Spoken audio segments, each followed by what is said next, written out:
Is that possible?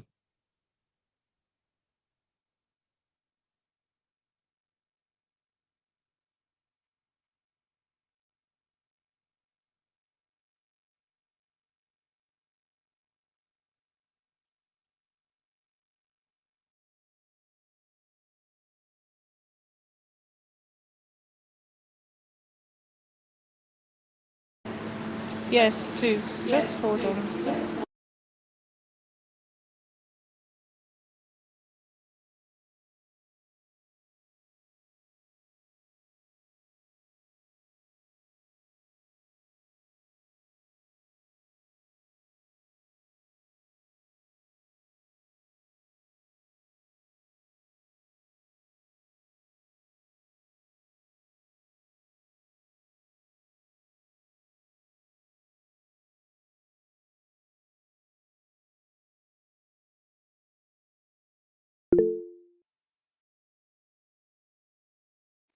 Oh, all right. I can see some persons with your writing materials. That is quite impressive. Hi, everyone. Good morning. Can you hear me? Just signify if you can.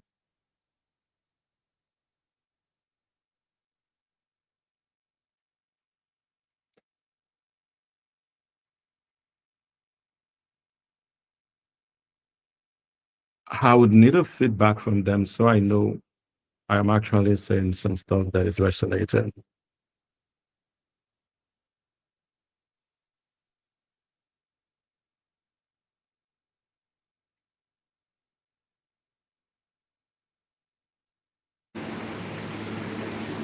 All right.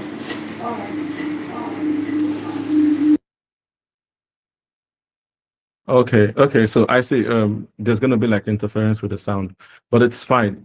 Maybe we should play the hand game. If you can hear me loud and clear, just give me like a wiper, like a wave, so I know you can hear me loud and clear. Oh, all right, interesting, interesting. Um, thank you very much. Apologies for the glitches that has been happening back then. Well, time is fast spent. I'll just do a brief introduction of myself. I am Emmanuel. You can call me Emmy Williams. I'm a storyteller, a YouTuber, and I am actually a work in progress. Like I always fancy myself that way. I would I've preferred to be in Abuja live, but due to unforeseen circumstances, I couldn't make it today, and I apologize for that sincerely. And I look forward to seeing this participant I can see right here on my screen. I look forward to seeing you guys in due time. Well, I'll just hit by with storytelling, and then I'll give you like some key points on YouTube. So I'll be tackling more about YouTube. If you have a question, could you just signify by raising your hands so I understand that at the end of the whole session, there'll be a Q&A section where you can ask your questions. Or if you'd like, you can throw it into the comments box or the chat box, and I'll be glad to do justice to it. So I'll go on first with how I started my own YouTube channel. I understand that many of us we have this enthusiasm to start our own channel, but then again, there is this passion, but sometimes we lost consistency. So for me, I created my channel first in 2017 when I saw a video of Mr. Beast. I'm sure we know him already. Yeah. Do we know Mr. Beast? Just wave your hands if you do. All right. Awesome. Awesome. Very good. So I saw his one of his videos and I felt like, okay, I should drop a comment. And YouTube said I'll have to create an account before I drop a comment. And that was how I dropped my first comment and I created my YouTube channel. Zero understanding about YouTube. I knew nothing about it. I did not know that YouTube can fetch you money. It's a catch cow. I didn't know anything about that. I just dropped a comment and YouTube gave me the license to keep commenting on videos whenever I watch them and I find it interesting. Uh, I left YouTube for about 4 years. That's like 2022. 2022, I was like, I want to take YouTube seriously because I went to a YouTube masterclass and this guy is raking in cash, tons of thousands of dollars. And I'm like, I want to be like this person. And I went to my YouTube channel. I dusted off and I started posting blindly. I was posting blindly. I knew nothing about YouTube. I posted videos, copyrighted videos, people's videos I don't even know could yank me a strike. I had them on my channels back then. 2023, I got my first 4,000 watch hours and I saw the toggle apply for monetization. I was like, okay, so it's about to start raining in dollars.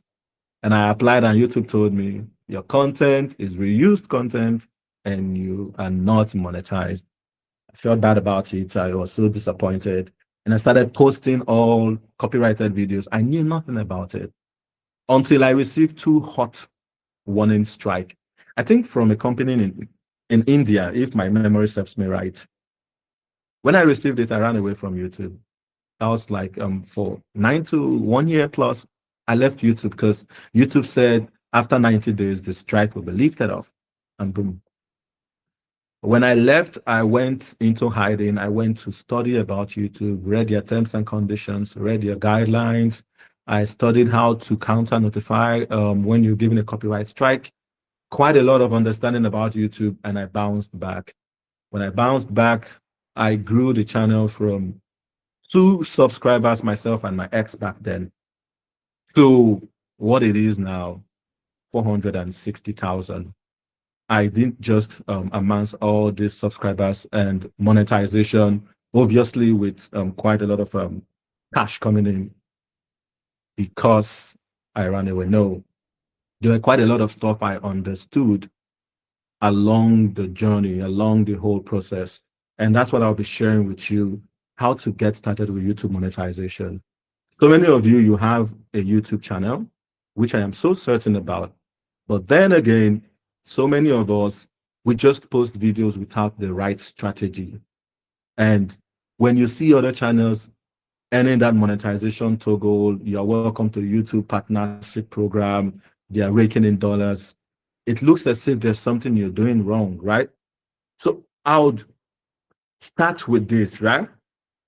Ask yourself, what is that one topic you can talk about and you don't feel tired? I don't need you to answer it now. I need you to jot it down in your notebook, your note pen, your notepad, or whatever you're having. What is that one topic you can talk about that you can split in more than 50 videos? That's something you should be thinking right now. That's the number one thing you should think. And do you treat YouTube as a channel or you treat it as a digital asset? That's two questions I need you to ponder over before I move further. Now, there are so many things, most of the things I'll be saying today, some of you, you know them already, but what separates you from the next person that is monetized is two things. Are you motivated enough to start, which is the get go? And number two, which is the most important, are you willing to be consistent in whatever you're doing? Because trust me, Mr. Beast was sharing a story one time that he had a YouTube video uploaded that had over like, I think 20,000 comments, and it took time to reply every comment. Boy, that's consistency. That is heavy consistency. So keep these two questions in mind. What is that one topic you can talk about for at least 50 videos and you don't get tired? And secondly, ask yourself this question: are you going to be motivated enough, or you are going to be motivated and stay consistent when you kickstart? Because trust me, I can give you fuel of motivation to start, and you leave here the same way you came if you're not consistent with whatever you're starting at when it comes to your channel. And that is the gospel truth. That is the fact. So let me just clear some stuff about monetization, right? We understand YouTube monetization requirements. For those that don't know, for starters, we know you need to have at least 1,000 subscribers to earn full monetization. Of late, YouTube reduced it to 500 subscribers. So it means if you have 500 subscribers, it is an advantage, or that is like the first step to earning uh, your YouTube monetization logo. Then you need at least 4,000 watch hours in 12 months. Now, if you cannot achieve 4,000 watch hours in 12 months, you should have at least 10 million views in short videos. What I mean by short videos, your videos that is shot in portrait. We know what portrait is, right? Just wave your hands if you understand what portrait means. We understand videos in portrait and videos in landscape, don't we? Awesome. Now, you're watching me on your screen, right? This video is in landscape. That is why it is TV. But in portrait, the portrait size is just the size of your cell phone. Now, for YouTube Shorts to earn the monetization, to be among the YouTube partnership program, you need to have at least 10 million short views. And your short videos should not exceed 3 minutes. At first, it was 60 seconds, but late last year, YouTube extended to 3 minutes. So it means you can have a portrait video of 90 seconds. And if you earn 10 million views, you can attain full monetization if you can meet up to 4,000 watch hours for videos in landscape like your TV screen now. Am I communicating? Are we together? Just wave your hands because I can't hear you now, but just wave your hands if you're understanding what I am saying. All right, beautiful, awesome.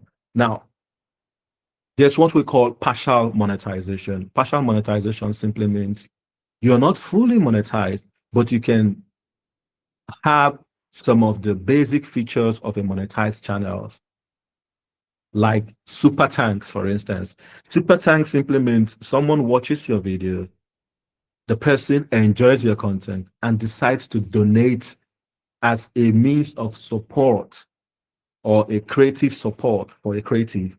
He donates $1 or $2, sometimes pounds and all of that.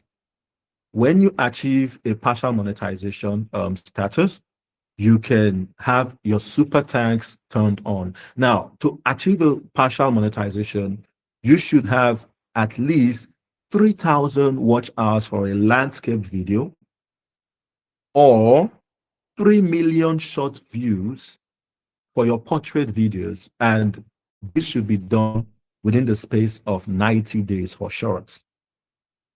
So over the years, YouTube have come to realize that monetization has not been easy for some creators. So they are trying to reduce their requirements. So these are like the basic requirements.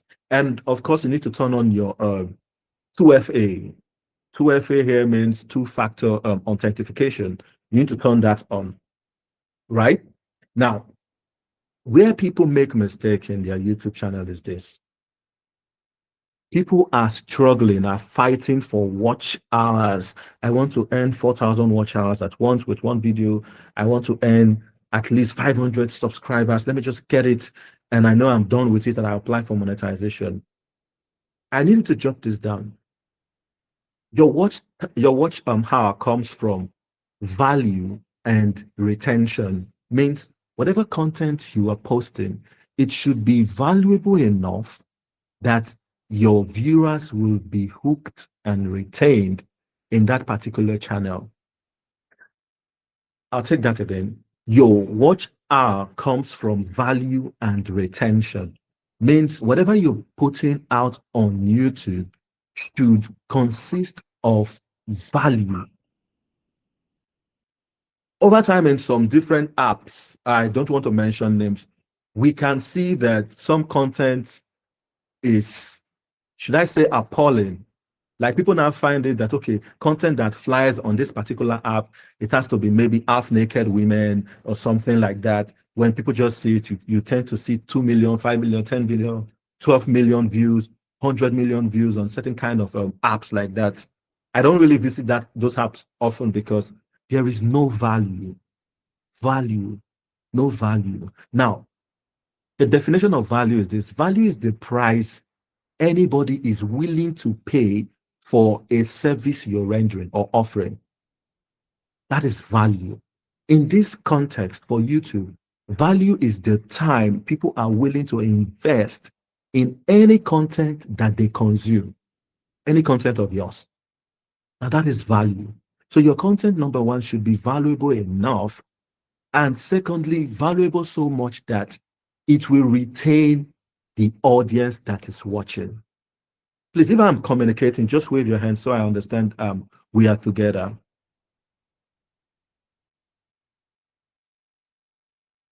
Thank you. Thank you very much. Now, your watch hours will definitely come from value and retention, but your subscribers will come from trust. Let's put that word in quotes, trust. Meaning, for you to achieve one subscriber that is valuable enough to reach up to your watch hour means that subscriber trusts you. I'm not talking about this subscriber pod people do. They tell you subscribe for subscribe, follow for follow, yada yada yada. I'm speaking about when someone sees your video, sees the value in that content, and they trust you enough to anticipate for subsequent videos. Now, that is where you start getting subscribers. I remember back then when I made a video about a young girl called Baby True, who was born premature, was a copyrighted content then. And I wasn't even the owner of the content, and I just posted it. And guess what? It was a long form video, and I saw about 10 to 12 million views. And I could see that people were dropping comments. People who had premature kids, mothers that gave birth to preemies, they started dropping comments that was emotional. Why were they doing so? It's because they found value in that particular content. And as such, they were willing to subscribe. Now, that is value. And they trust that channel enough. That is why they subscribe. So, your content should be valuable enough and should retain your audience. And your content should bring in subscribers because they trust you and they trust your channel to deliver such content. Now, let's talk about what watch art drivers are. Number one, video you're posting. I know most of us were content creators, and this is subject to scrutinization, however. But whatever video you're posting, if your first 5 to 10 seconds doesn't interest the viewer, it means they'll scroll past. They'll scroll past. So many of us, the reason why we stay glued to videos we see on Instagram, on YouTube, is because the first 5 to 10 seconds of that video is interesting. It can start with what we call a hook, right? That hook is the first 5 to 10 seconds that drags your attention. So content creators these days, what they do is scroll stopping videos. I'll give you a simple illustration now. Imagine I want to post a video and I say something like this. A long form video on YouTube. I want to post it on YouTube. And the first 10 seconds, I'm saying content like, hi guys, my name is Emmy Williams. You are welcome to my channel. I am shy. This is my first time to being on YouTube. I don't know. I will be putting out content that involves around traveling, cooking. These are the kind of content I want to be posting. Please click the like button, subscribe to my videos. I'll see you in my next video. Bye. Now, that is content, right? But it gets boring at certain point in time because it is the idiosyncrasies, it's the normal regulars that we see in video content most time. Everybody's more like, hi guys. Like, who made us to start doing hi guys in all the videos?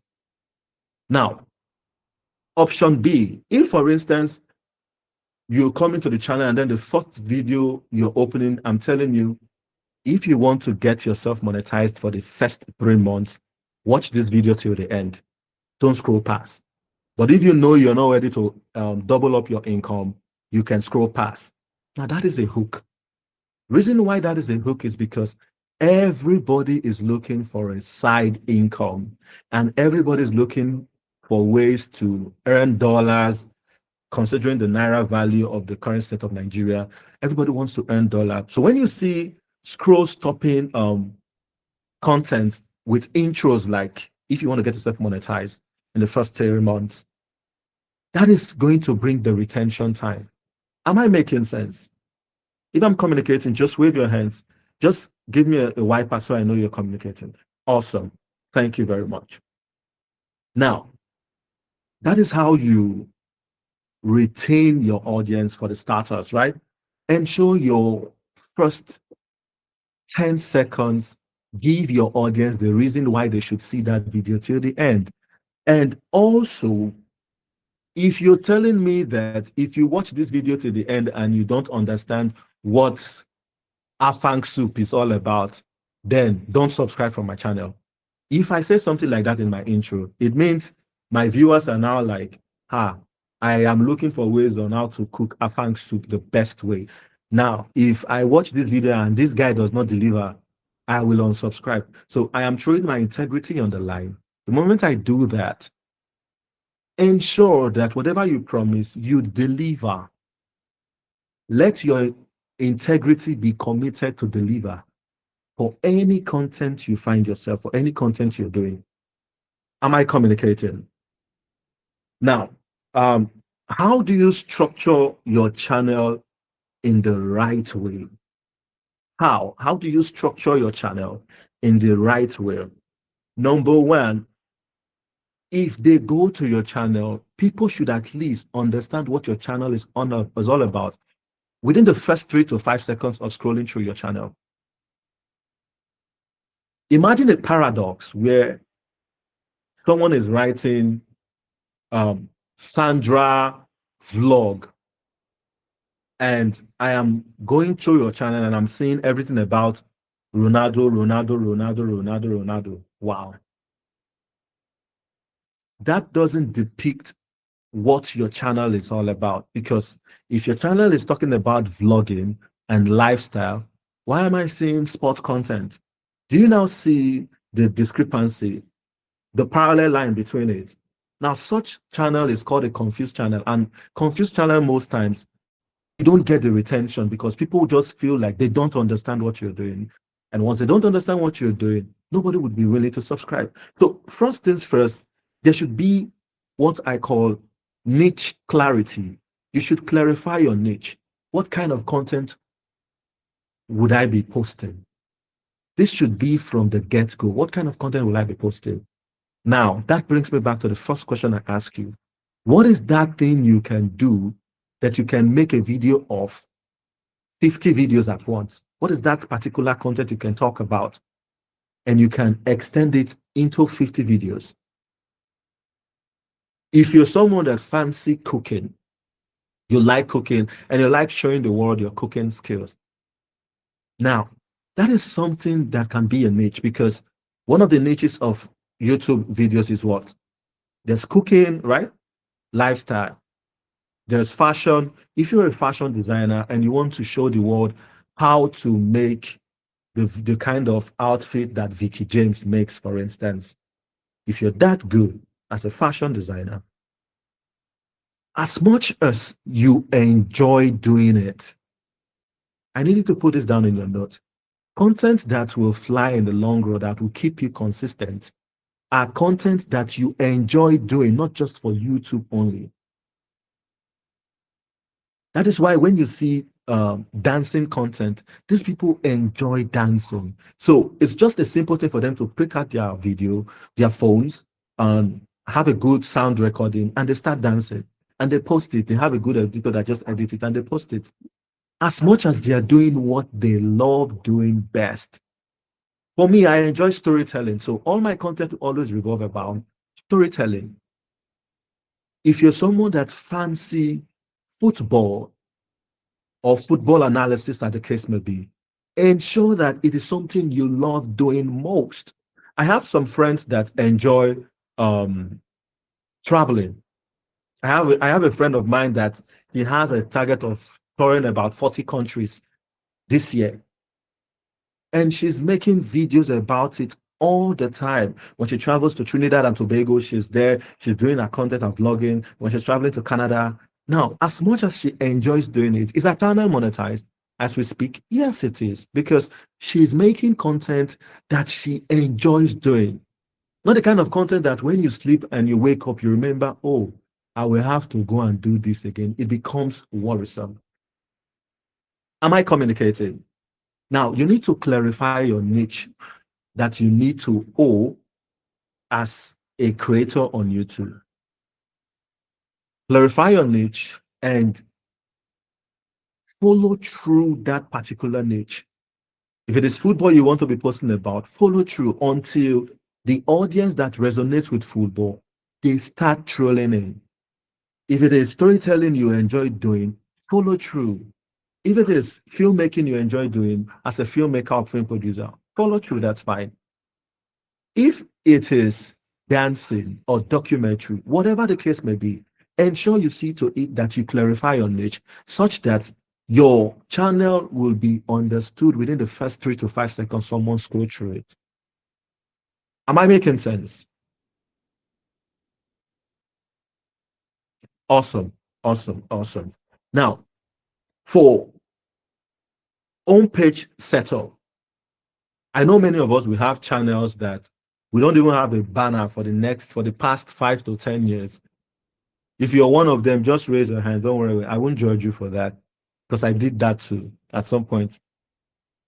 Anybody who has a channel without a banner, wonderful. Don't worry, I understand. Same year, I did that too. Mine was without banner for years, so I understand. But you need to set up your YouTube homepage. Number one, have a clear banner, and your banner should actually convey what your channel is all about. It can be a tagline. For us filmmakers, we have every movie has a tagline. A tagline is just like a short description of what that film is all about without you revealing the entire film. Same thing with YouTube. You can have a channel like Sandra's Lifestyle, bringing the world closer to your viewing. That can be your tagline, but it should be something that reflects on your banner. If you are like an established channel or you have an identity already, you can decide to just put your channel name there in your banner. That's fine.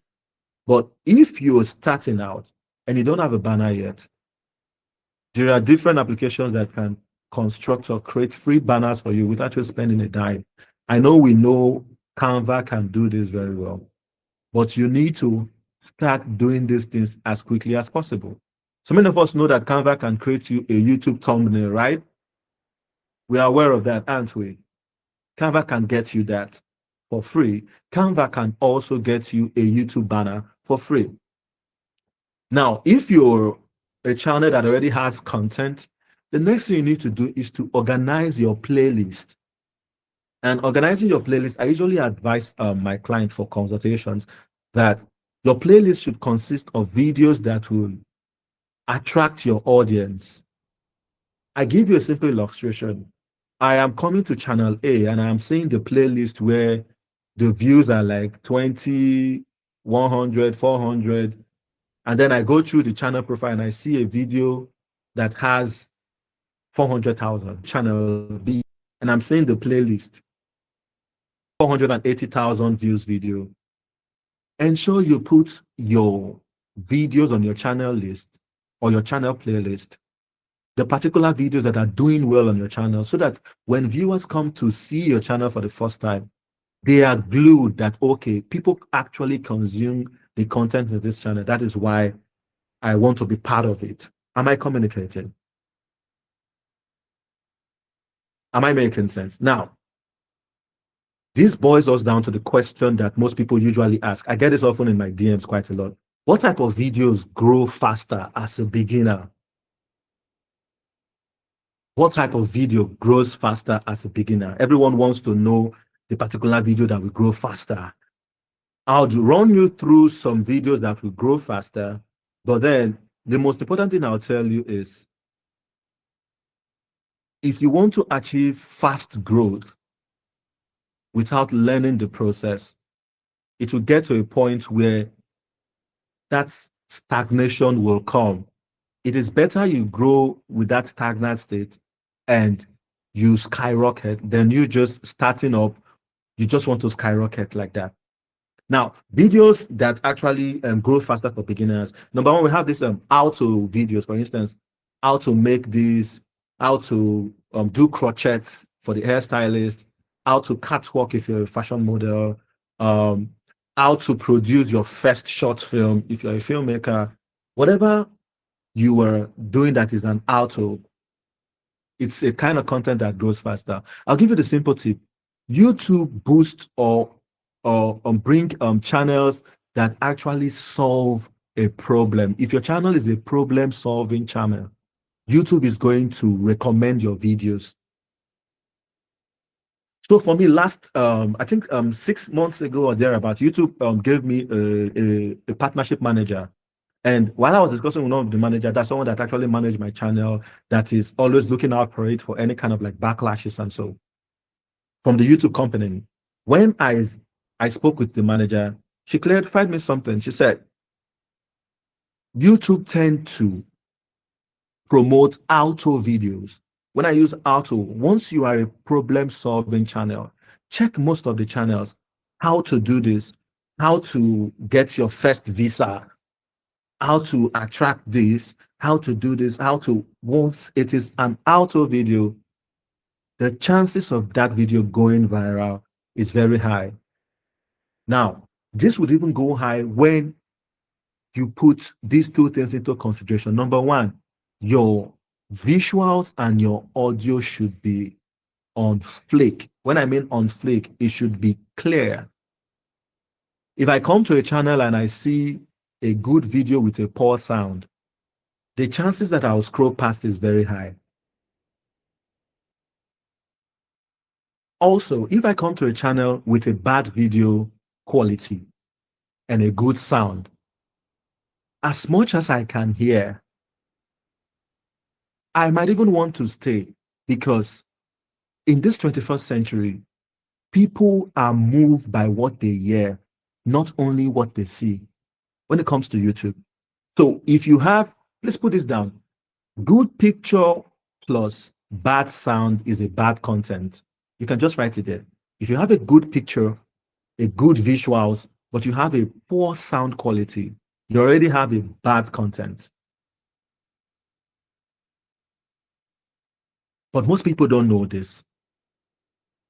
So when you're posting content, ensure that your sound quality is good to the best of your knowledge. Good picture, bad sound is the bad content already. But a bad picture with a good sound quality can fly. But always ensure that you aim for a good picture and a good sound. But do not take your sound for granted. That is why most people tend to use AI generated sounds, because AI generated sound, the voiceover is going to have quality for people who are having faceless channels like myself. Now, how-to videos will do fly on YouTube. Number two, problem solving content, like I rightly said. If your content is solving a problem, the chances of it going viral for a beginner is very there. Then tutorials. Tutorials should be the third.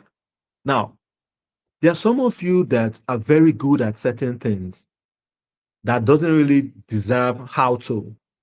For instance, I have a very good friend of mine who has a channel that solves mathematics, all these kind of algebras, simultaneous equations. I've left school a long time ago, right? Now, these kind of contents are what? They are tutorials, right? She just make tutorials, then plotting a graph for X, Y, Z, and all of solving simultaneous equation, and a content pop up. The chances of you watching that video to the end is very there because she's doing tutorials at every point in time. Videos help me out. These people that actually stream, that shorts is the quickest way of getting subscribers. If you want to get subscribers on time, you would focus on short videos. This question I usually have most best way of getting subscribers. If you want to get subscribers on time, you would focus on short videos. This question I usually have most times on YouTube.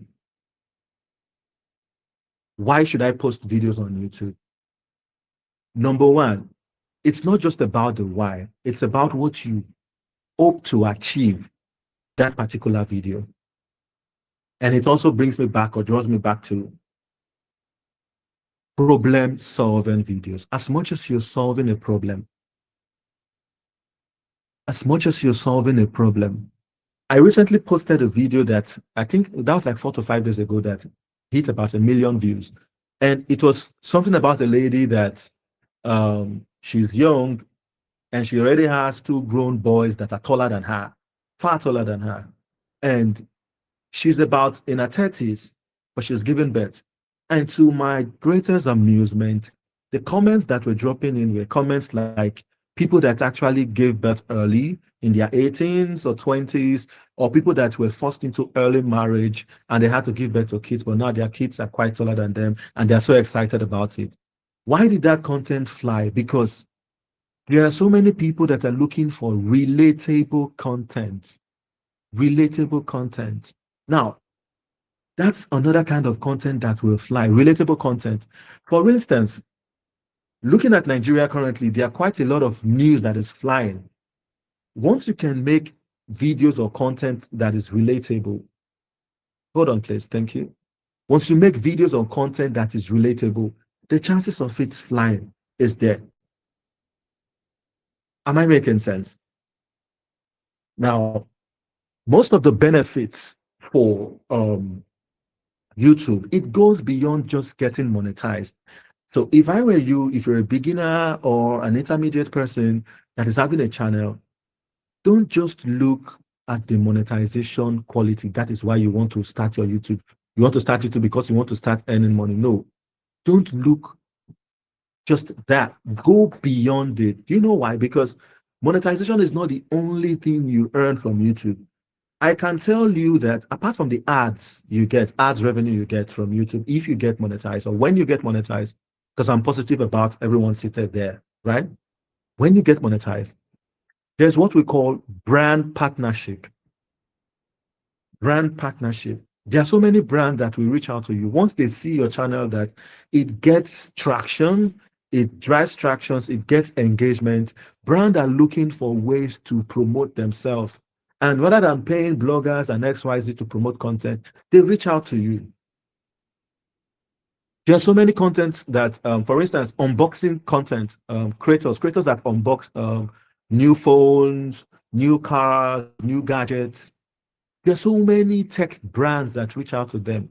I know of one of my guys that whenever Oraimo is releasing any product at all, he's among the first 50 to 100 persons in Nigeria that gets it.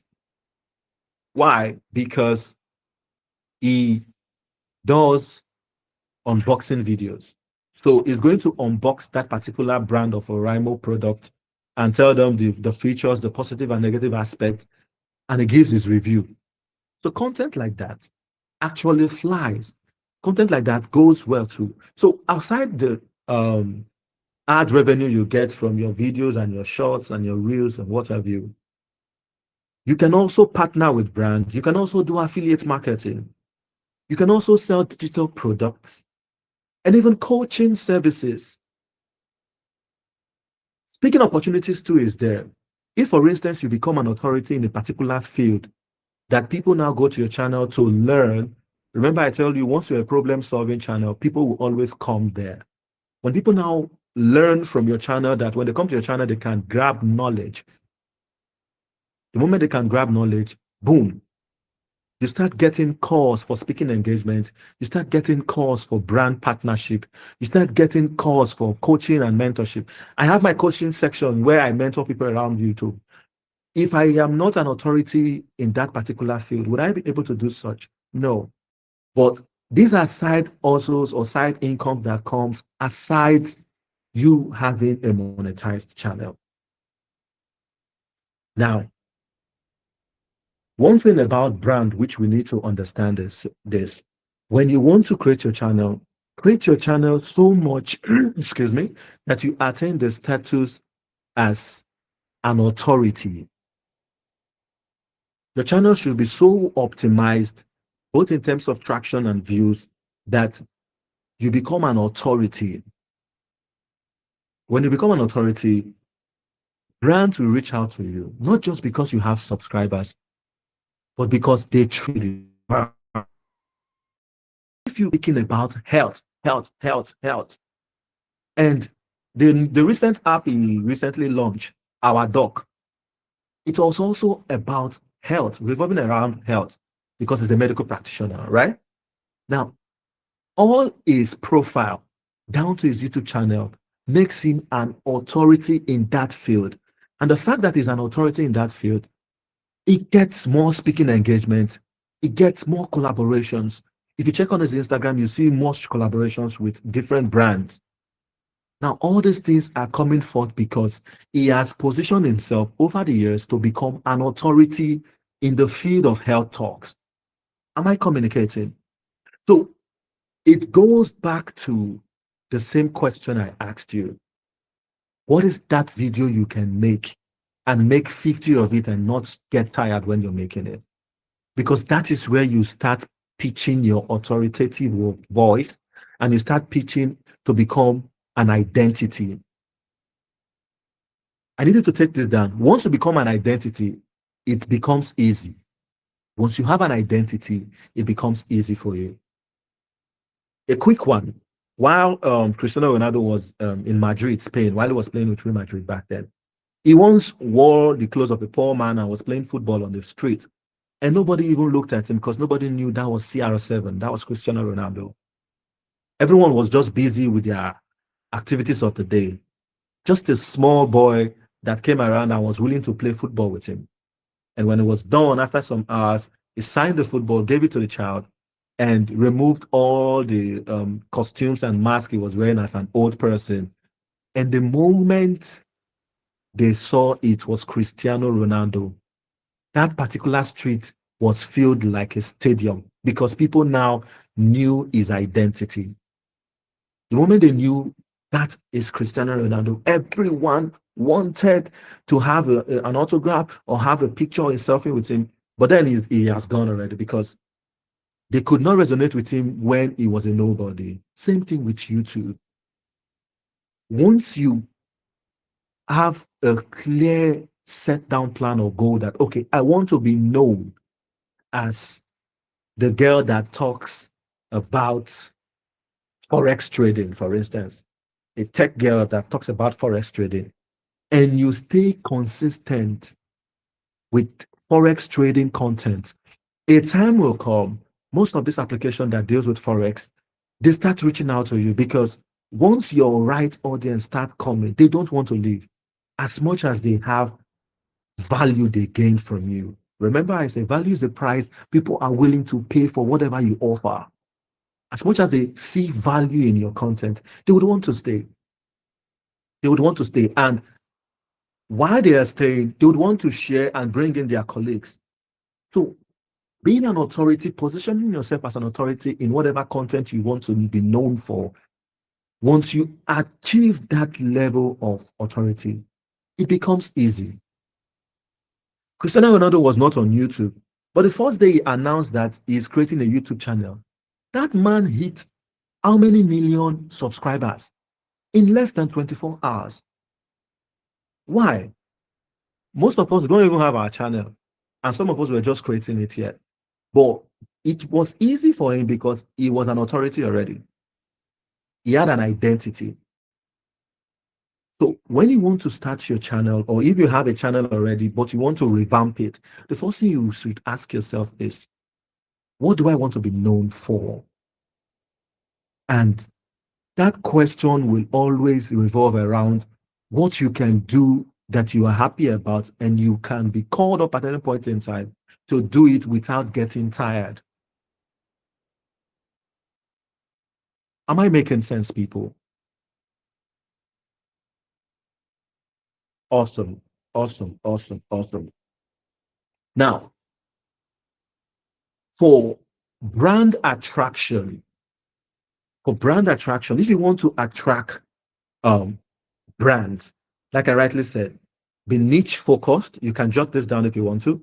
Be niche focused, like focus on a particular niche that I've been hammering about. Ensure you focus on a particular niche. Secondly, maintain a clean and a personal brand, a clear personal brand, such that people can come to your channel. Once they come, they just know what you are known for. Then Show consistency and authority. And finally, this is one particular part people fail to do. It's an activity people fail to do. There are so many YouTubers that when they post a video that people can resonate with, and how viewers can show that they are understanding your content is when they start dropping comments, right? There are so many persons that once your video goes viral and comments are flooding in, you don't even have the Christian mind, let me put it that way, to respond to their comment. Some of us just give them super like, boom, and we are going over to the next. I want you to put this down because I know most of your content will go viral. When you start getting comments, try as much as you can to respond to people's comments. Do you know why? When a channel responds to people's comments, they feel seen, they feel heard, and they feel valued. Put that down. When you respond to people's comments, people feel seen, people feel heard, and people feel valued. It feels as if they're communicating to a human, not that they drop a comment and you just double like it or just give them a super like and you're gone. Once you start responding to people's comments, people now see that, okay, this creator values or appreciates the time I take to drop my opinion or to drop my comment. And they would want to go to your next videos and do same.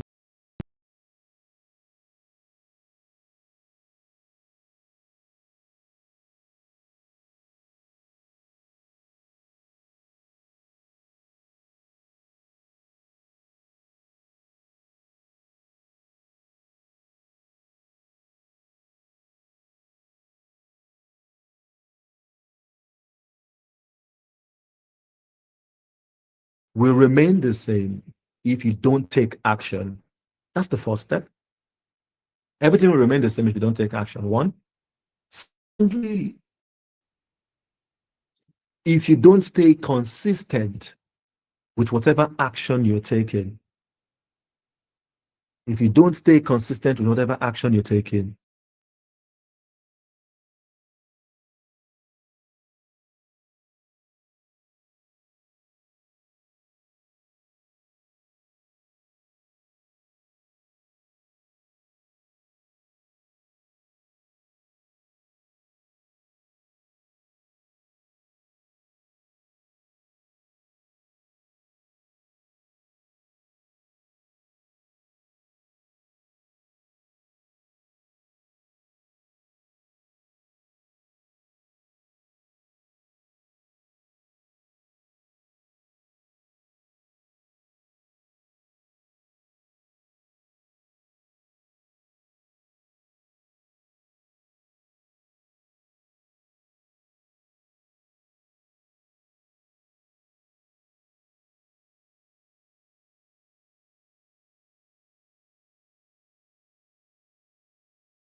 All right. Any other question, please?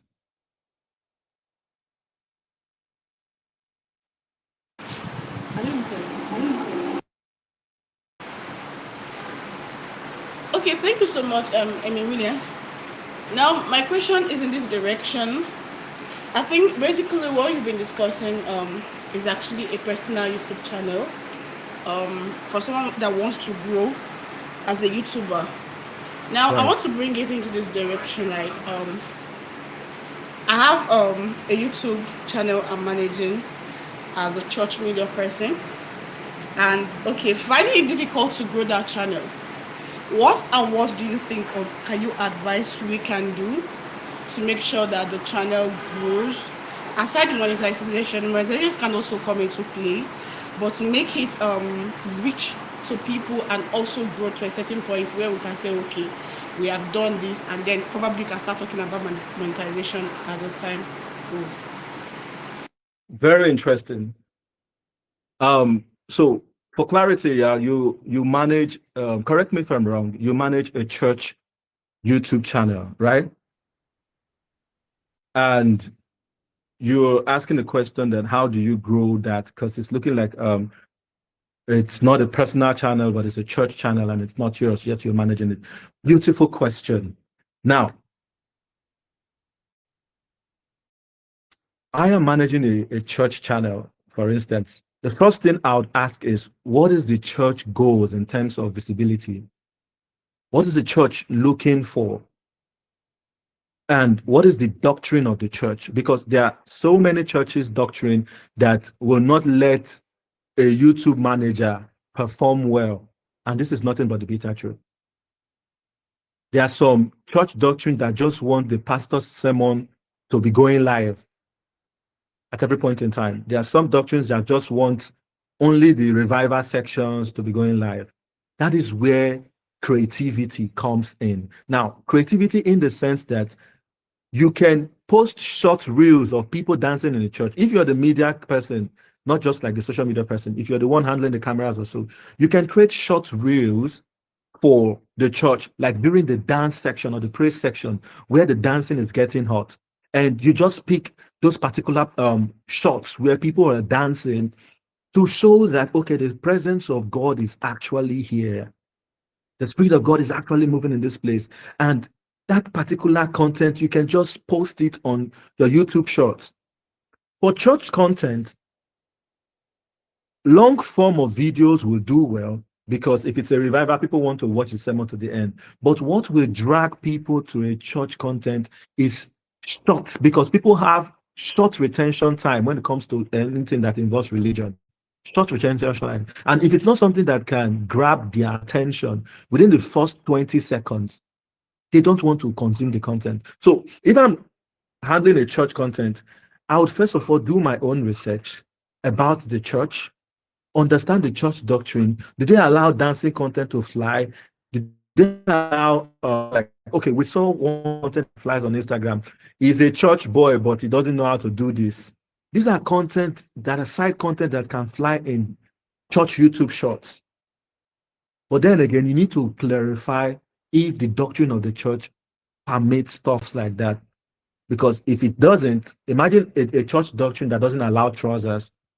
How do you want to create content that involves trousers? It will be like a discrepancy. So, best advice I'll tell you: do your findings about the church doctrine, understand what the church wants in terms of social media, and if there is a budget for promotion, if there's a budget for promotion of content, it is fine. You can do that. But I know most churches, they don't really have budget for promotion of their YouTube videos.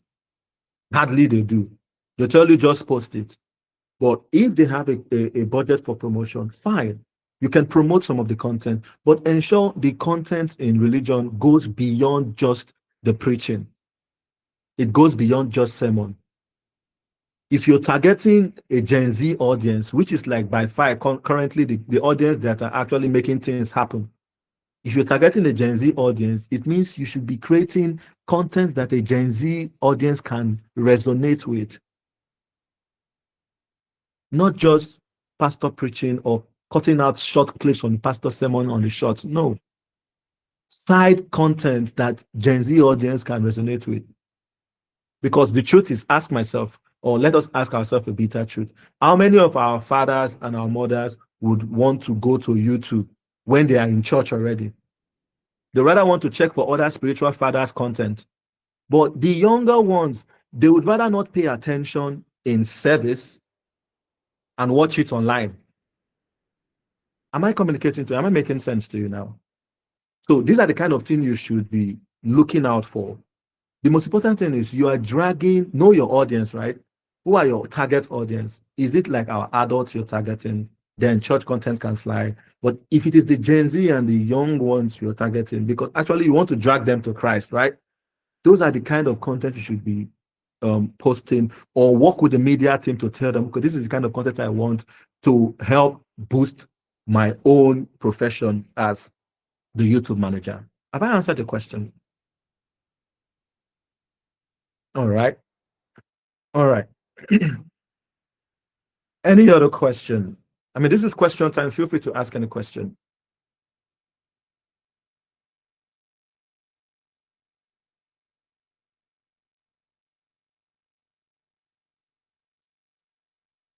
Any questions? Any questions? It's okay. Bombard me with questions if you have any.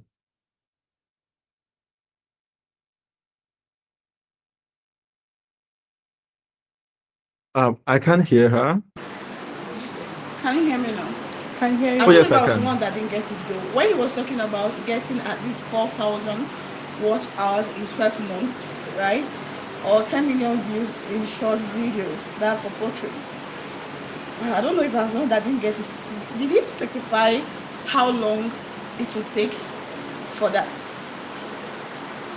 Because he said 4,000 watch hours in 12 months or 10 million views 10 million shots. in short view, but he didn't specify if it's going to take maybe 10 months, 3 months, or Oh, all there right. is 90 no. days or so. Is that what he I said? think Okay. I specified that. All right. So let me just answer that just for clarity. So for you to attain YouTube monetization, you need at least 1,000 subscribers.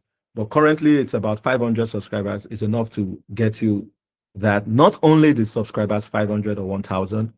If you're someone that posts long form of content, like anything above 3 minutes, if it's 3.1 minutes, it's no longer a short, it's a long form of content. If you're posting long form of content, maybe from 3 minutes down to an hour, 20 hours, or whatever, you need to attain at least 4,000 watch hours within the space of a year. Meaning that if one of your video content gives you 4,000 watch hours, that 4,000 watch hour can only last you within the space of 1 year. So this is where consistency comes in. So just attain at least 4,000 watch hours within 1 year, then you can be monetized. But if you can't get that, what else you can do is an alternative to just the 500 subscribers or 1,000 subscribers. You need to have at least 10 million short views. That's 10 million views on your shorts, the shorts you post, short content that is within 1 second to 3 minutes. You need to have at least 10 million views in your shorts within the space of 90 days. That is 3 months within the space of 90 days. Does that clarify it now? Okay. Any other question, please?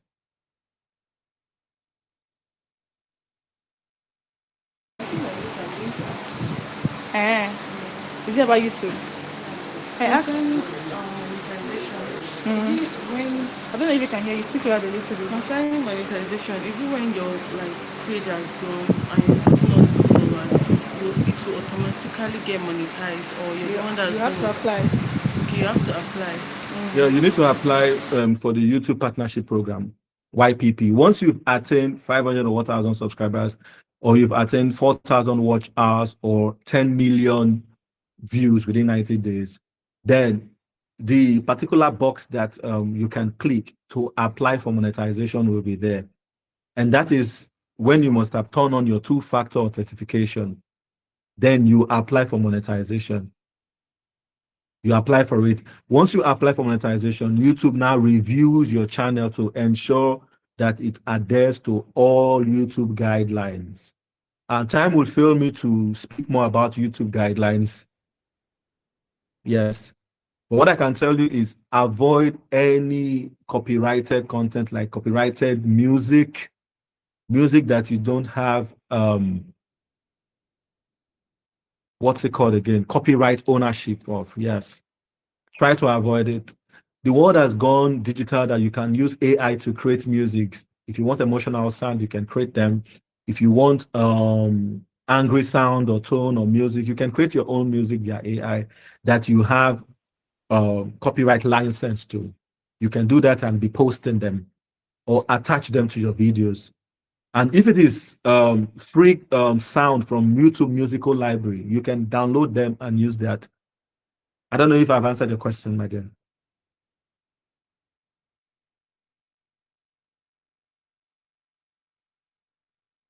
All right. Any other question, please?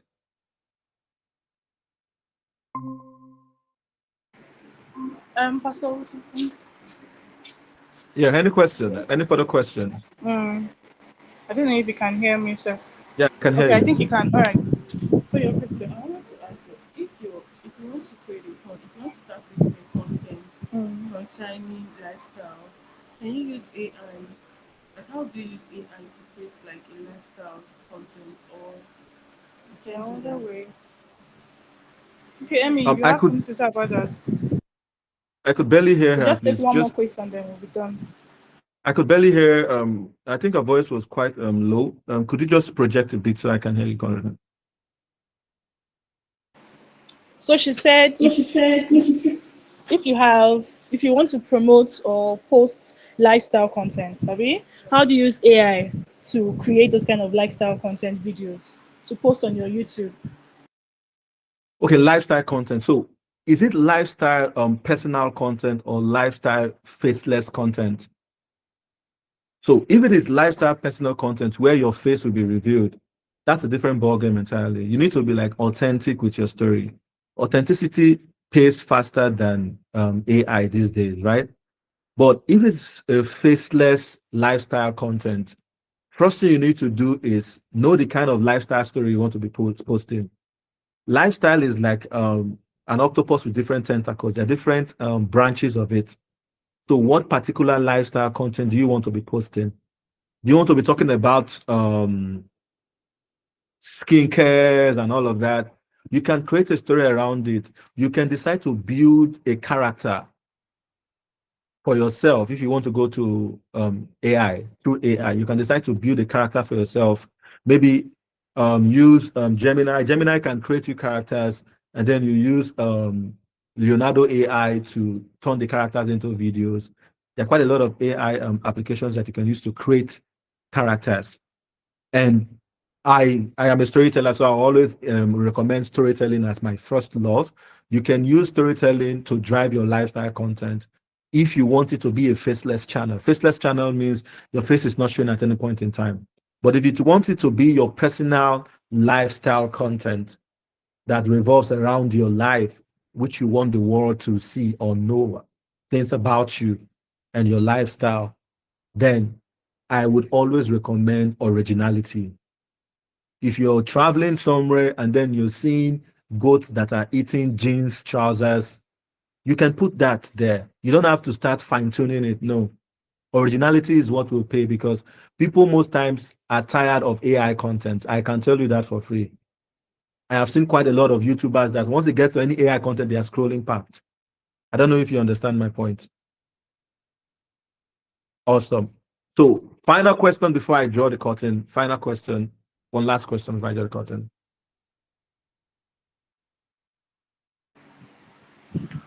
All right. All right. Thank you so much, Mr. Williams. My question is this. I You're think it's welcome. actually two questions. I wanted to ask one first of all.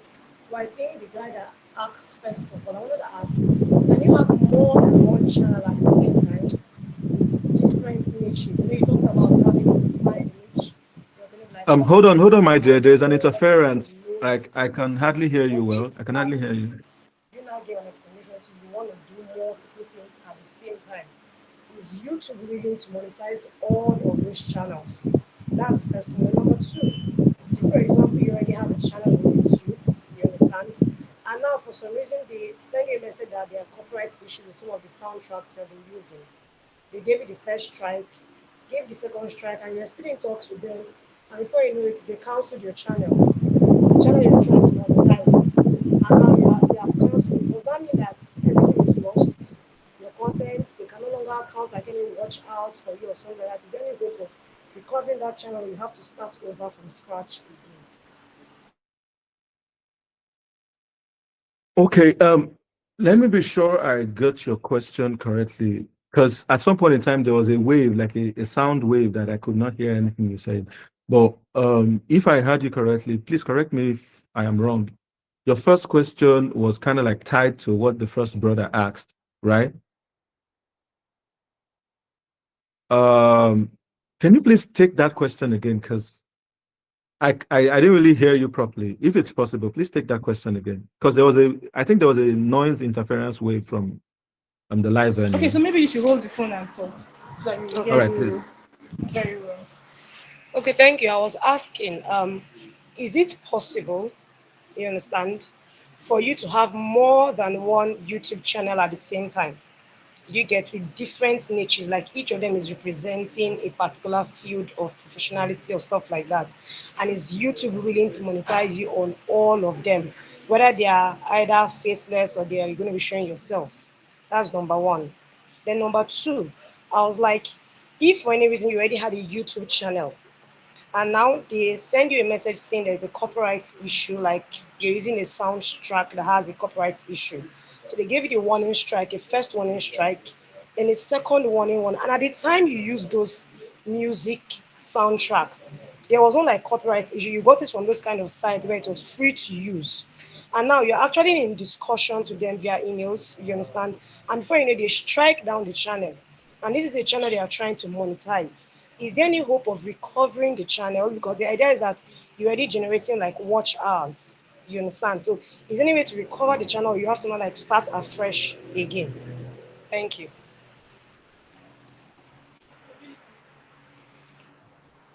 Okay, I think I get your question correctly.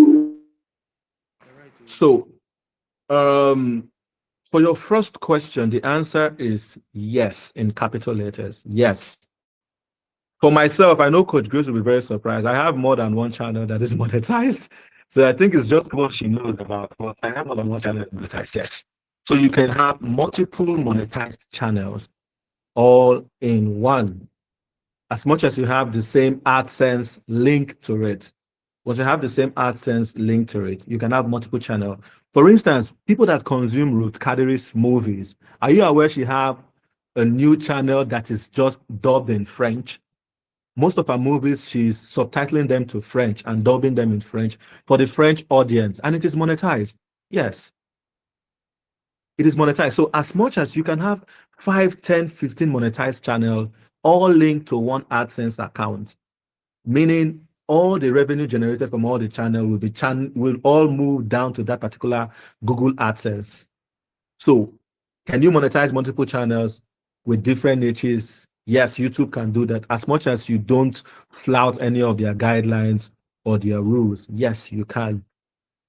Then for the second question, ah, so I know copyright strike or any of the strike would last for 90 days if you don't have another one. Will last for 90 days if you don't have another one. But having two of it, the best advice I will tell you is having a third one that the channel is taking down. I'm afraid you may not be able to get that channel again. And it is so bad that you can't not just have that channel again. Any other channel you create that is linked to that particular intellectual property or IP of the phone, sorry, any other channel you create that is linked to that IP, it will be killed. Remember, YouTube and Google, they work hand in hand. So you need a Gmail account to have a YouTube channel, right? As much as your Gmail is shut down, your channel is shut down, your Gmail is associated with it. So your Gmail is going down as well. Any other mail you create with that same laptop or same phone, the chances that the same Gmail or channel you create will go down is very high. So that's why it's best you avoid any of the copyrights as much as possible. And if it is a strike that is given to you by another channel, do well to so Coach Grace, you can just put this that to the group or something. Anyone that is having like a copyright issue that is given by another channel, they can reach out and then I'll do my possible best to help them file out a counter notification to take up the strike. Yes, I'll do that for free for them. Rather than just having accumulated strike that will take down your channel. It is very, very difficult. It is very, very difficult to get, in fact, nearly impossible to get back a channel once it is taken down. It is not only going to be taken down, any other channel that is created again that is associated or linked to that channel that was taken down will be brought down as well. So you have to be very careful with the kind of content you post and the kind of sound. If it is not your own and you don't have copyright license to it, please don't use it. If it is something that is copyright free, yes, you can make use of it. And I would always recommend YouTube Library or use AI to generate your own sounds. Have I been able to answer your question? All right. I believe my time is up. Thank you so much for having me. I look forward to you all having the best of the channels on YouTube. I believe I can draw the curtain here now, Coach Grace. Or do I have any other thing to say? All right, everyone.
What's your name?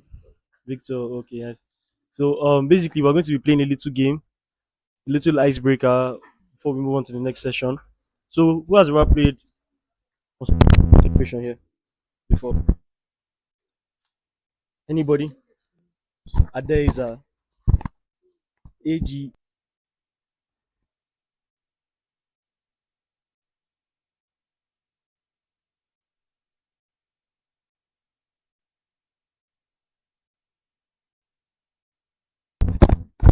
So basically the game is going to go like this. I'm going to start with something. I'm going to ask you to, let's say I start with like name of a club, then she's going to continue with the name of the club. You're going to continue, you're going to continue. And then whoever fails, that person is out. So the next person after that person now has to bring the next thing to concentrate on. It could be the names of laptop brands. And then we keep going till the last person is out outstanding. You understand? That's how it works. So we're going to play that. And hopefully Coach Grace has a prize for the winner of the last man standing. You get me, Victor? Okay, great. So I'm going to start. Then we're going to move on to Pastor Odo. And okay. No, I'm going to start with it. anything. I'm going to say it, then you're going to follow. So let's start off easy. Start off easy. Hmm. Yeah, names of clothing brands. Amiri. Yeah? It has to be like 1 second, like very like 1 second quick. Yeah. So even you say, oh, okay. Okay, so we're playing concentration, concentration. So basically, I'm going to say the name of something, and then once I say it, then you're going to continue. It could be the names of clothes, then you, then you, then you. Then we keep on going like that. If somebody fails, the next person has to now pick the name of that like the thing will continue with. So it could be the name of drinks, name of clubs, name of people, names of anything, sharp basically. You understand? Oh, okay. So I said we're playing concentration. Have you played the game before? So basically, I'm going to start with the name of something, and then she's going to continue, and then continue. But if she can't give a name in under 1 second, then she now has to pick the name of the next thing we're calling. Okay, yeah, so I'm starting again. Okay, so names of football club, Chelsea. Names of football clubs, Chelsea.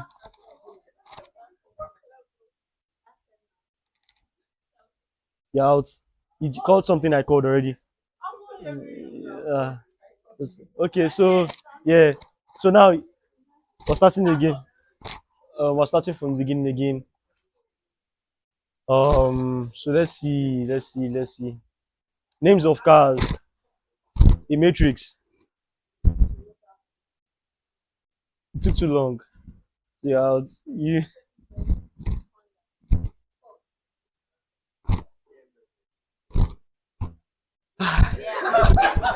So you're continuing. Concentration, concentration.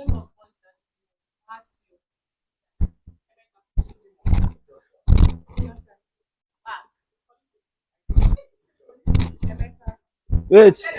Uh, yeah, she. So you are out. You were not concentrating. So now you're next. Names of girls. She's out. Concentration.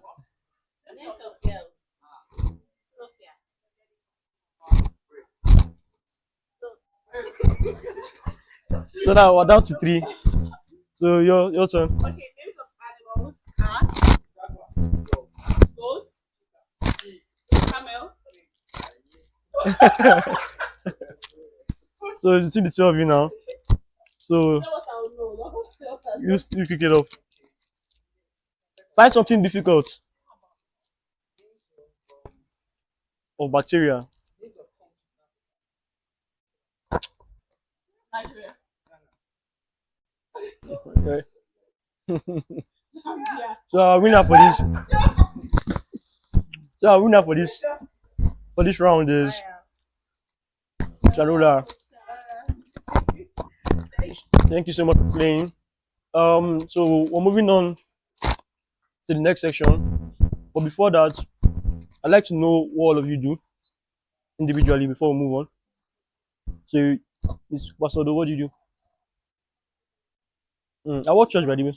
Hmm? Okay.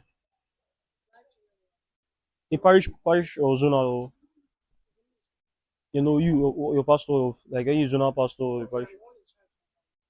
Hmm.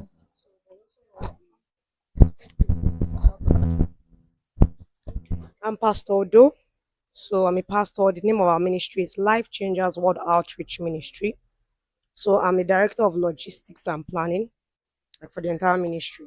Hmm. So we have different church branches in different locations, both in Nigeria and outside. It's a Good. church founded by Nigerian. Yes, it is You go. by Nigerian. Okay. Okay. Then we have a Life Changers Talk TV channel on YouTube. So I'm one of the TV hosts. I host a teens reality TV show. Hmm. So Impactful. okay. Yeah. Just shoot me your name again and then what you do and Hello, where you my work. name is Anita or Annie Gold. Anita. Um, I'm into real estate and Oh, real estate. Yeah, and we have a production company, and we are into export, import and export. Import and export of what? Goods, Goods such goods, as. human hair, Okay. everything ladies wear and everything. Okay, that's nice.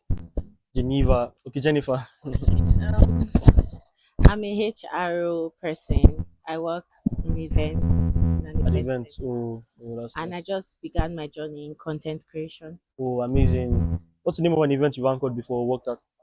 We did a bridal shower at Snow. That's Mm. the most recent one, Snow Restaurant. So I work with Snow Restaurants Well, I too. know no restaurant. Okay, that's nice. Yes. So You moving have on been to you. there? Eh? You have been there? No, I think I've been invited there, but I don't think I've been Your there before. party? I think someone I was meant to go on a date to someone, but it never happened. Oh, okay. Women.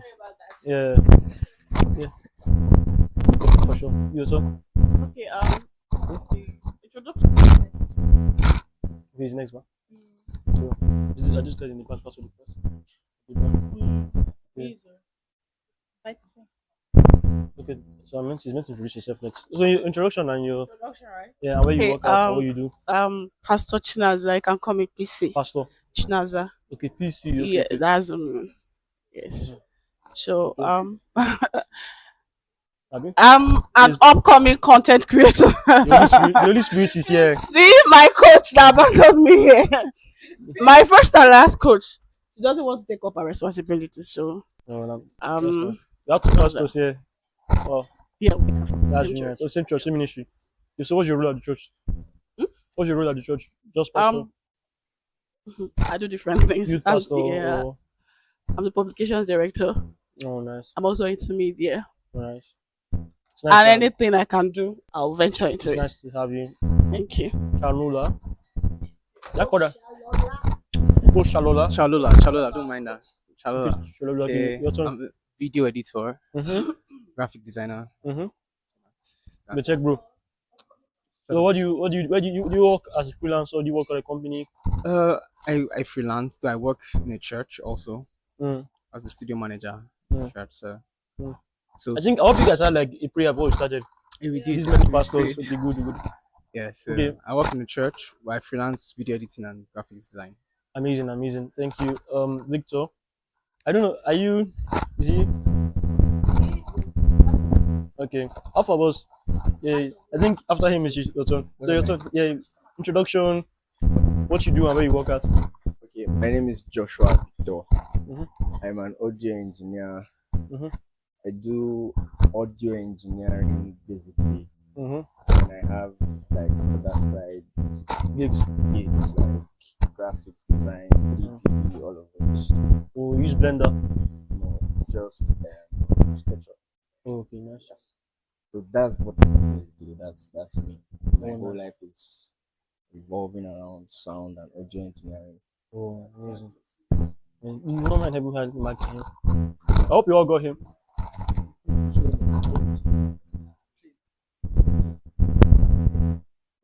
So short intro and what you do. My name is Chris. Grace.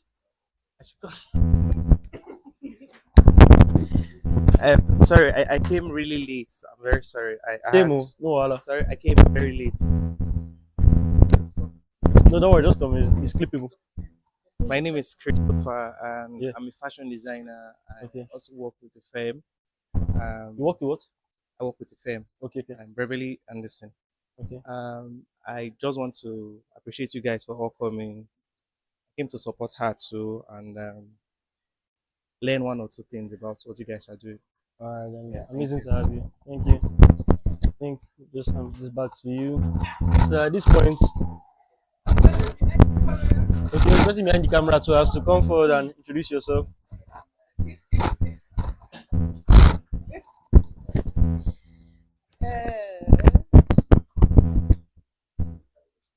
Okay. Hello, everyone. I'm Pastor Ju. Wow. I pastor with Life Changers World Outreach Ministry. Mhm. I'm internet and multimedia director there. So I'm a media person. So I do a bit of everything. When in media, you do a bit of everything: audio, video, cameras, live production, graphics, web developments, Hmm. just everything. One trick So- pony. Have you So that's just it. That's a bit of everything here. yeah. Well, that's nice. It's nice to meet you. No So problem. at this junction, we're moving on to the next speaker. But until we until the next icebreaker, I guess. Thank you guys for your time. Please. Yes. Yeah.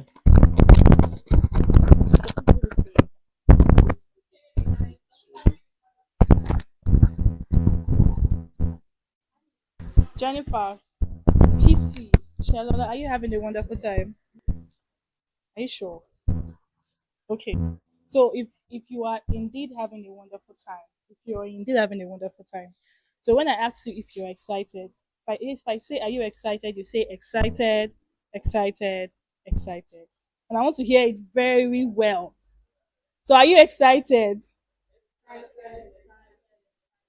If that's your response, it's what is life. Depending on that your response, I'm sure the person would have been gone by now. So are you excited? All right, so we're going to have a next series of training very, very fast so that we can be able to meet up. We have the sound training now because of some issues. He has to leave very soon. So after the sound training, we will go into the content creation. From there, we'll move to the video editing, and then we'll wrap up with TikTok monetization. Are we good? So please, with a round of applause, help me welcome. So when I say round of applause, my round of applause is like this. Literally a what? A round of applause.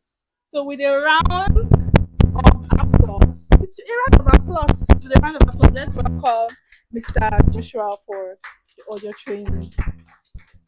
Keep clapping until he comes in. Like he's shy.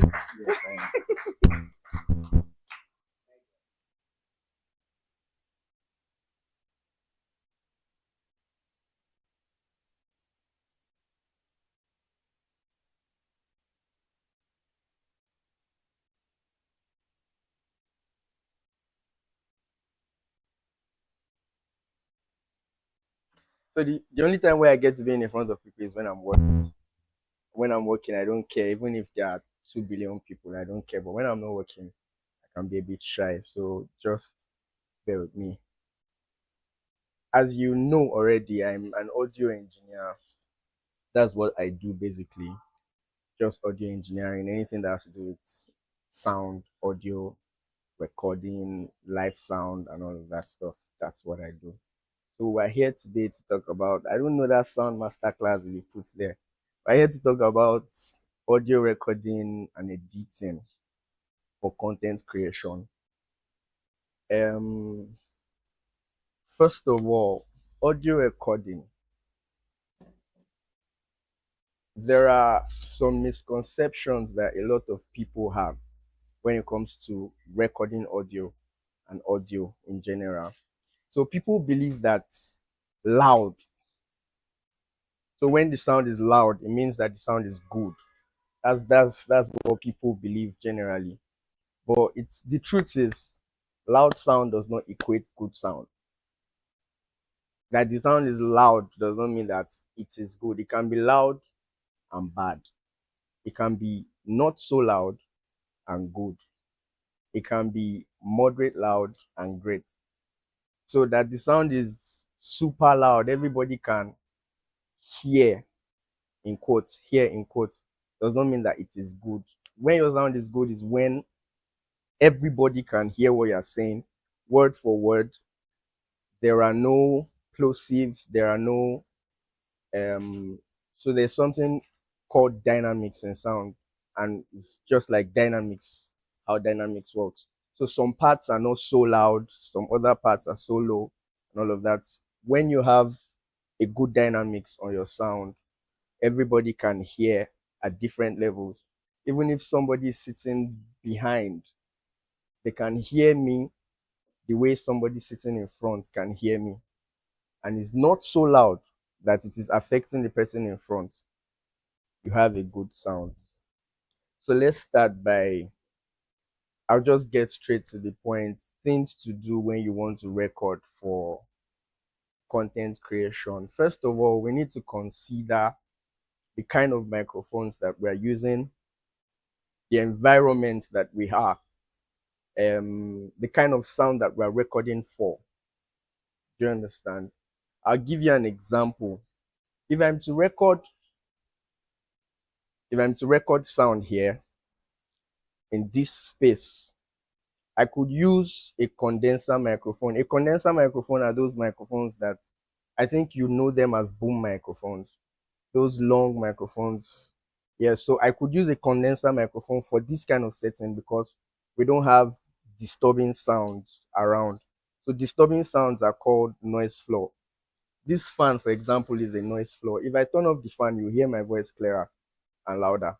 And I'm not speaking any louder than I was speaking before. I can try that.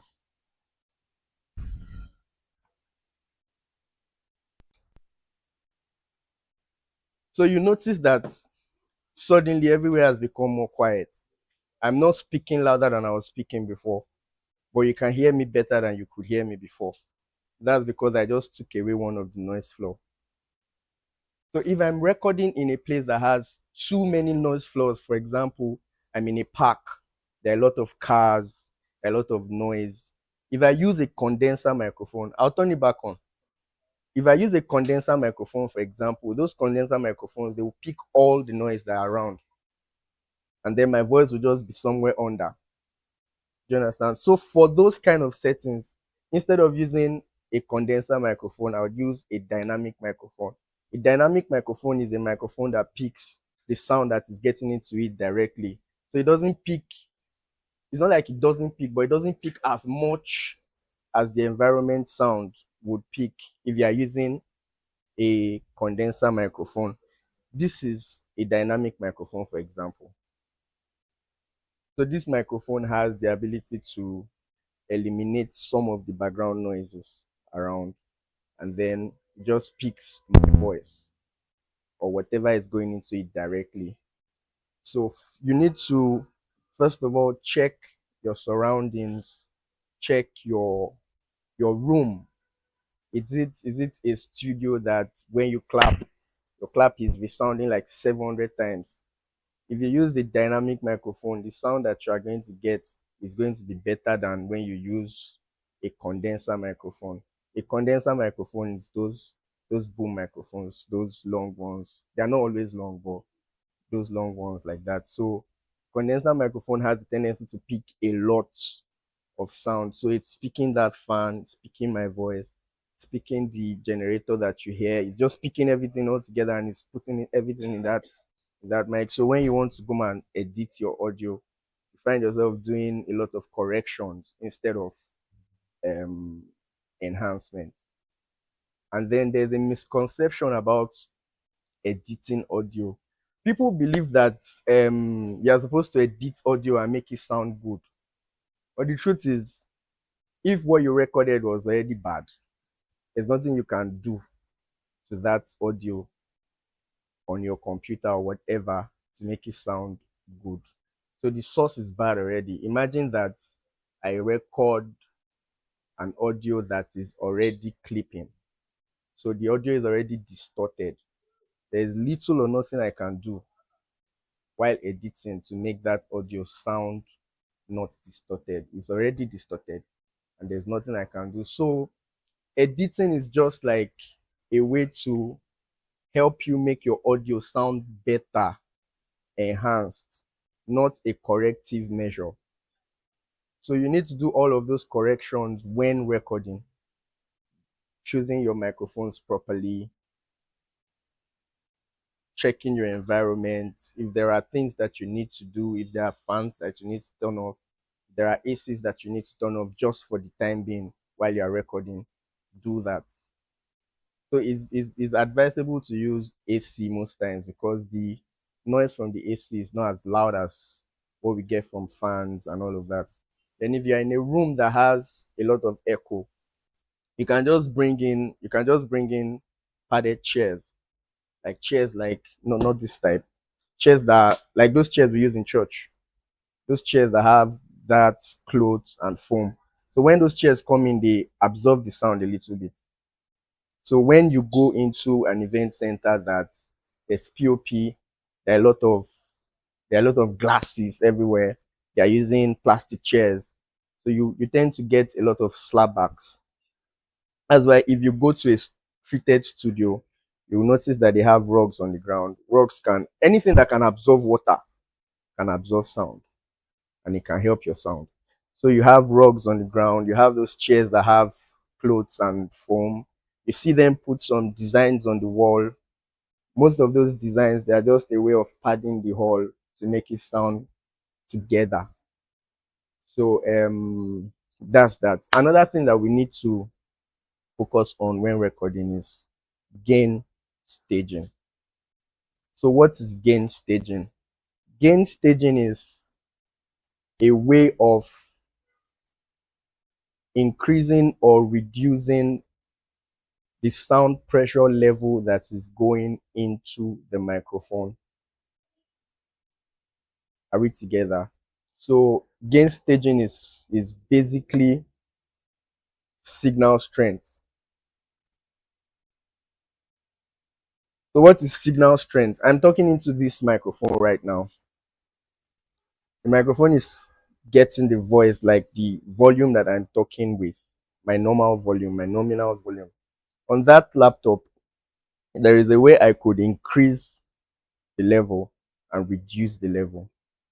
So my gain staging is, I want to find a point where I'm not distorting and I am not faint. I want to have a strong signal. I don't want to have a weak signal. And I don't want to have an overly strong signal. I'll show you some demonstrations. I don't want to have an overly strong signal, because when the signal is strong, is too strong, it gets to distort over time. And when the signal is too little, then you're not giving the microphone enough power to express itself. So that's gain staging. Like I said before, a lot of people think that when the thing is loud, that is when you're going to get a better sound. But I tell you the truth, if you record, it's better to record too low than to record too high. When it comes to sound, less is better. So I've seen some people, when they are trying to edit their videos, and then they notice that their videos don't have the high ends. Like, you cannot hear the S from the audio is sounding muddy. They tend to want to boost the highs so that the highs can come out. But I tell you the truth, if you cut the muddiness from the sound, you're going to get the high that you're looking for. So when audio is concerned, less is always better than too much. That's for gain staging. I think I should just show you guys what I mean by gain staging.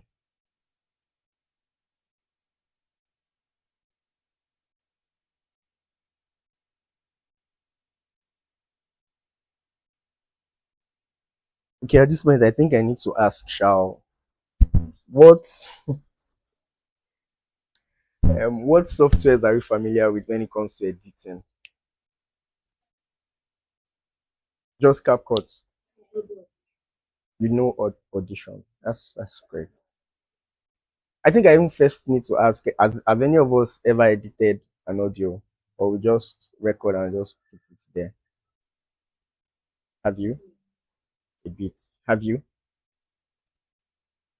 Have you have you edited any audio before? Yes. Okay, so you just record the audio and just throw it there. Okay. How did you edit your audios? Okay. Okay. PC, have you ever edited an audio before? What software did you use?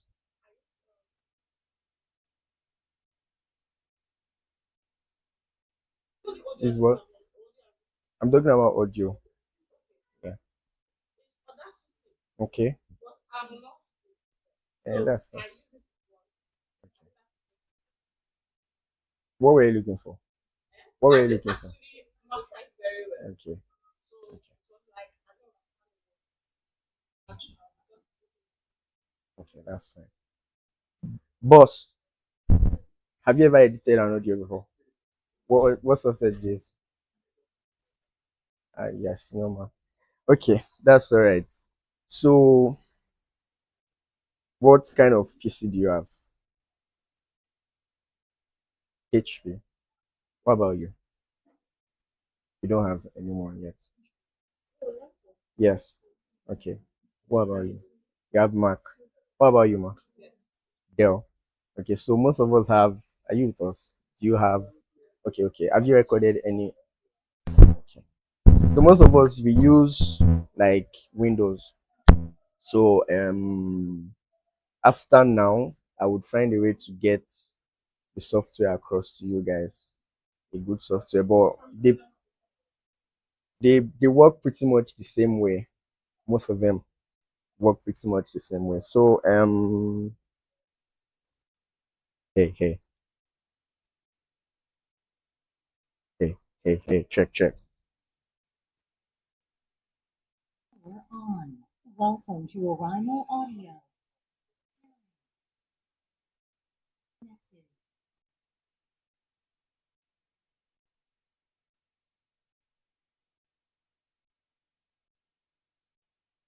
Check check check.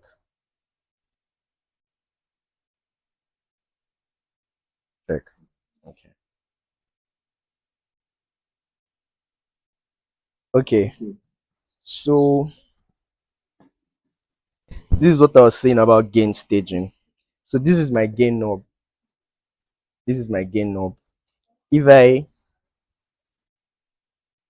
come up here, check, you can see that we still have a green signal here. If I come up here and say check, the signal is distorted already. I'm still talking the way I'm talking, but my voice is sounding distorted as compared to this. Check. My voice is cleaner right now. But when I come up here, I'm still saying the same things I'm saying. I'm still on the same level, but the sound is already distorted. So if I record with this kind of signal, it is going to be very difficult for me to balance it out. So I will try to record something now.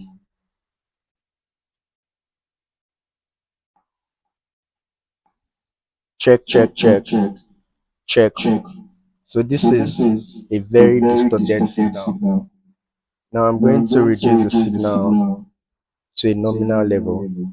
So I'm recording at this level now. If you notice, you will see that this frequency spectrum is hitting the ceiling as compared to these ones. So with these ones, I have headroom to actually increase the sound later. If I'm trying to edit and the thing is still sounding low, I have the leverage, I have headroom to be able to edit this sound, to make it sound better, to make it sound louder, even if it's not loud right now. You understand? But with this one, it's already hitting the ceiling. So there's little or nothing I can do to make this thing sound as I want it to sound. So let's try editing.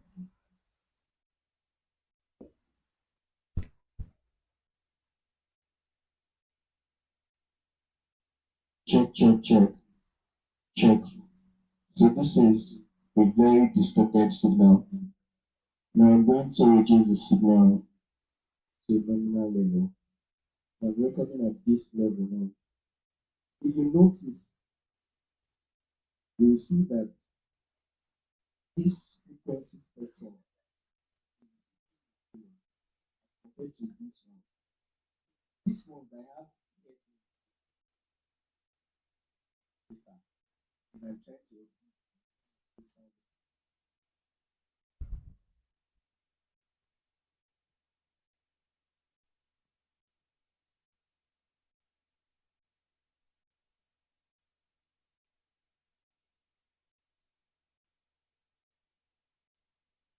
Okay. So I've separated the one I recorded low from the one I recorded that is clipping already. So I'm going to leave them at the same level.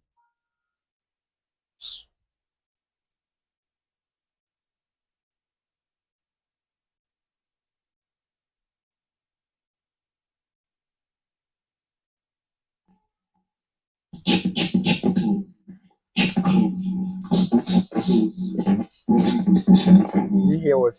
But now just notice when it comes here. To nominal level. So I'm recording at this level now. If you notice,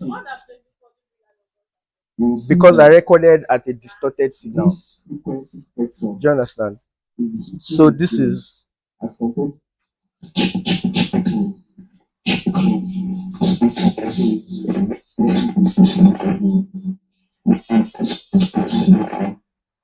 nominal level. so if I come back here and then I try to reduce it, what I'm doing is I'm just reducing the volume. I'm not reducing the signal is still the same thing. Check. So this is a very distorted signal. I'm down minus 22 dBs. To nominal level. So I'm recording at this level now. If you notice, So that's just the difference between recording too high and recording nominal. For this microphone, this particular microphone I'm using, on that laptop, you can increase the gain, reduce the gain. How do you find the nominal level? You can listen.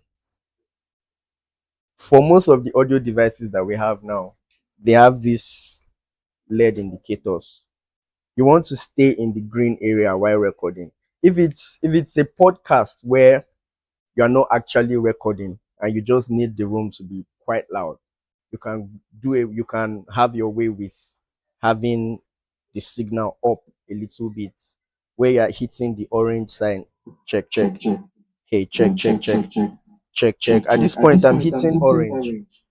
But if I'm not recording, I don't have an issue, so long as everybody can hear me and they can hear me clearly.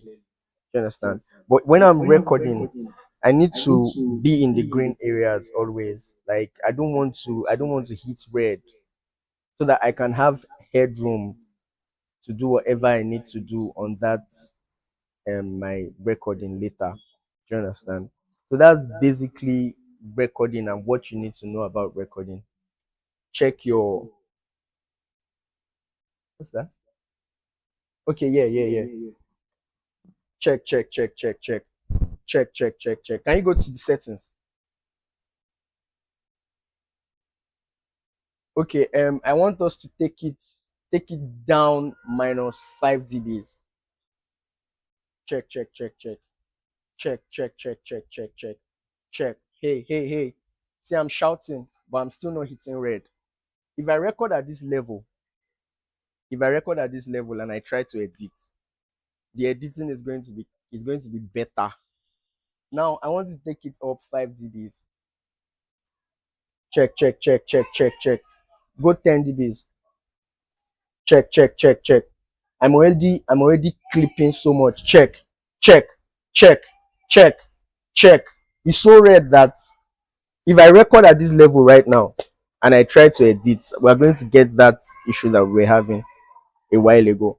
And then it's not going to even sound clear. If you can hear me, you can hear that it's not going to sound clear at all compared to when we were at. Go back to 0.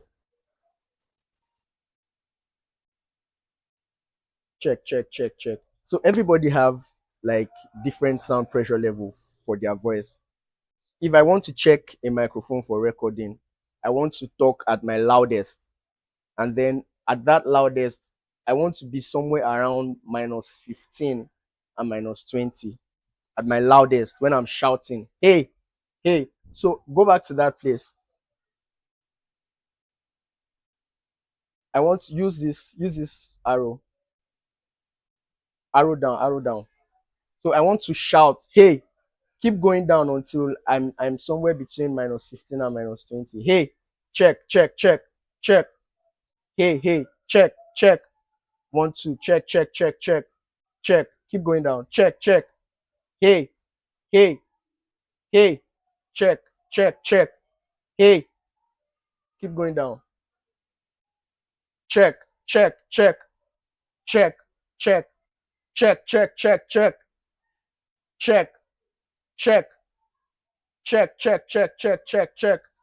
1 2, check. Check.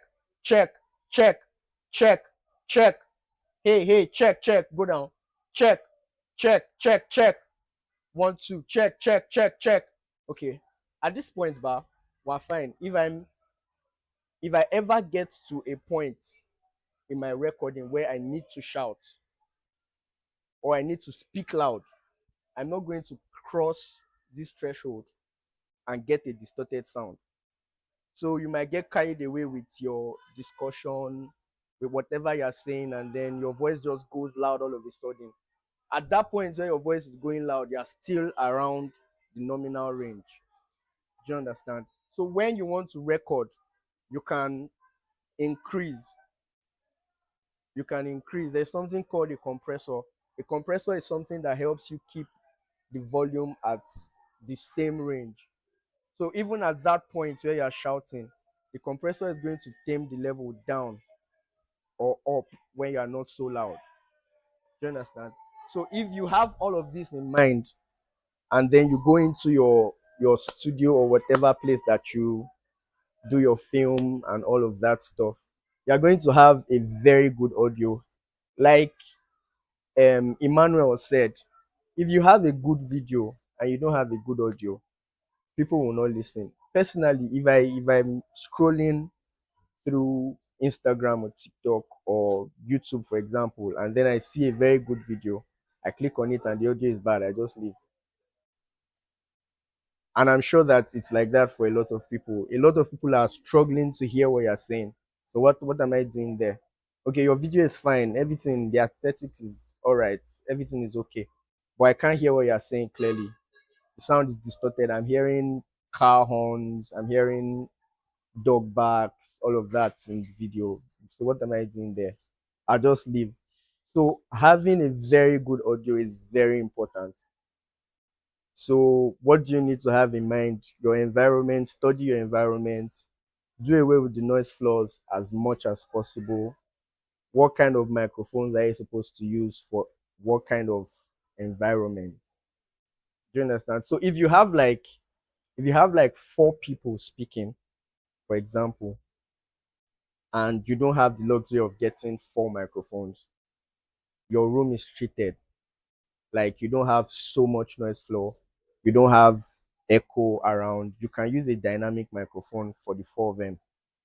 Just put a condenser microphone, for example. Use a condenser microphone for the 4 of them. Let them just be around the microphone. Put the microphone gain to the normal level where they are not hitting the red sign, where they are not clipping. That's the word. When they are not clipping, just record them at that level. Then when you go to your software to edit, you can bring up their volume and all of that stuff. So let's do editing for a while. I'm going to delete this one because I cannot be editing distorted signal. Is there a way we could come closer so that we can see?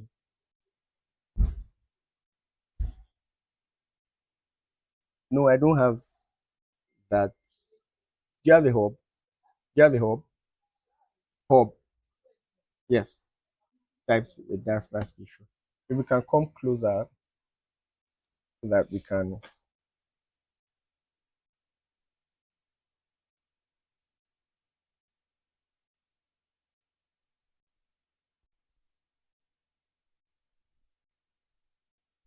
Mm.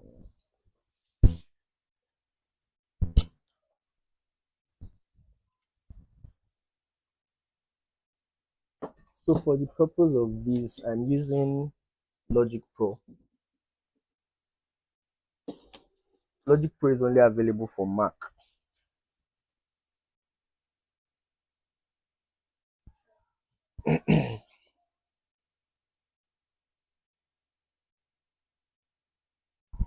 Okay.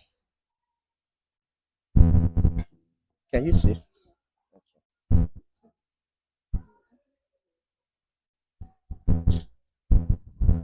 Yeah.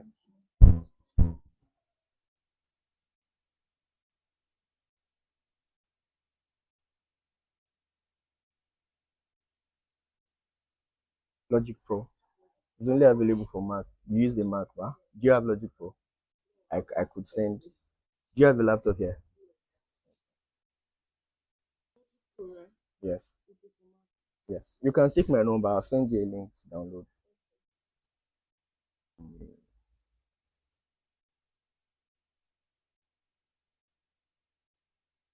Okay. So to record, you need a microphone, a sound interface, or you need a microphone and a recorder. You know those recorders where you just plug the microphone to the recorder and it's recording, or there are those microphones that have inbuilt recorder. If you have those microphones, then you don't need a separate recorder. Some DJI microphones have inbuilt recorders. Yes.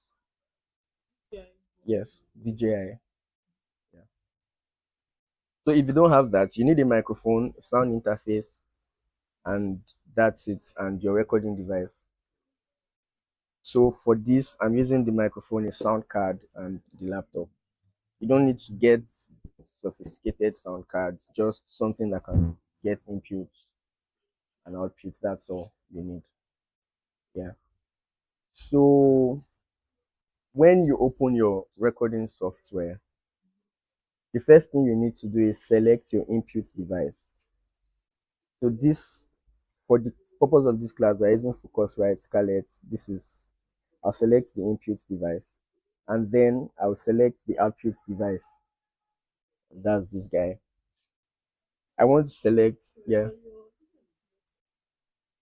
Yeah. Yes.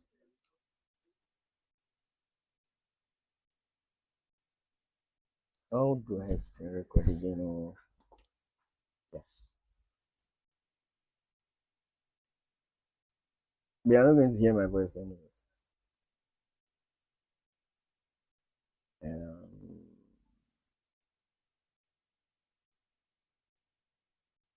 Hopefully you can hear my voice. Hey, hey, hey, check.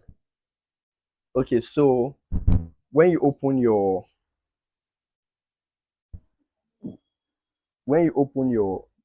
recording software, you need to first select your input device. That's this guy, what the microphone is connected to. And then you need to select your output device. So whatever, if you have like speakers set up that you want to use to hear and all of that stuff.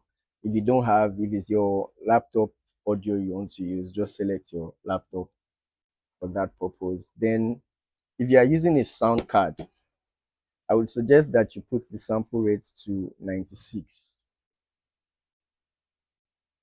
That's if you are using a sound card. But if you are recording directly from a mixer, those small mixer, put the sample rate to 48. Most sound card does 96. But if you are recording with a mixer, those normal small mixer, you can put it to 48. If not, the recording will not be clean. If you leave your sample rate at 96 when you are using a mixer, the recording will not be clear. It will skip some points. Do you understand? And then if you leave it at 48 for some sound card, it will also skip at some point. So when you're using a sound card, it's advisable to just leave it at 96. When you're using a mixer, leave it at 48. Then open. Let me. Yes. Yes. But you can have the two of them set up together if you want. So if you are recording with a mixer and a sound card, you can do your editing before you record. But here I'm recording my raw voice. But if I have this microphone plugged to a mixer, then the mixer to this sound card, then to this place, I can EQ, do all the editing that I need to do on the mixer before sending it to this guy. And this guy sends it to the recording software. But now I don't have a mixer, so I'm just recording it directly. So what I'm recording to this place is my raw audio. Nothing has been done on it, just my gain. So choose for Logic Pro, you select how many inputs you want. If you have like 5 microphones, you select 5 inputs. If you have 6 microphones, you select 6 inputs. But we are using just one microphone. So I'll select just one input and create. This small R that is here means that I want to enable recording. If I don't click it, whatever I'm saying is not going to be recorded. You don't see any signal now. But when I click it, you begin to see signal. It means that we have active signal coming into that channel. If we have other channels, so to create a new channel, like a new track, just double click, add new audio track, double click, add new audio track, like that. So if I have another microphone plugged in here, I can just select this input as input 2.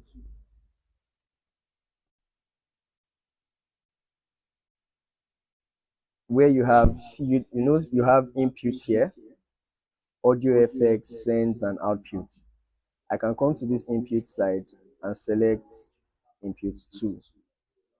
So whatever I'm saying in this mic is not going to affect whatever is happening on this channel. So this channel and this channel, they'll be independent of themselves. You understand? So I can record as many channels as possible together. I wish, okay, I have a playback cable. Come. Yeah, yeah, yeah.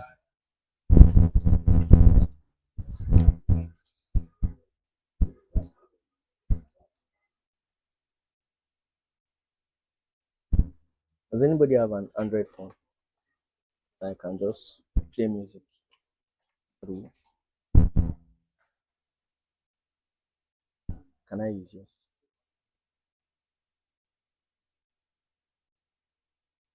Display something.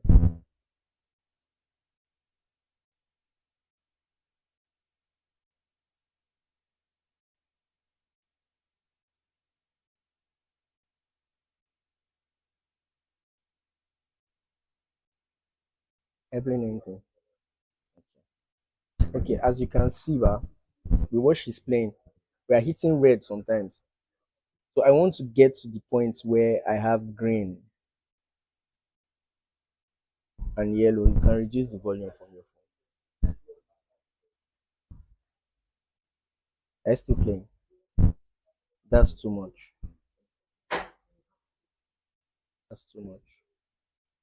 Okay, leave it there. So we have green here and we have green here.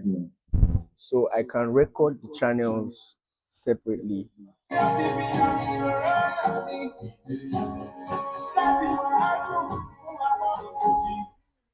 I record them separately. So this channel is recording the audio that's coming from her phone, and then the channel 1 is recording my microphone.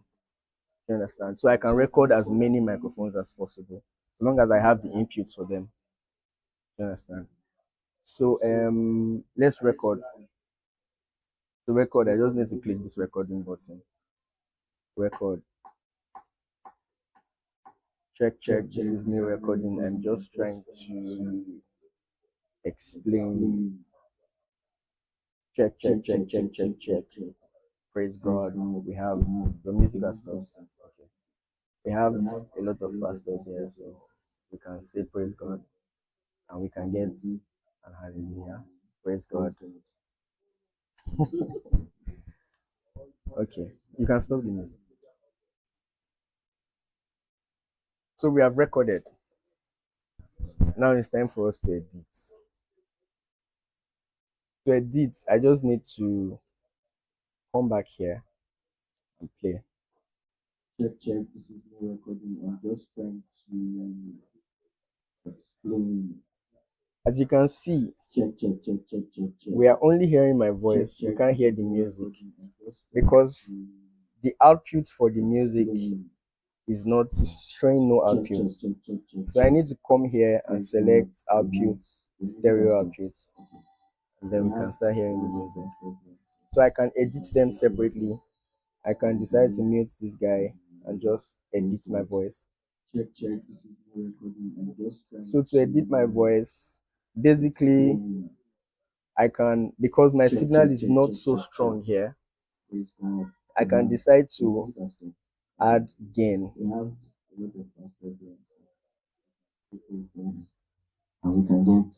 That's too much.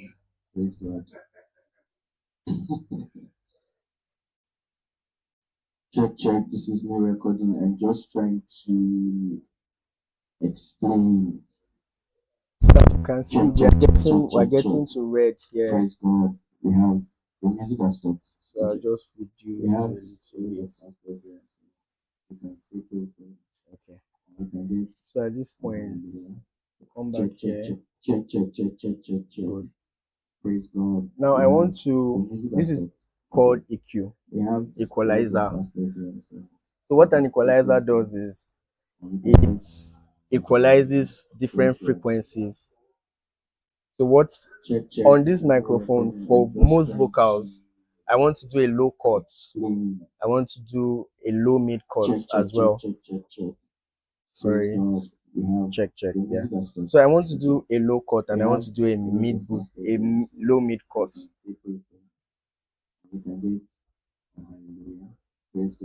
I want to drag it up to like, for a male voice, I want to drag it up to like 120, 130. For a female voice, I want to drag it up to like 170.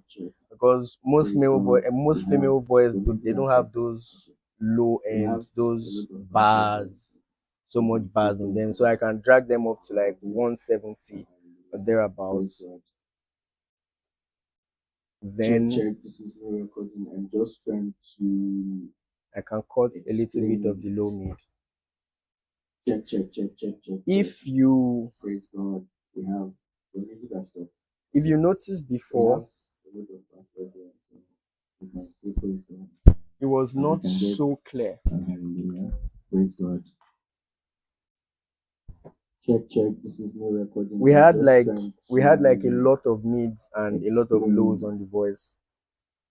Check. But when I did the low cuts and this mid cuts, let me be drastic with it. We have You notice how it has made my voice too tiny. Praise God. So I want to get to a place where it is nominal. You can boost it and look for where it sounds so bad. Check. And just drop Praise it. God. We have the music has stopped. Okay. Just drop it. So if I'm using a microphone that doesn't have those, it doesn't bring out those S sounds, I can just boost the high side. Then I'll do it drastically. Check. This is me recording. That's too much. I can just bring it down a little bit. Check. Praise Do you God. understand? We have the music has stopped. Okay. Then We have a lot of pastors here. So what I was saying about compressors. Praise God. So what the compressor does is it helps me. Don't worry yourself about this one too much. If you have your EQ, okay, you don't have to worry about this one too much. This one is just make it sound better. Just those places that the sound is too loud, to bring it down. The places that the sound is not too loud, to bring it up. So to make the voice the same. To explain. Check. I don't want to do too much. We have the music has stopped. Okay.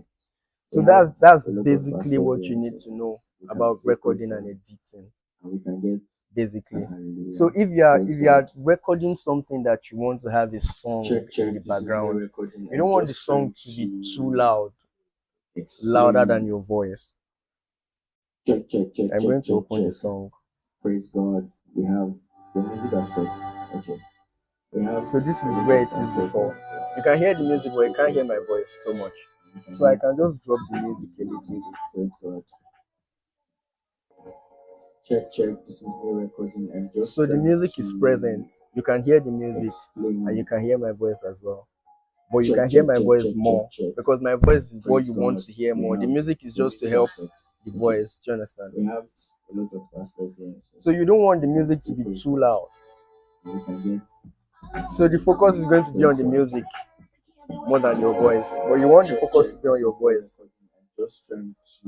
Then after all of that, you can just bounce.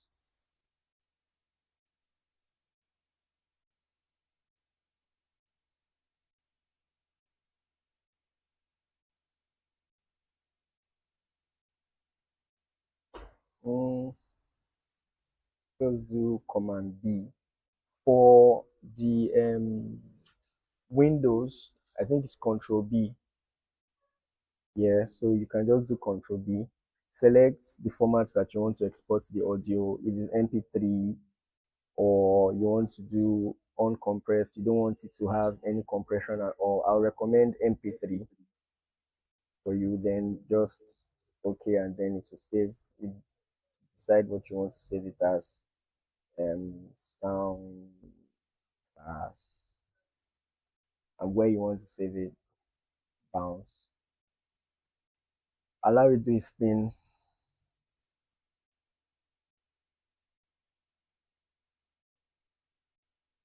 Yes.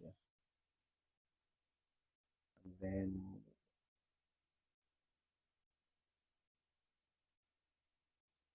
where did I save it?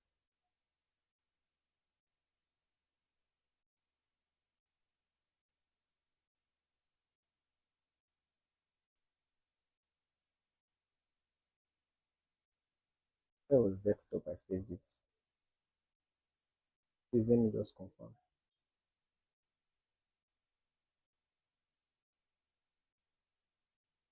Saved it. I saved it on desktop now.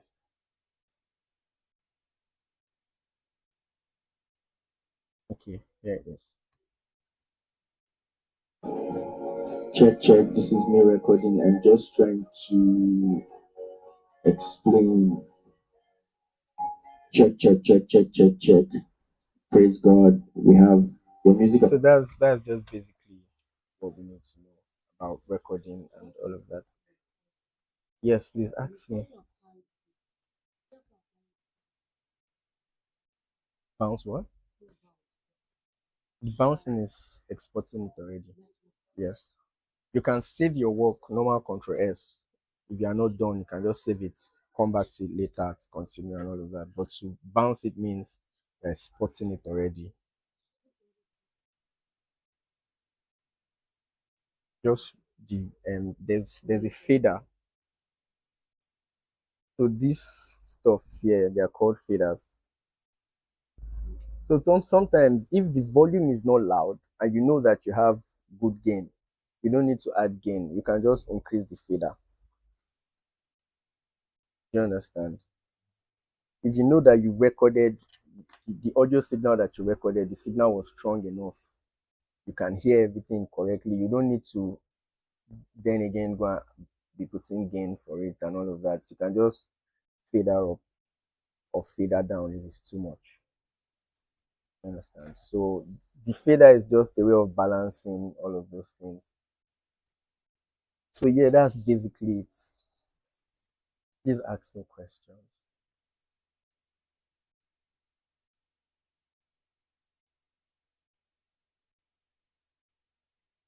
Okay.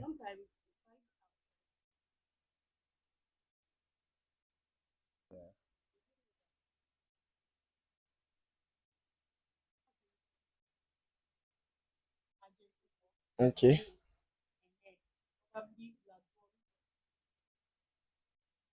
Yes. Yes. Low cuts. So at that point, what you're doing is you're doing corrective EQ. So this low cut that I told you guys to stop at 120, 130 for male voice, you can extend it. It is going to kill some of the noise. It's not going to kill everything completely, but it's going to kill some of the noise and make it sound better. So you can hear the human voice is around somewhere around 2000 hertz to 6000 hertz. So anything below that range is not going to have so much effect on the clarity of the voice. It's just going to be for fine tuning. So you can go as much as you need to go to filter out those unwanted sound. If I record this microphone, for example, let me see if I can do that.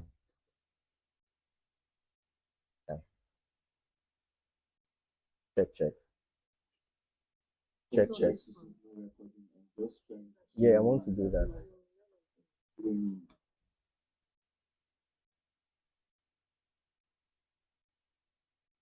Check. No.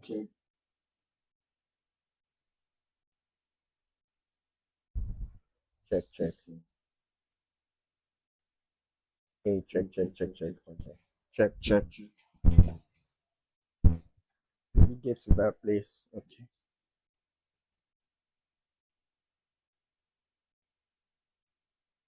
Check. Hey, check.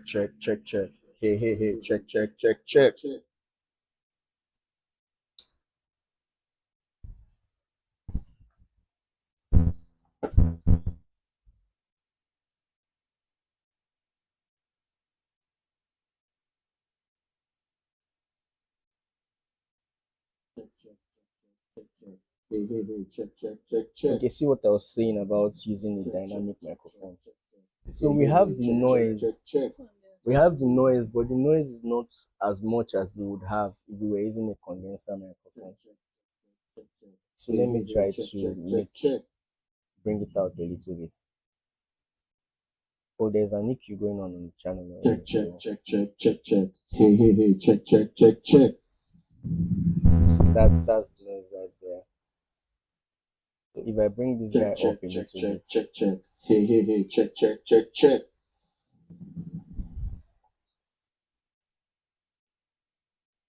Hey,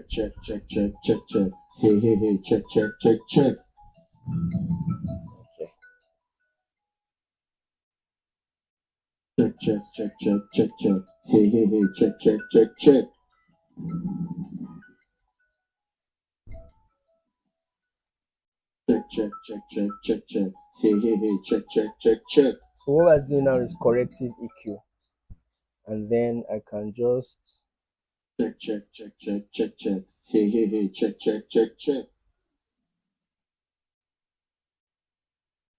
Take down the gain a little bit and work with faders. Check.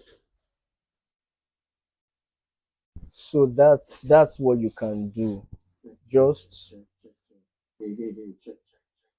if I increase it up to this point, you don't hear the noise anymore, but it has affected the quality of the sound. You see. So it's always better to be mindful. Check. It's always better to be mindful. Check. Hey, check. The noise is not there anymore. But the voice is not as clean. So it's always better to have those things in mind. Try as much as possible to get away from the noise. Use a dynamic microphone. This one you can hear it because I was too close to the fan. Do you understand? Use a dynamic microphone where you have so many noise. Do you understand? Use a condenser microphone when you don't have noise. The place is quiet and calm and all of that. Do you have any question then? Okay. Do you advise? You're recording with your phone. Yes. As for your YouTube Video. Yes, a video. You can use this microphone. You can use another phone.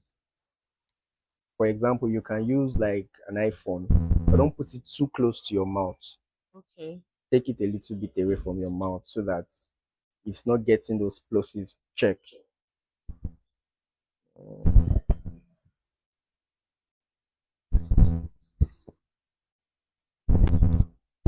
Check. So if the thing is too close to my mouth, you can hear that sound. But if I bring it a little bit away from my mouth, the thing is clearer. Even if I do it's not as plosive as it was before. So just take it away from your mouth a little bit. Let it be not too far from your mouth, but not too close to your mouth. Yeah, you can work with that. Then you can edit later. That's my question. You install a record, yes, on From your your phone, phone? No, you can use or your just normal like voice memo. okay, just like Yes. Yes. Just like Just a normal voice memo. Your normal voice memo now. Um, yes.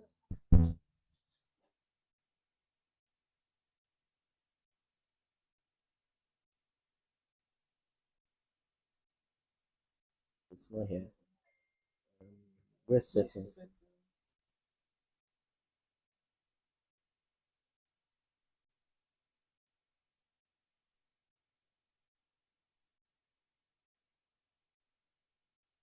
I'm sorry, I've used all your time. Oh, forgive me. left, right, front, and back. So this is voice memo. I record with this. So this one is only for voice recording. Yes, What for if you are voice doing recording. video? My name is For both video, you can put another phone somewhere around close to you. Yeah, and record. Yeah, it's so possible. how do you then how Sync will the you audio. get the sound after you record it? You can send the recording to a laptop or something where you are editing the video, then just sync them together. Hmm?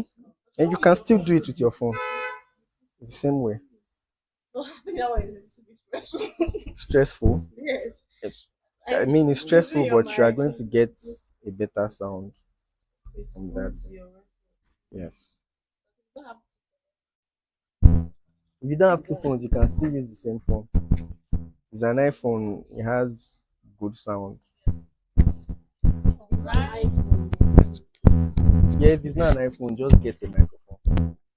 It's even better to get a microphone. The iPhone microphone is just there to help you when you don't have the choice. Yes, I'm sorry for taking No this so many times. problem. Please, can we give a round of applause for a round? I've forgotten the style. Ah, a round of applause. Thank you Thank guys. you so much. Thank you so much. Okay. So can we stand up? We're going to play a little game. So I let's want to stand. go so they can get my number so that I can Yes. send. You can get down So my number. So you just text me if you have an issue, and then for that software, no, I can give you for Windows. so I call So your the number number is first. 090 6908 7717. Yes, Victor Joshua. Yes. Yes. Thank you. Thank you so much. Okay, so guys, let's stand up. We've been sitting down for too long. Can we stand? After you have saved the number. Have you saved this number? So let's stand, please. You save number later. Stand. Keep your phones. We're going to play a little game. You can ask him. We'll show you where the restroom is. Alright. So we're going to play a little game. When I say stop, you walk. When I say walk, you stop. When I say clap, you jump. When I say jump, you clap. Do you understand? Do you understand? So if I say walk, you stop. If I say stop, you walk. If I say clap, you jump. If I say jump, you do what? You clap. Are we ready? Alisa, can we have video?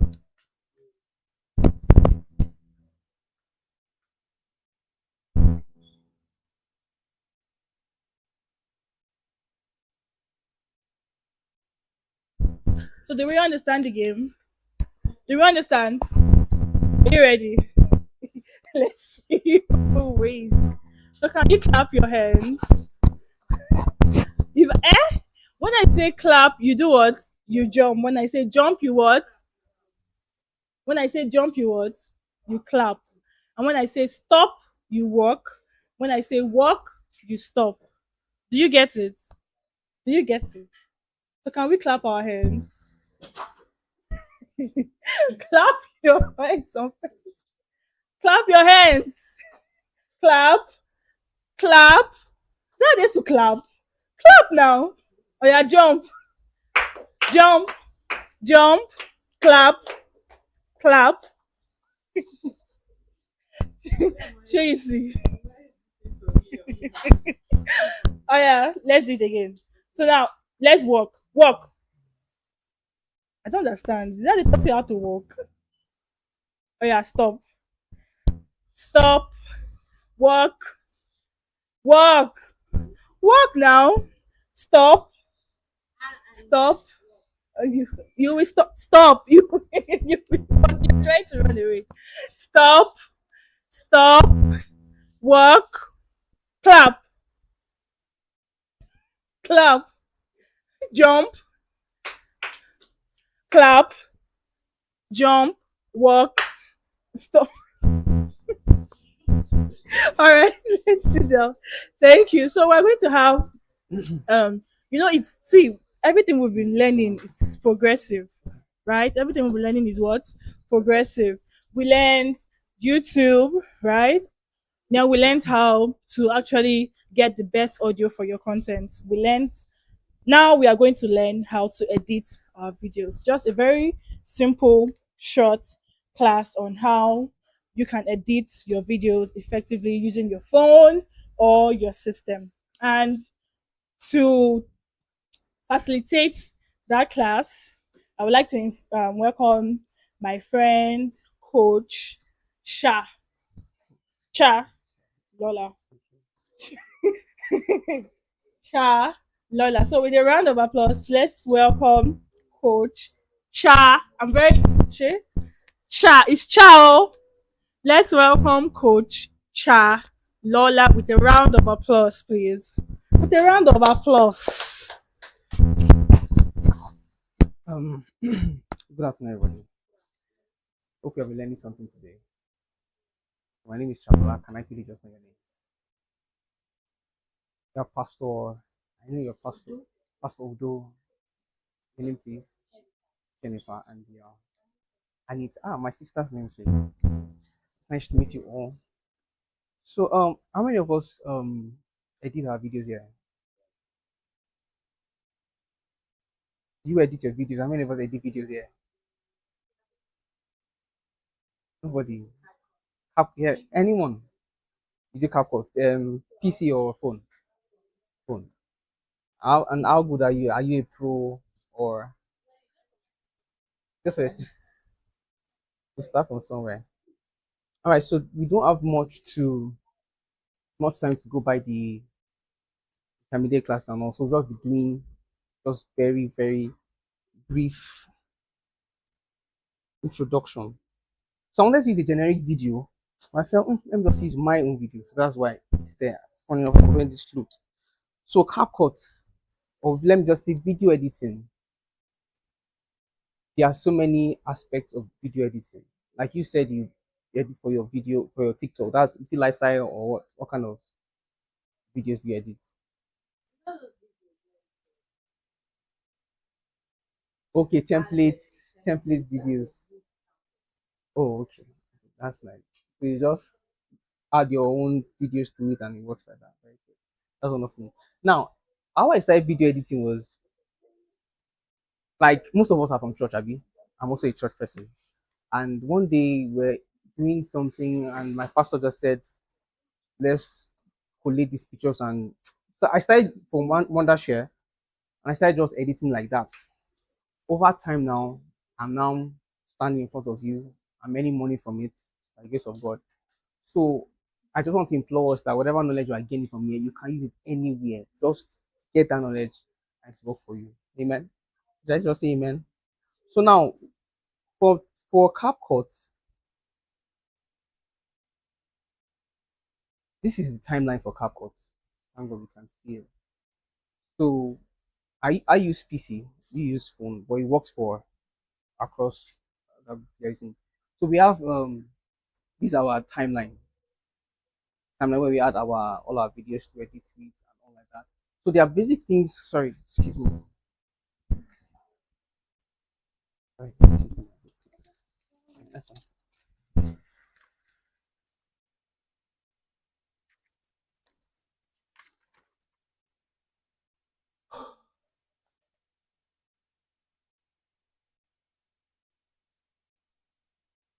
So most of the things I wanted to teach, Mr. Victor taught them already as regards sound. Like Mr. Emmanuel also said, once your sound is not good, just forget about having a good content. So I'm looking at the timeline. This is the timeline. So it's from there that you do all your editing, whatever you're doing is from there that I don't know if there's sound, sorry. Please, I'm coming. I'm trying to add the sound to this place. Yes, okay, yes, please.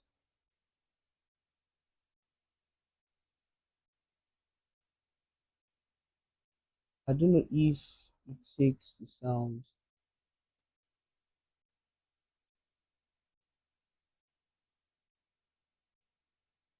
It's just a minute.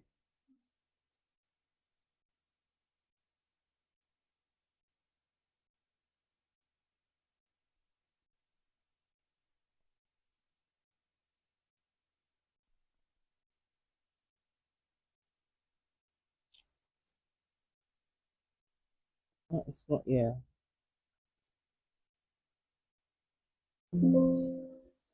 Oh, okay. Okay. So why I asked that question to Mr. Emmanuel was because I moved from music production into Christian content, gospel content. So I was asking if I was able to merge. So now for you to want to edit, there are a lot of things, there are some things you can use. Now I'm going to play this a raw video. I'm going to play and we're going to edit it together. I'm just going to play it. It's a very long video, but I cut it for the sake of this class.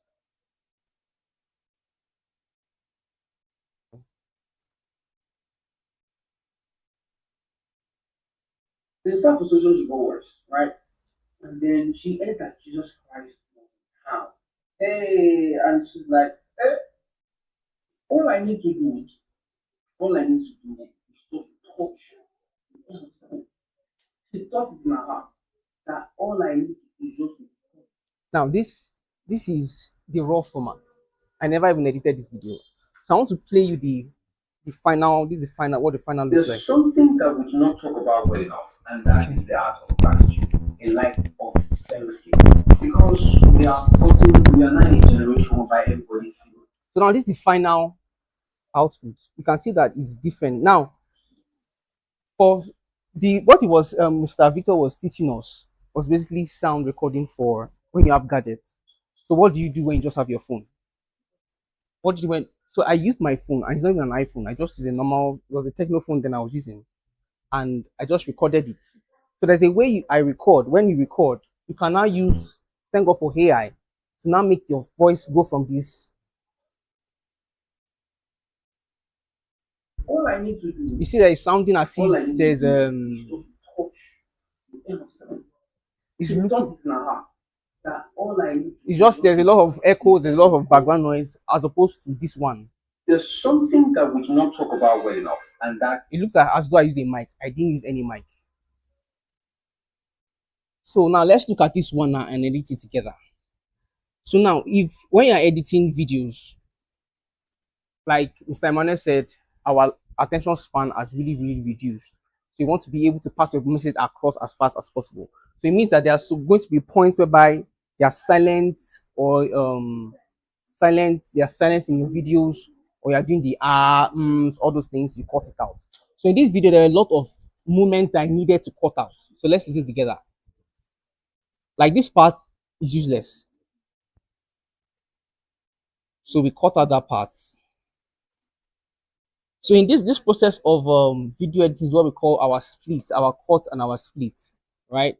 I cut out that part, is gone. The disciple solution to go worse, right? And then she ate that Jesus Christ. Hey, and she's like, eh.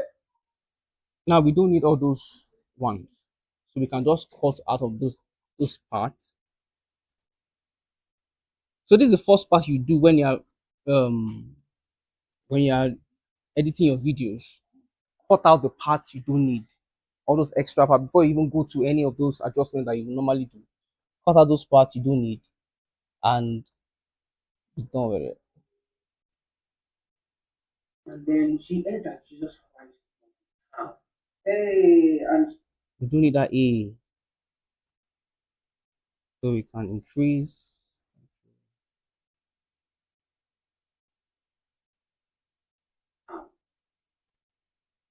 And she's like, all I need to do.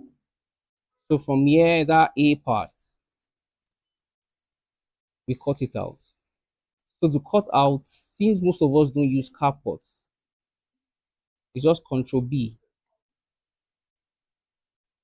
and we are done with that. Control B, just cut. So let's go. Then she entered Jesus Christ. All I need to do, all I need to do. Now I repeated myself that you need to cut that. So we look for the best one that is. All I need to do, all I need to do is just touch. So we cut out this part.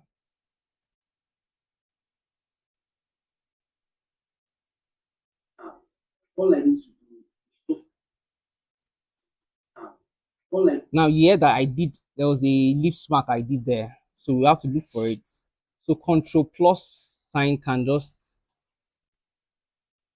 help us remove it. That then control B, we cut out that part. And we're done. All I need to do. Like if your keyboard has control plus to just increase the timeline, you can see it's increasing it, and control minus to decrease the timeline. That's for PC, if you're saying PC. And then she entered Jesus Christ. All I need to do is to touch. She thought it in her heart that all I need to do is just touch. Now I repeated myself again in that place. So you cut out that from that part. So this part is one of the most daunting because that all I need to do is just Control B again. That this whole part was the same thing I said again. We cut it out. That all I need is just if I can cut that, I knew I would need it.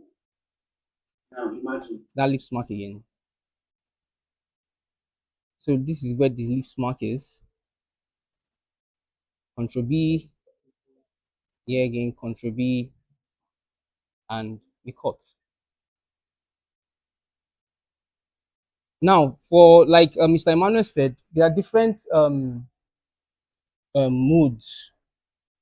There are different moods you can edit your videos in. Like you said, the portrait that's for TikTok reels, for mostly reels. Then the landscape for mostly YouTube talking head. And most videos we watch on YouTube, are usually that is not short, are usually in landscape mode. And then she entered Jesus Christ. That all I need is just if I can put that in, I knew I would need it. Now imagine there was a lot of strangers, there was a lot of people strung around Jesus Christ. There was no security. Even exactly said, didn't get good job of protocol. Protocol, there was no protocol. That didn't get good job of protocol. Protocol, there was no protocol.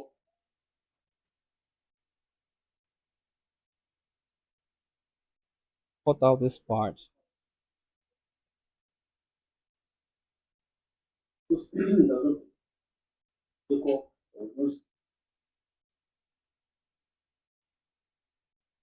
I'm going to give you a site whereby you can. There was no security, there was no security, nothing.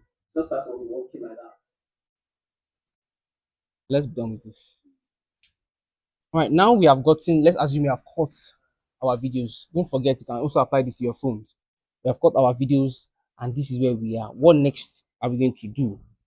That's where like I said, if you look at this one, this is the final, this is what it looks like finally. So we start adjusting one by one. So we have video. So this video session, where my cursor is, that's where you can scale the video. You can either zoom in or zoom out. Right? You can either zoom in or zoom out. That's basic for now. You can remove the background also. If I want to remove the background, I can remove the background from this video session. And the audio, the only downside I don't like about using CapCut is that it doesn't give a lot of attribute to work for audio, but for video is wonderful. Then the speed can either increase or decrease the speed of your video. Now I brought up about this one. Now most of these videos or this clip, I reduce the speed to work with, it's not normal speed.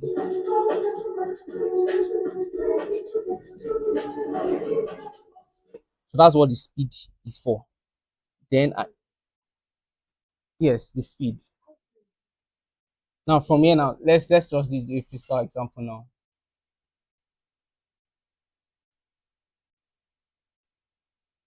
So let's go to the speed. It's just for me, just reduce, that's all. People thrown around Jesus Christ. There was no security. Even if I can increase it if I want to. walking like that. But they got thrown with a lot of people thrown around Jesus Christ. There was no security. Even if that said they didn't go up. So do you see what the speed does? Oh. So now this is where your color, I'm not going to call, I'm just going to call it, we have color correction, we have color grading. There are two different things, color correction and color grading. Now, when you see a movie like, let's say a horror movie now, do you watch horror movies? I don't watch it either. Okay, let's say a movie like, looking for an example. Eh? Like, okay, have you seen a Batman movie? A Batman movie, you notice is always dark. It has a bit of darkness to it. Now, if you see a happy movie now, let's say for example, now a comedy movie, it's always bright and yellow, and that is color grading. It sets the mood for the movie. So if you know that this movie is very dark, you know it's going to be like this. There's a kind of brightness. Have you seen the movie Barbie? Yeah, it's usually very bright. It's usually very looking happy and all like that. That's the color grading. But color correcting, which is what I'm going to do now, is just going to just adjust the color. Now, if you look at this one, is so white and washed. It's white and washed. We're just going to correct the color so that it's not looking washed. So we want to go from this one to this one.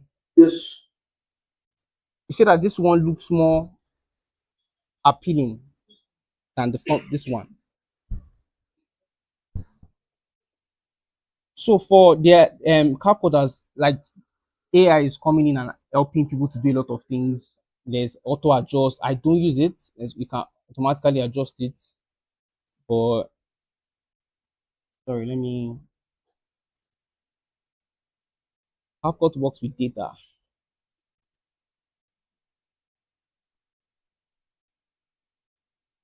So this is an AI attribute that we can use to just help us to really edit our videos. But me, I'm old school. I like to do it manually.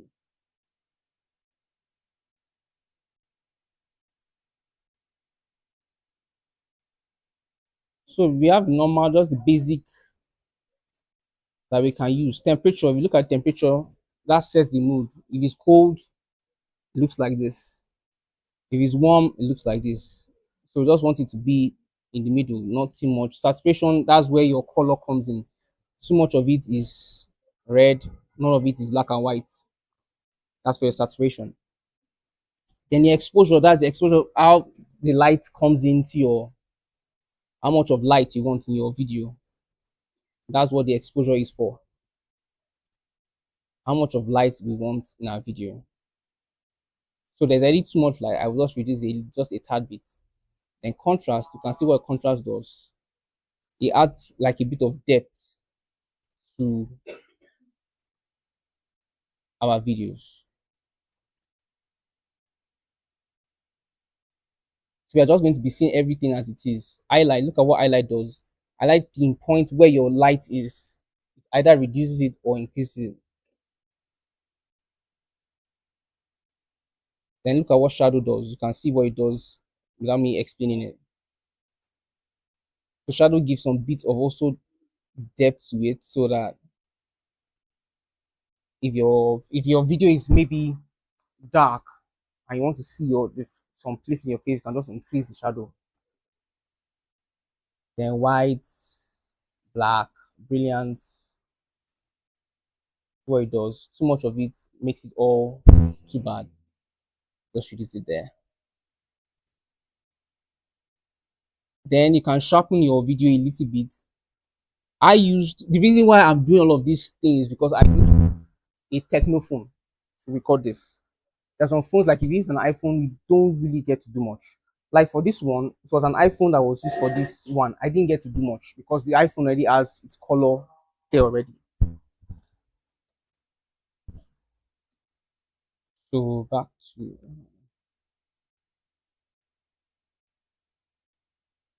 now, we can also adjust it again using our HSL. HSL stands for hue, your saturation, and your light, or the brightness as the case may be.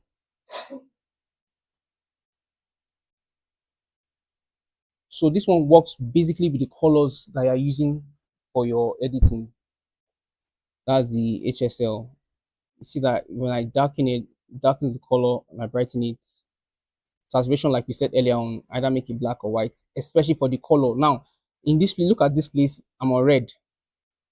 So anything I'm adjusting works with the red in this video. So if I increase it, only the red will pop out in this video. Different colors that you can adjust, like that, like that. So let's go back to normal. It's too much. Our curves. This one, it also works with the light.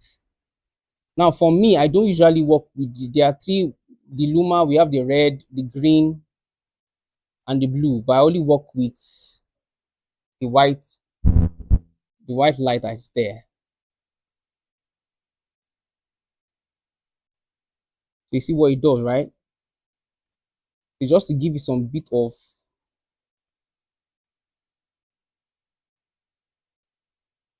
depth to it. So you see the difference. Everything is black here, everything at least you can see it clearly. Then the color wheel, this one this one is for color grading proper. And this one will take a lot of time. We'll just leave it out for now. So the next thing we're going to do is let me look at my timetable. Mr. Victor talked about background sounds and how you can affect your voice when you are working. Make sure that your most content I see, the music is just music we are hearing. It's just the voice that we want to hear. So Mr. Victor did a good job on talking about that one. However, if I want to add a background music to this, what I'm saying now, CapCut has made it easy that you don't even need to leave CapCut. You can just go to their audio section and look for a song that you want to use. So there are different formats or templates that you can use here. But because it's a talking head video, I can just say I'm looking for, let's use a vlog, for example now.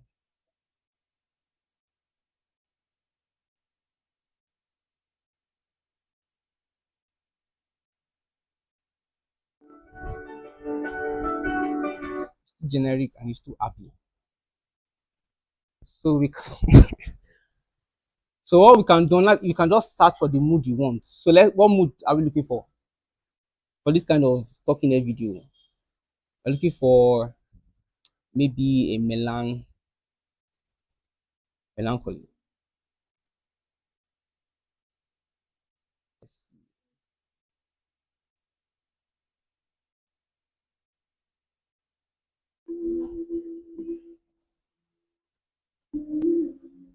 This one fits, Abby.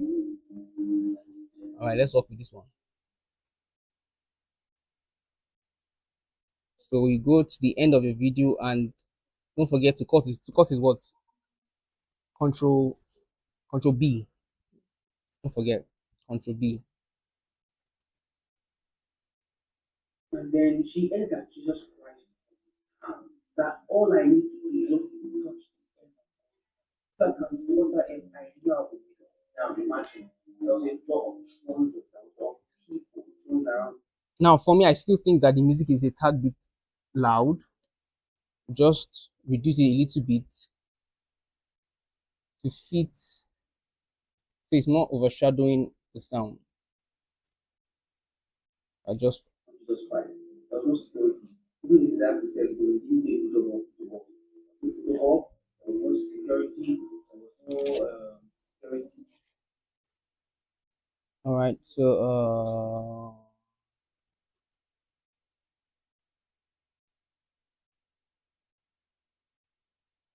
And then so far I've gotten is, remember I said that there's a way you can make your sound and to look as though you use a mic, even though you recorded with your phone. And that site is Adobe Podcast. Yeah, Adobe Podcast. Let me see if I have it. Adobe Podcast Enhance. So these are the site looks like. So even if you record with your video, I'm going to show you how you also add add it from here. I don't know. Why it loads. So what I do, I'm going to tell you what I do is I export the audio alone, take it to the site. The site works on it as though I use the mic, then I bring it back. So this is what, so you just go to export. The export is right up here. You export it, then you cancel the video because only audio you want to export, and you click on the audio. So it gives you format to export with. Either I usually export in MP3. But if I'm doing for a client, this is my own personal. If I'm doing for a client, I export in Wave because it carries more information. But since it's just me, I use MP3. So we export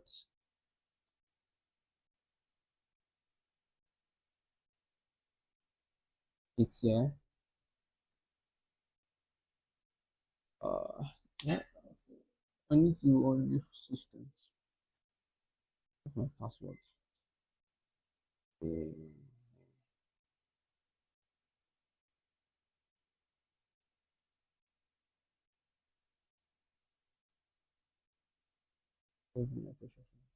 Okay. So this is what the site looks like.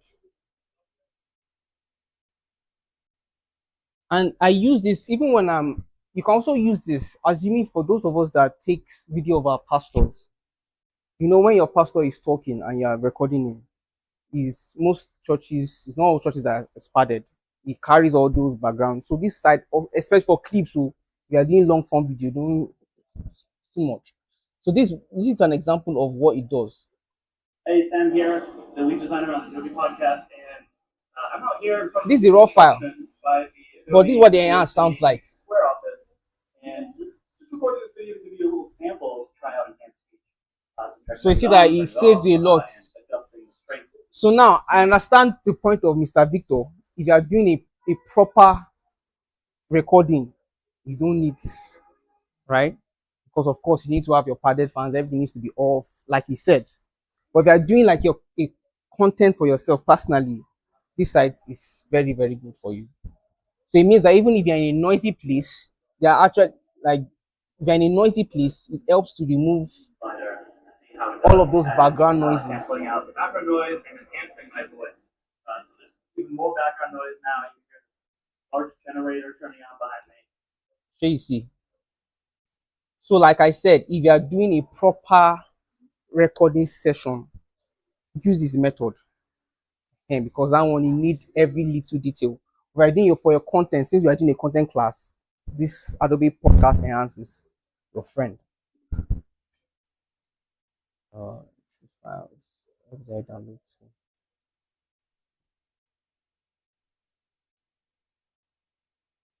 So this is the sound I just recorded. So while it's loading,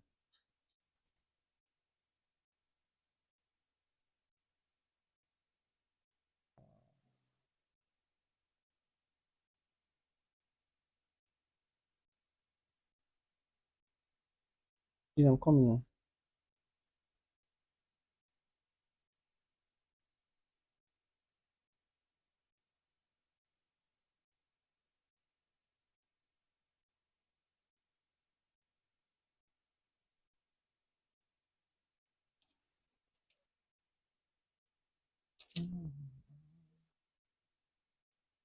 Now, we are doing this class basically because we are content creators. Even though we have different styles of video editing, we have the YouTube explainers, we have the fast-paced reels, documentary, corporate videos, motion design edits that we can use. However, today, or based on the class that we're having as content creators, are just going to be looking at how to create content for reels, TikTok reels, YouTube shorts, Instagram reels, Facebook reels also.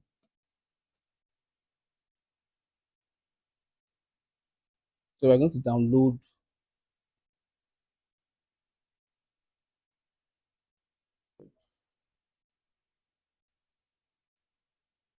All right.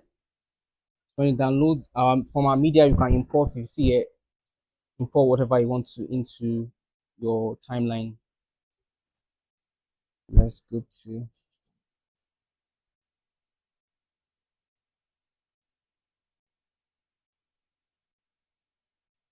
So now we have added the sound now. So it means we have to let's play it. Let's play the original.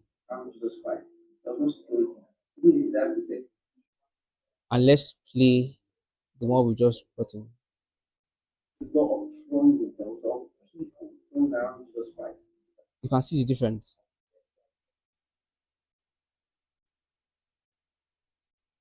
Let's mute the song. And then she entered Jesus Christ that all I need to do is just report the end of all. If I can cut her I know. So it's much cleaner. Looks as though it's recorded with the microphone in a studio. So Adobe Podcast is your friend.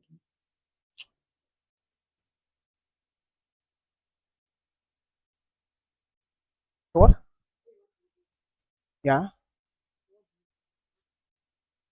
Oh yeah. That's if it's too loud.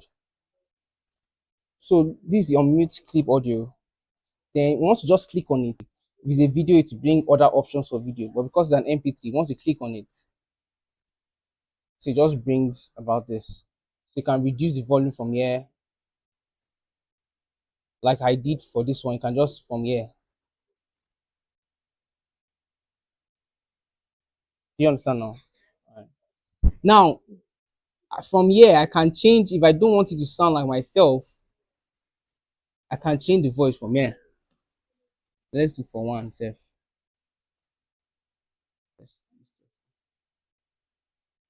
Oh, I'm not connected.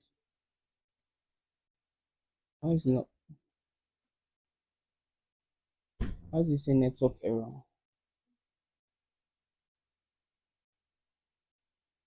Well, yes, from here you can change your sound if you don't want. Then she entered Jesus Christ. Then she entered Jesus Christ. That all and then she entered Jesus Christ. Sorry, the network is not screwing. CapCut is a data. If you don't have data, you can't really enjoy using CapCut. Even on phone and on phone set, you can't export your videos if your data is not on for CapCut. So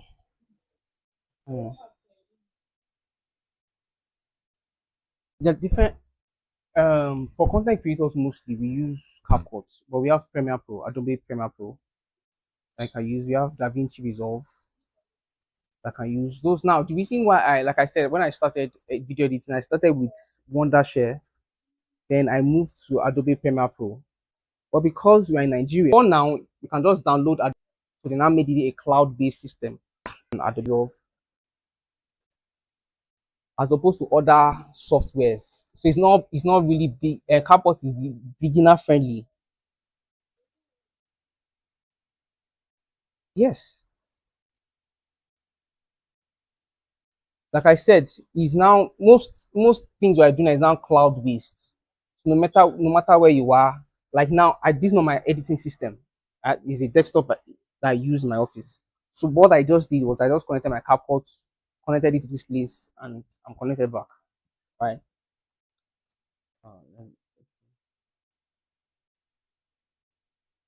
To see this one now, from the look alone, there's too many things going on. I'll be very confused. Even myself, I'm still learning.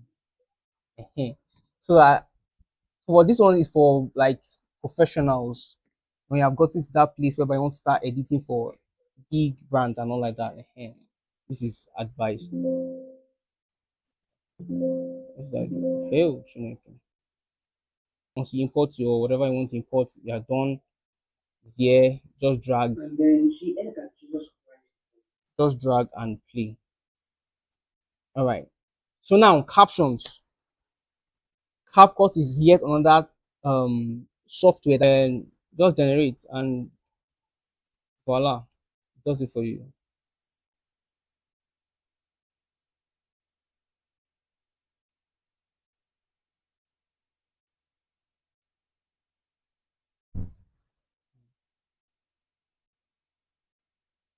It's Oyibo that is listening to my 90.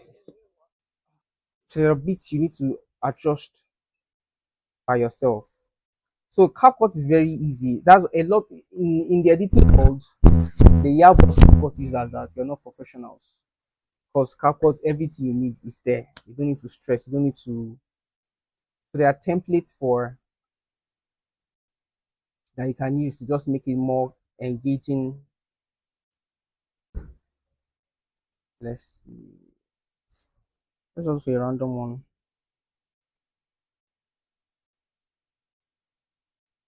Okay. When you go here, you can adjust the color. I like to do I can color pick.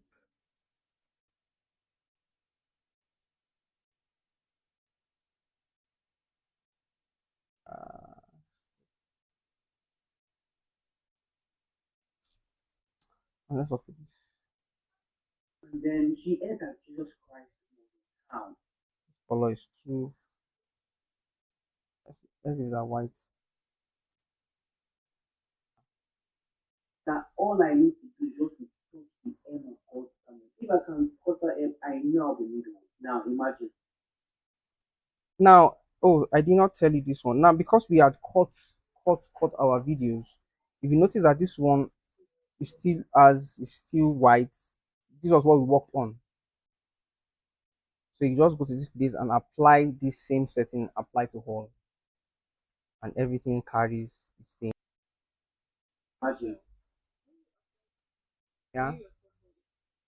Yes. Yes. There was a lot of trending. There was a lot of people. So after you have done all of that, like I said, this is just basics. There's a whole lot that you, and after that, just go to export. Now, I can't 1080p, 4K. Please make it just higher. Yeah. No, that's why you mute. Now, yes, that's I muted. So this is the original. This is the original part. So you just mute it. It's already muted. Whatever I do here is what you export. Whatever you do on your timeline is what will be exported. Yeah. So now there are a lot of things that we can't, for the sake of time, talk about.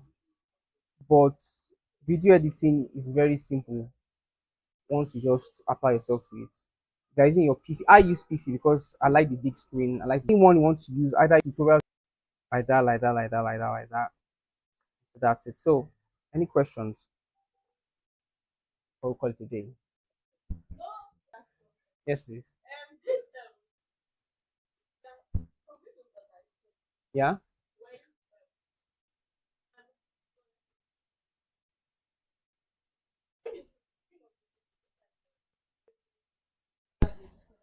Now, maybe that would be now like the hook Yeah. or the intro. But now someone tried showing me that on TikTok, that place that it shows speed. When you want to remove some of the noise, or maybe I think it was it that was doing the editing. Jesus, was it not here? You were doing something like you want to cut out some things that are not necessary. Yeah. And by the time you now want to make them together, Mm-hmm. that thing will not come in. I've tried it before, it did not work for me. Which So I don't know. Then the video will now start talking very fast. But when you use speed, it will automatically change the person's voice. It depends on the amount of speed you use. Let's practicalize it here. like this one now. You know what? Let me just merge everything together.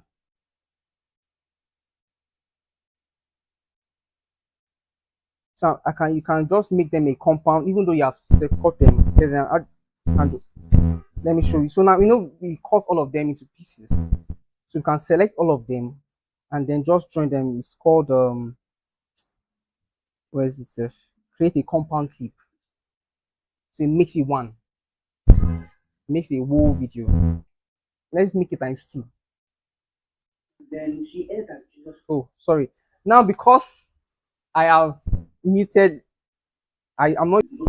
My voice is still the same. Maybe let her listen it.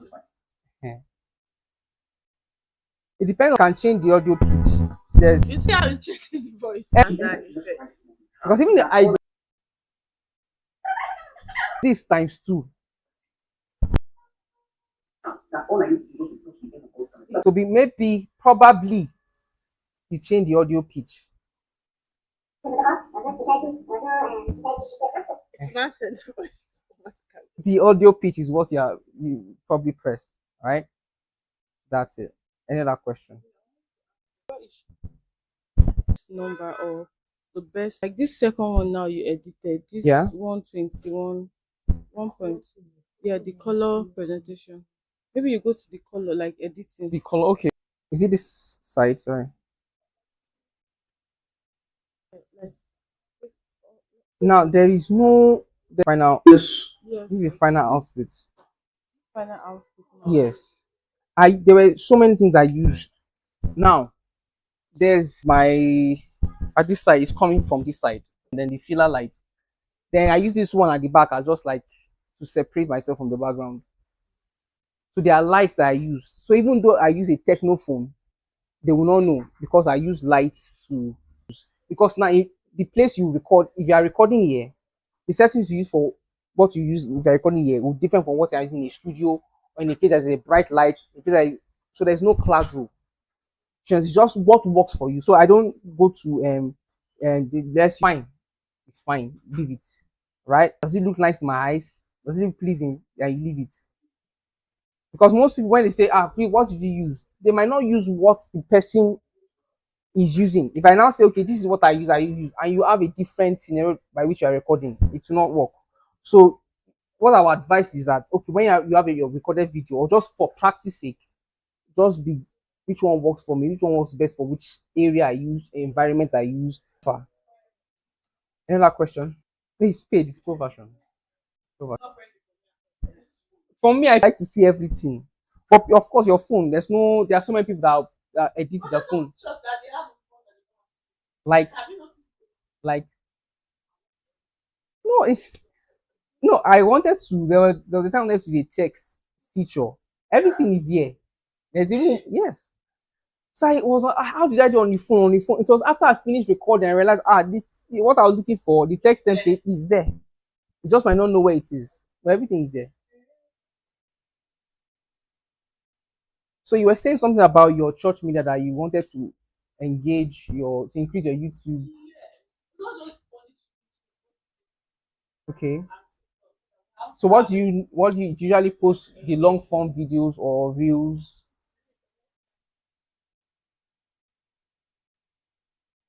It won't go far. It won't go far. If you want your following to increase, or you want your views to increase on those, especially in a religious context, people want to see beyond. There are so many preachers, so people want to see what is happening in your church. They want to see. That's why I did. I'm just like I'm in charge of the social media for my church also, but there's a unit, the creativity and media unit that handles it. But sometimes when I feel like they're not doing something nice, so that's what brought about this one that I did. Yeah, this is my church.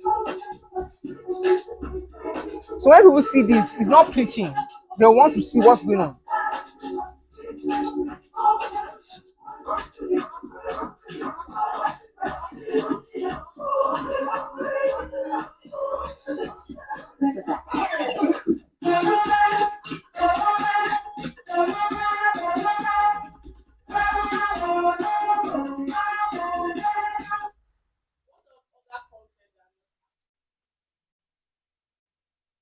Like it has to be if you are doing church, it doesn't have to be church, but it has to still preach about.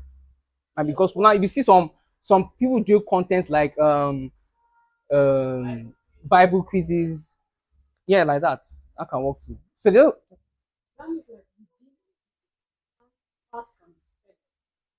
yes, yes. Still that video. We can let's remove on compound clip, undo compound clip. So this one now, because there are clips now this the church own, there were a lot of clips added together. Ehen. For this one now, almost off. So for this one now, I can say I reduce the speed to this one, I increase the speed. And then she heard that Jesus Christ, that all I need to do is I know. Now imagine. Yes. Yes, it is. You have to. So even if it's one, for example, now if let's say I recorded perfectly and it's in one hole, and you want to use just you can split. That was splitting. So for the splitting, you can now say, okay, for this part, maybe like she said, when the pastor is speaking, he speaks fast. I can say, okay, for this one, I want to make it like maybe as the hook. I just remove I make it black and white. And then she heard that Jesus. So it's black and white. So anything I do is on that clip. Right? So once they are in clips, you can. And Coach Grace, I'm done. Any other question? Is this particular video and the one you collaborated is the same place and the same lighting? I don't understand. This video now. Yes. Another one that has clear color. It's the same place. This. There's something that we do not talk about well enough. So yeah, this is the final. Yes, this is final work. Yeah. This one too is the same thing.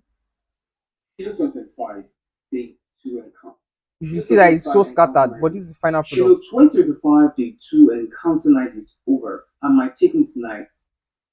So yeah, that's it. Any other question? Thank you, ma'am. I believe in other master classes we'll be able to delve deeper into what. All right. And then we're having our boot camp too. That one is residential.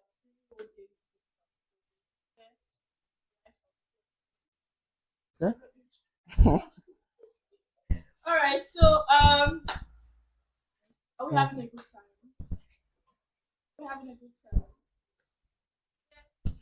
All right, so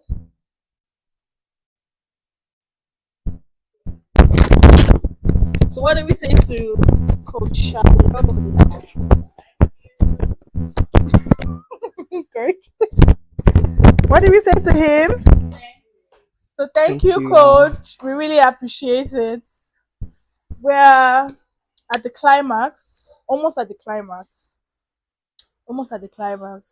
And one of the things, or one of the main reasons some of us came here today was also to learn the TikTok monetization as well. So I'm just going to go deep into that. We would have done a demo, but we would need VPN for that. But I will show you exactly how to do it. So I will show you exactly.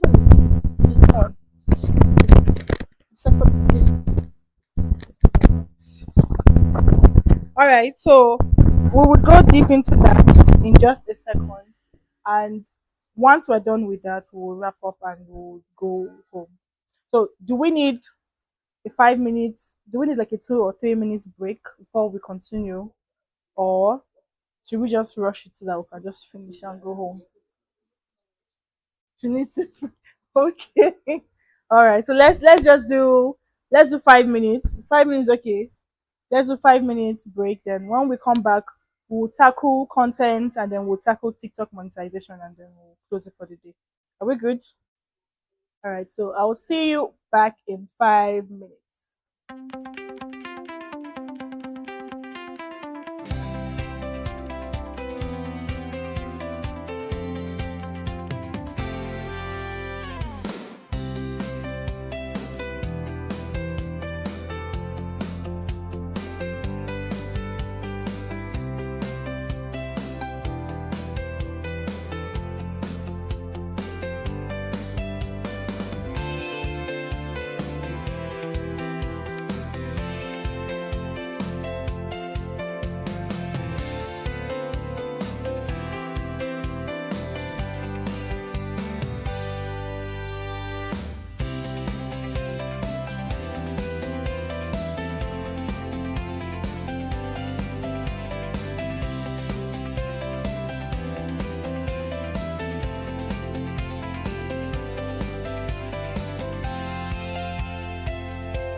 because that one is a 3 days residential event camping. You will come on Thursday and you would leave on Sunday evening.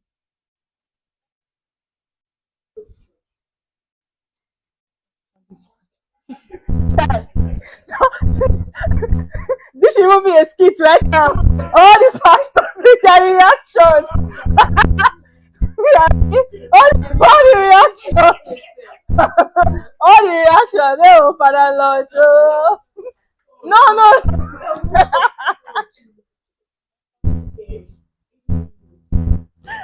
All right.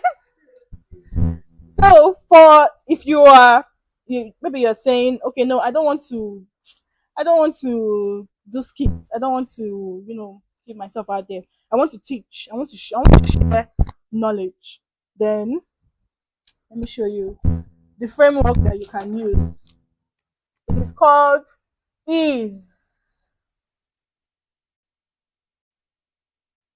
Ease. So first, expose a problem.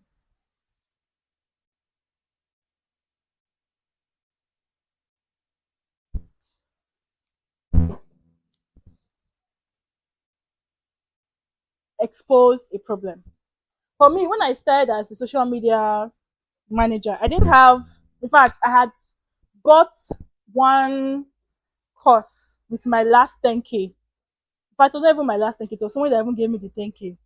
I'm serious. This is real life, no real life story.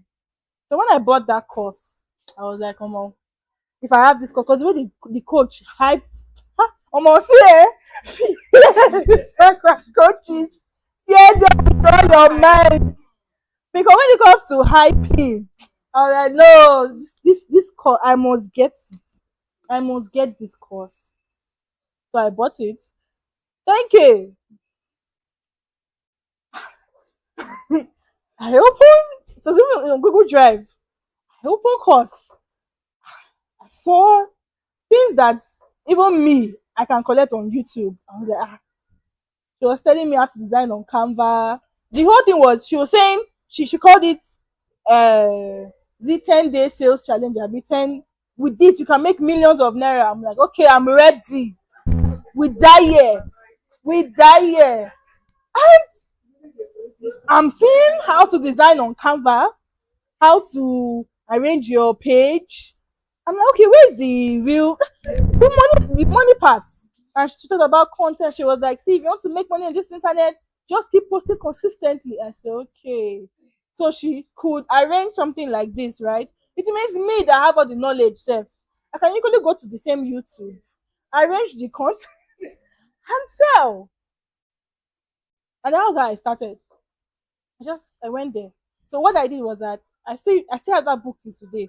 In fact, I still show my students that book when they come to the office in Benin. One very big book. What I was doing, I would write down every strategy I learned and I will implement it. If it works, I'll take it. Okay, this one works. I'll add that my book. I'll add it. If it does not work, I throw it away. Try another one again. So I kept trying different. I kept documenting every strategy I tried. The ones that worked, I implemented. The one that does not work, I throw it away. And that was how I started. So I discovered that since I could have this problem as social media manager, it means there are so many people that are so many freelancers, right, that are having this exact same issue. And that was how I created my own course, my own training program. By what? Finding out a problem and then I expose the problem. I told them, social media managers, freelancers, you're tired. You're tired of client scouting. Today you have one client that will pay you a good amount of money, 100K, 150K. Next one, they tell you, I cannot pay again, or I'm not seeing results. And then so the inconsistency of getting, I've been there. In fact, my first client that I ever worked for paid me 10K as salary. And that 10K, that thing, she still fired me. On top of the 10K. Serious, she still fired me.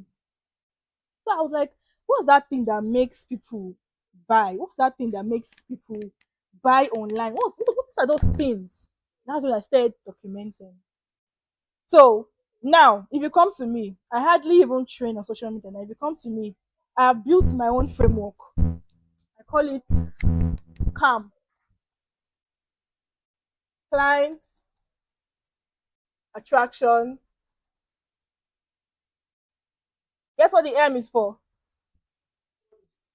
No. Eh? No. No idea.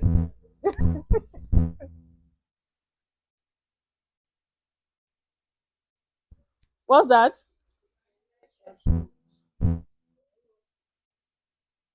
Calm. Clients, attraction, mission.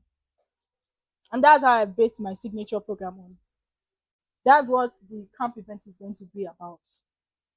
Come as a freelancer, we're going to help you build your own client attraction machine. As you are going back home, you're going back home with strategies, in fact, lots of ways to get clients. Now, before I even brought this out, last year, everything I did last year was to test this on my own business. I was like, okay, so that I will not say, I will not just talk. So I did this in January. I enrolled on a LinkedIn challenge and I was just talking about it every time. I first of all picked my audience. I was like, okay, let me help coaches. Let me help them get their own clients getting system and all. So I did that on LinkedIn. January last year. January. I started posting. Oh, if you're a coach, I spoke to their problem. You're a coach, you're struggling, but that's how your digital products, but you don't even have an idea. You want to leverage your knowledge, but you don't know where to start. This is how you do it. And I'm offering a free consultation on if you're interested. I did that. One guy just reached out from the US, James Dean Sidwell. I was like, okay, let's talk about what you want to do. Now, what I did was I packaged the entire thing into like a very consistent offer. My offer was I would help you build your own client system in under 30 days and you will not pay me for anything. They were like, eh? So you will build it, me, I will not pay. My own was you will not pay me until you start making money. And he was surprised. He was like, this is the very first time he's hearing a Nigerian person, like a Nigerian. This is the first time hearing that. Hearing a Nigerian. But look at what I did. That was the offer, right? But if I was to build your system for you, we will need tools. We'll need your website. We'll need your copies. We'll need to edit your videos. So what I did was I partnered with one Indian guy. I just told him, Alpha, you will give me plugins at a very cheap rate. I don't want to be paying the way I'm paying online. You will give me at because trust Indians. Oh, if you want software, just go and meet Indians. They would give it to you. So I was like, I would, but you would charge less for me. He said fine. So in that call, I told Dean, I said, I would help you. You won't pay me a dime. You will not even pay me for building the website. You won't pay me for doing anything. But these tools that I'm going to get, I had to partner with an Indian guy to get it at a cheaper rate. Because if you were paying for a plugin and you were paying $120 online, I'm giving it to you for $60. So you would need all these plugins for me to be able to build your landing page. Now, I gave him two options. You can go and buy it outside and give me the login. I will still build everything free of charge. But instead of you going outside, I have a direct plug and everything will cost $650. I was like, okay, he likes this. He understands that, yeah, he's not paying me anything. I said, no, until you make money. Even if you don't make money in 30 days, I will still be with you until you make the money. But now, you have to pay for the tools. Mind you, I was only paying that Indian guy $100. See, it's all about the offer. It's how you. Oh God, I was shocked that night. I will not forget that night. I just saw 1,061,000 paid. Just pay the other guy $100. Get him any money. Now, even if you don't make sales in the next 30, I didn't make my money. Oh. I have made my money. You don't know. And I told him, once you start seeing sales, you will pay me $500 monthly.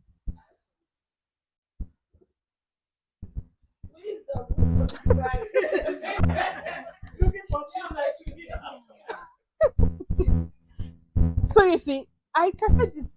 I did it for him. I did it for a coach in Abuja. I did it for two other coaches. I was like, okay, yes, this is good, and that's how it became my framework. So expose a problem. Hmm? Find a problem. A, add quick value.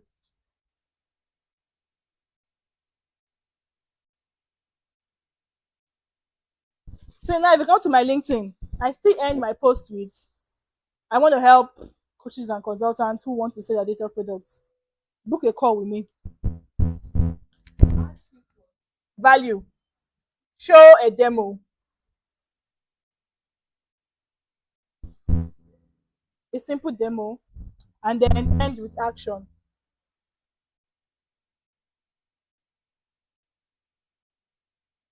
So I did that thing throughout last year, and then I discovered something. Even if I was opting in to help coaches, it was becoming stressful on me because I'm now handling like three coaches. Imagine handling three coaches' entire system. It means their websites, their ads, their Instagram page, their TikTok. Like it became so much. Even when I hired like three other persons to join me, it was still very stressful. And then I said, okay, since I have been able to test out this framework, let me help people like me, freelancers that are struggling with clients. Let's help ourselves. And that's why I decided to make it into the program. I was not willing to share my secrets with anybody, but I decided to because I realized that if I can share my secrets with 100 persons, and 100 persons can even pay at least, although the program is 300K, but if 100 persons can pay 300, if no, even if 30 persons can pay 300K, that's how much? That's 6 million naira. And I'm not struggling to design websites, do Instagram. So if you have a framework, even if you need to develop it, right?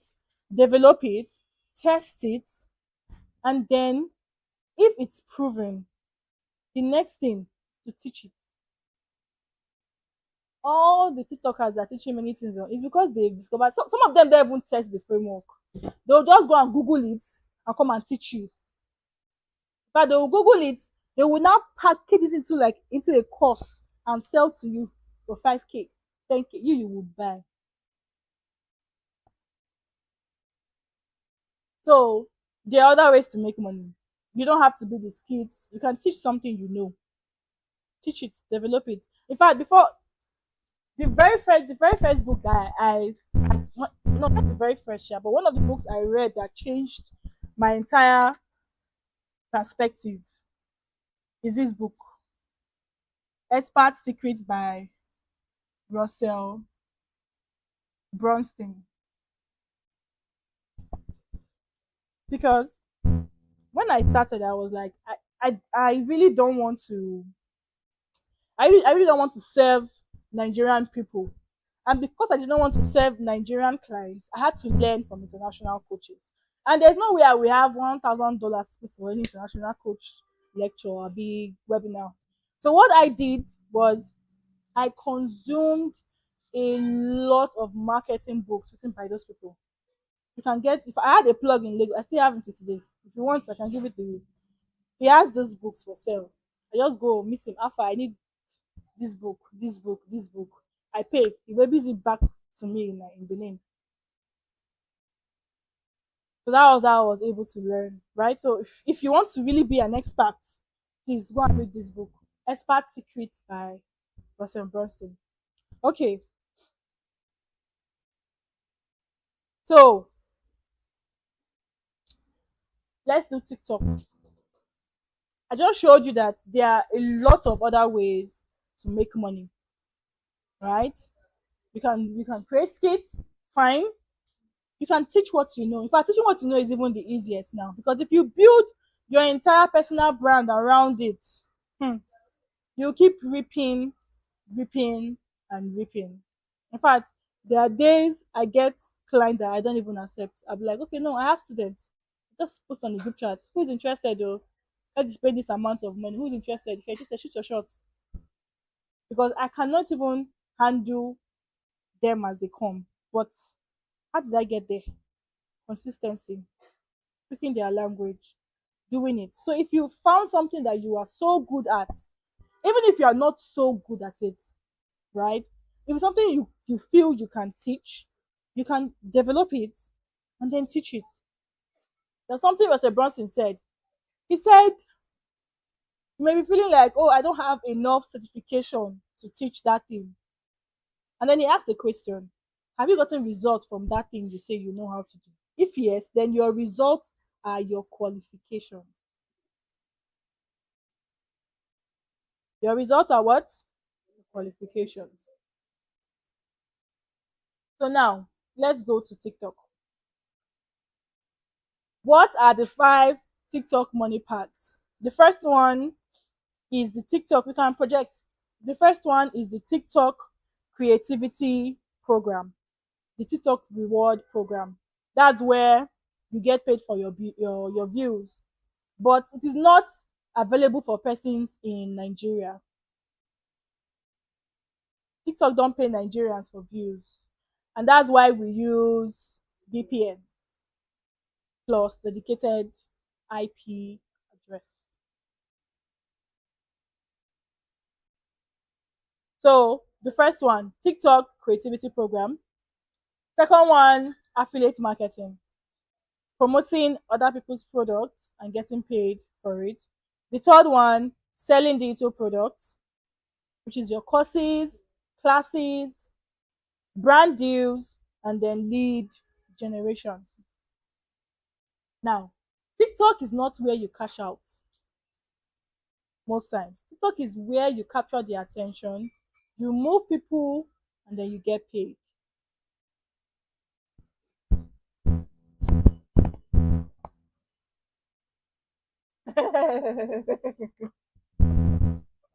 PC, are you seeing what I'm doing?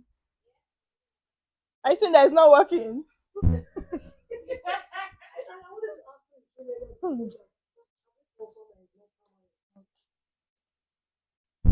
We will leave here. Man, no deal. It was for such that gave me marker. I am innocent. Thank God I have weakness. I have weakness. Thank you. That one. Thank you. I have weaknesses in the house. Yeah, weakness, Abby. Thank you. No, but you told me you gave me marker. I was like, oh, which one?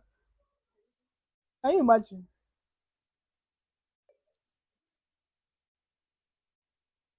Can we turn this into that people? Okay. No, let's just.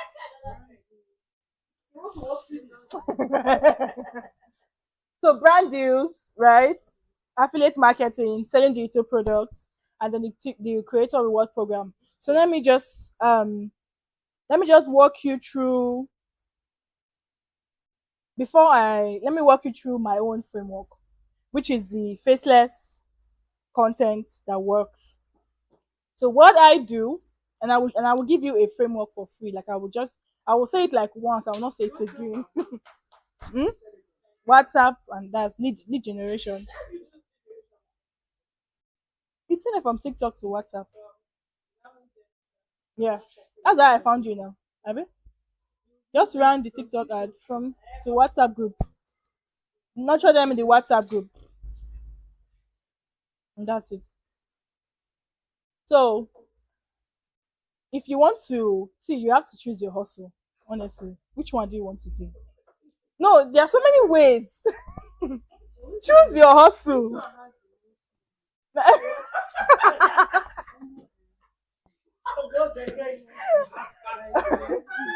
The one that has the most money is the personal brand. But which one takes the longest? It's the same personal brand. You can build your personal brand for 4 5 years. You are still building. But the day you blow and hit it, you will keep hitting it and hitting it and hitting it and hitting it. But it takes time. And it takes a lot of your efforts. So if you don't have money, you will have time. It's the truth now. If you don't have money, you should have time.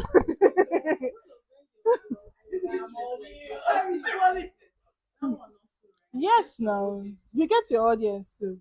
In fact, what most people are doing, they are building a personal brand around their business, and then they are now selling the business. So if you don't have money, you should have time. Now, the creator program only works if your account was created in the UK. So let me just tell you for free. All those coaches instead of telling you that you need UK number to create it, you don't. You don't at all. No, you don't even need that. Let me show you my TikTok. I said, don't worry, TikTok go whine you. They go whine you, eh? Ah,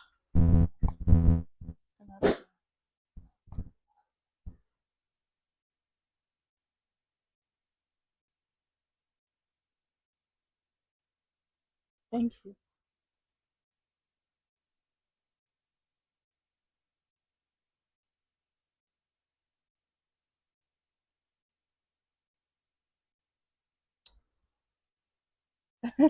So they will whine you, like I said.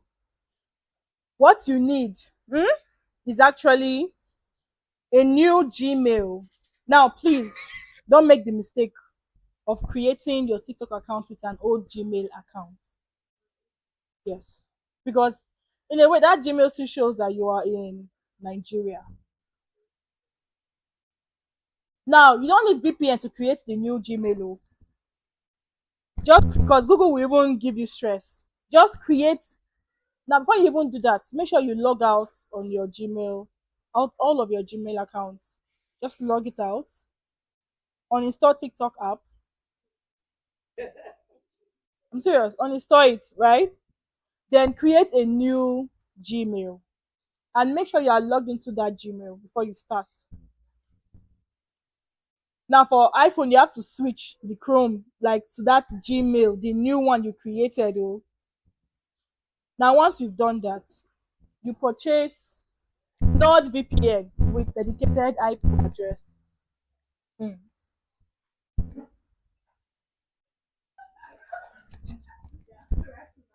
All right, we don't rest. You don't rest. Hey, I'll receive a call later.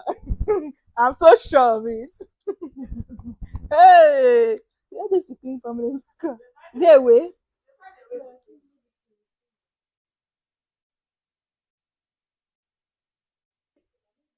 I try Coke, I beg. Bring Coke. Coke. Hmm?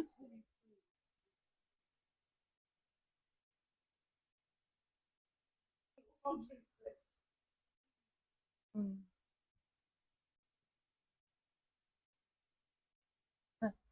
All the videos we've been watching about Coke, it is now.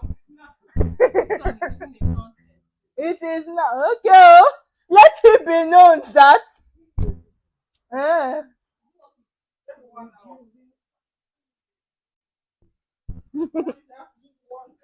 Oh, I leave it. At least, if we are called, we'll say there's a way to remove it, and we'll give them the way out free of charge.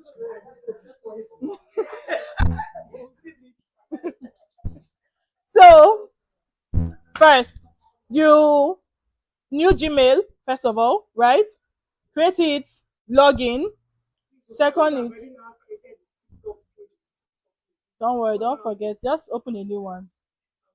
Forget it.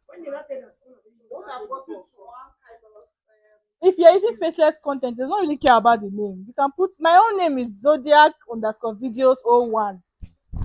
Don't care about the name. It's not the work.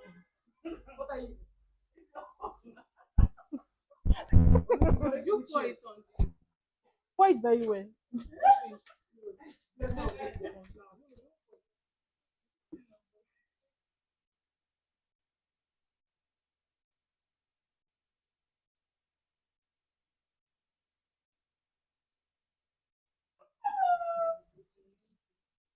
So people should not make them notice this shit. People should do leave there. So we just come here with clean. Just clean everything and leave that place. We will leave before the before the thing is exposed. They will find out. They will find a way. Guy. Alright, let's continue. Okay. So now you have your new Gmail, right? You have your new Gmail. The next thing is to purchase dedicated IP address with VPN and make sure that the IP address is in UK. They'll tell you to choose. So choose UK. Please do not go and open US TikTok. When you want to collect your money, you do like this. Do like this. Canada TikTok cannot be monetized. US, UK.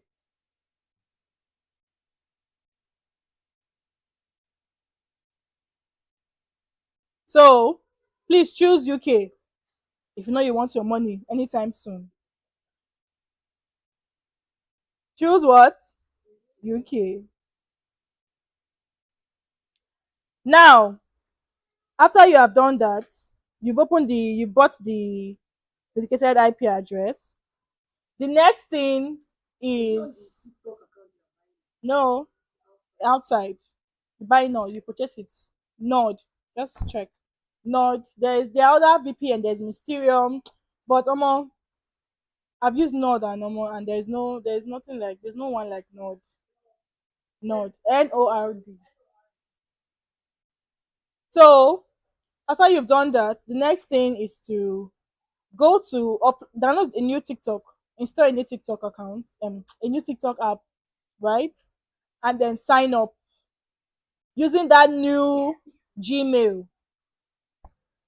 Now, when you get here, you might get a little bit frustrated because TikTok would want to stress you a little bit. You are lucky to do it in the first attempt and it will go. For me, I tried it twice, but it was different platforms, different devices. So I first used my Android phone. It didn't work.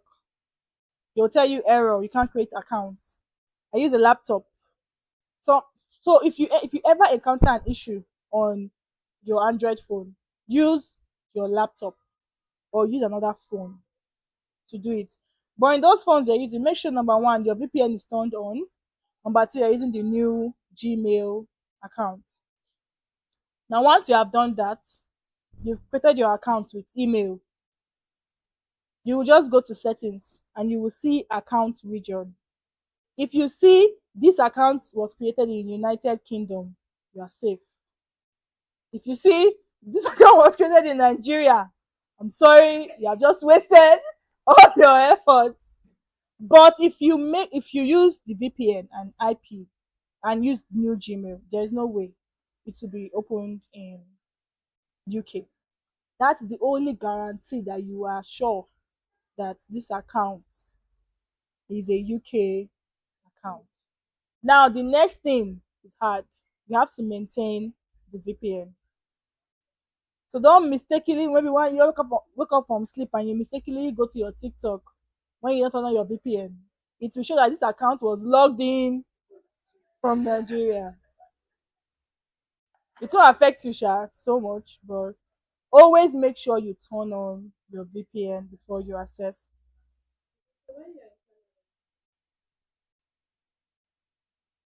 Yes, because Canada account cannot be monetized. So you must have opened. Yes. So when people are sharing and then there are like 10 people sharing VPN, because in my group now we have people just say you don't want to share VPN. I'll tell you, okay, some of you from your own group chat, share your own VPN. Most times you encounter that posting takes a lot of time for you to go because people are sharing VPN. So for me, I just buy my own VPN, jelly, handle like 2 or 3 accounts by myself, jelly, good.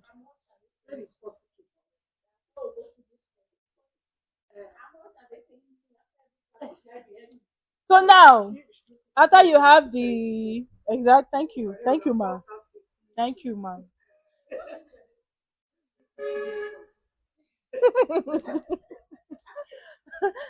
So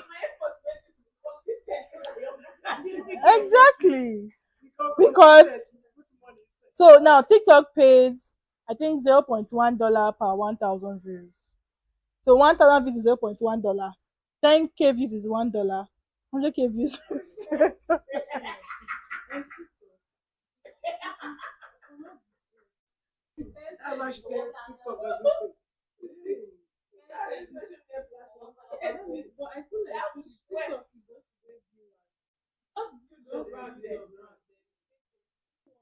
sorry, 0.4 and $1, between 0.4 and $1 per 1,000.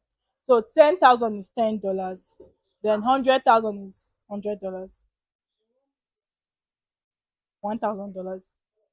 But you know that it's easy to get 10K views on TikTok. Before you rank, before you, if you post 5 videos per day, and in a week you can be hitting $100, $50. Yes, now. No, all the views, they will tell you how much you've accumulated. It's like YouTube too. All your videos, how much you've accumulated. So don't bother. That's why if you want to use UK TikTok, your content has to be faceless. See, it has to be faceless. It has to be faceless. Now let me show you one of the framework that I use for free. I'll just tell you, I won't say it again. One of the framework I use to grow one of my TikTok to 20,000 followers in less than Girlpreneur Boss. Eh? And I'll not say it again because we've had issues of some persons going, no, I don't need your follow. No. Say, no, UK account. Don't worry. You endanger my account. Don't bother. Don't worry. It's faceless. You don't even, if you go there, you will never see. You will not see a glimpse. No need, no need. So in my group we've had so many issues of bagbele, people going to report other people's. I lost one account due to that, so that's why I mistakenly even say the name sef. I will not if people ask me, I don't tell them because we are streaming, we don't know. We don't know who is watching. Yeah, so I lost one account now is currently demonetized because of that. So I'll be, yes, so in fact I've left the thing because honestly you can get money from there, but you have to put your 100% attention. But it's profitable because it's faceless content. All you have to do is to sit down with AI, create, either you create AI or you repurpose other people's content and add your own style to it. Or you, so what my own was, what I did when I started, I first of all choose my niche. I wanted to go into the motivation niche. I wanted to motivate people. You know those people you see on TikTok, their motivation, or people of girl with a very nice shoe and talks and stuff like that. That was what I was going into. Now, when I opened the account, for the first 10 days, I didn't post. But what I was doing is, and trust me, that's even without, even if your account is not faceless, that's one of the ways to boost your account too. For the first 10 days, keep engaging with like accounts, like the account that are like your own. Only that. Any other content that comes to your For You page, just remove it. Only engage with content that are like your own. So for me, for the next 10 days, I was engaging with content that are mine, like they are or into motivation, wealth, motivation, wealth.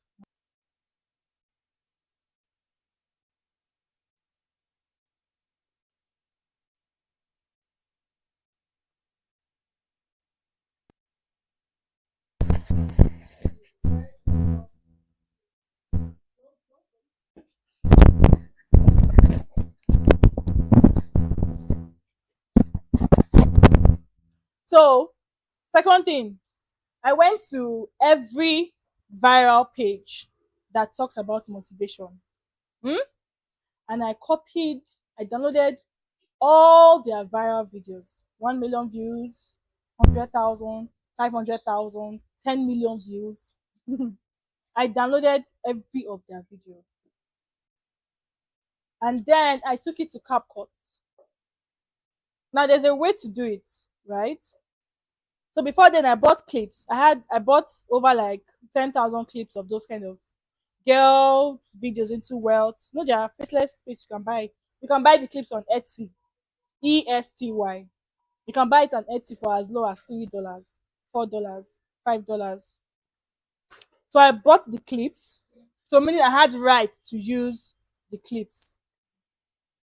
So all the viral videos, I downloaded every bit of them. Every. And then I went to CapCut. The same way the viral video was shot, the same music, the same everything. But then I changed the clips to my own clips.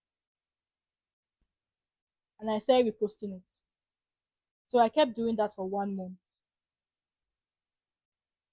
Our first viral video. When you went viral, my belly sweet me that day. First, I was like, this video, 1K, 10K. Let me show you. Let me even check how many we are now. Like the viral video. I think I pinned it on the page.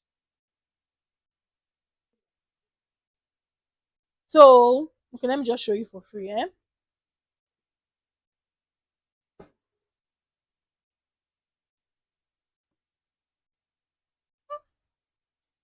So, clips like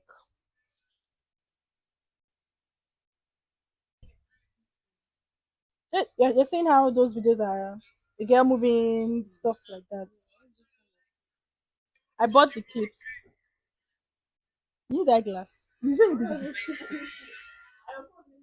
Yeah, my phone is actually dark. So these are the clips. Do you get?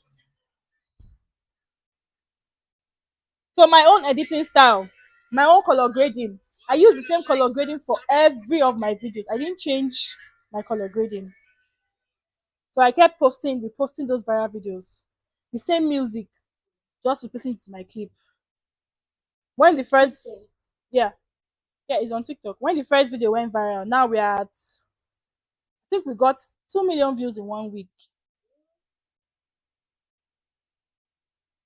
This one gave us 1.1 million. The other one gave us 521,000.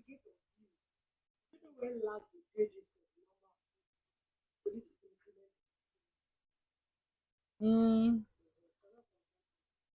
you will see it in your creator dashboard. So every time you withdraw, so what you're just coming to see is accumulated money. If you withdraw your money, you will come and see zero. Then the next day you probably see $2 accumulated, $3 accumulated. If you withdraw it, you will see zero. You keep like that. So I did that. I was like, okay, no, it cannot be that it's luck. Maybe it's just the one page. Maybe it's luck. Then I opened another one. I did the exact same thing.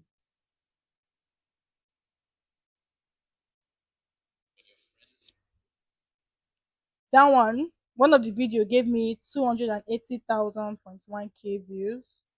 It kept rising like that. That page now is close to monetization. I said, okay, maybe, maybe it's still luck. I put another page, tried the same thing, and it worked. Mm, good. That's a very good question. So first, you need 10,000 followers, and then you need 100,000 views on one video. One video should give you 100,000 views. 10,000. Mm.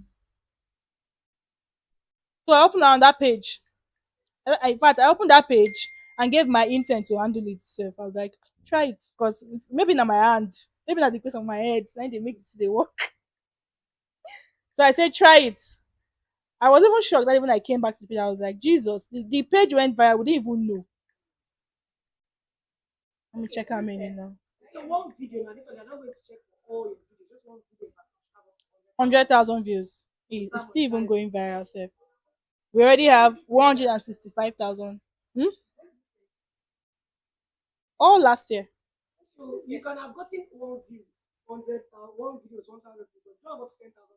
You still not, yeah, nah. So you must be monetized 10K and 100,000 views.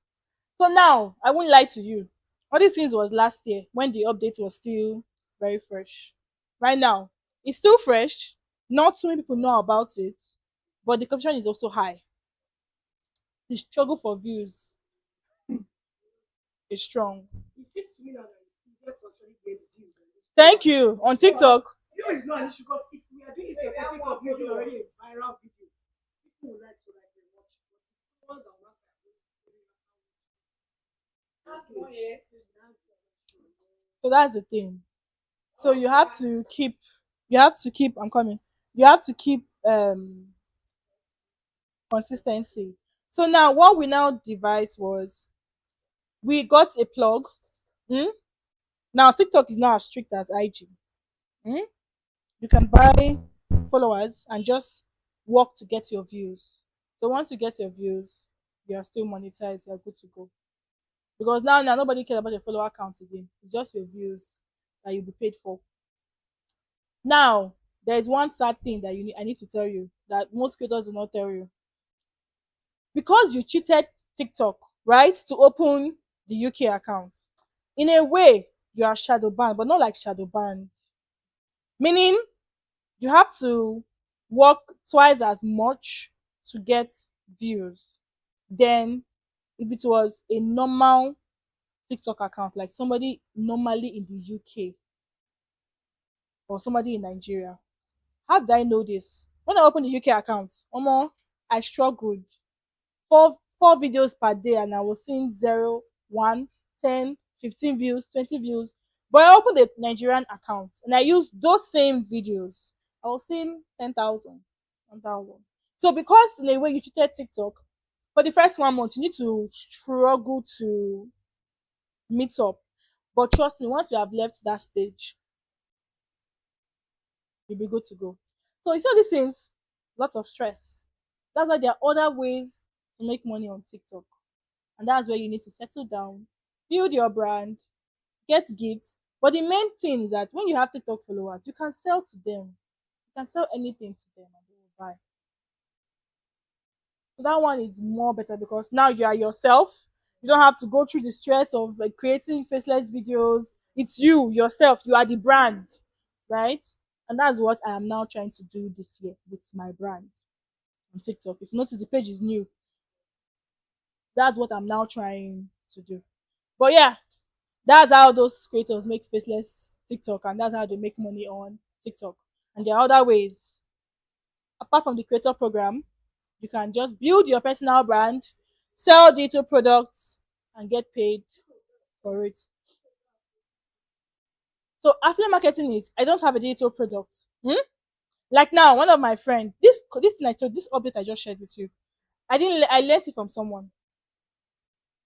So I am an affiliate for her course because I don't have the time to literally sit down and create the entire step-by-step guide and show you how to open the UK TikTok. So what I do is, if you tell me you want to buy the course, I sell it to you. I get my commission. That's affiliate marketing. Because I don't have time to sit down and create my own TikTok monetization. But if you tell me come and teach about it, of course I know it, I've done it, right? But say you want a recorded video, I'll just direct you to buy her course. You buy it, I get my commission from the sale. So you don't even need a digital product to even start. All you need is the content. Build your own brand. You can sell anything. You see? No pictures again. Are you tired? Let's take more pictures now. You're taking enough. Yeah, sure. Okay, your sister. Okay. Because all the thing I've been teaching since, so if you picture, it's not my turn now. You don't understand. Thank you. Thank you.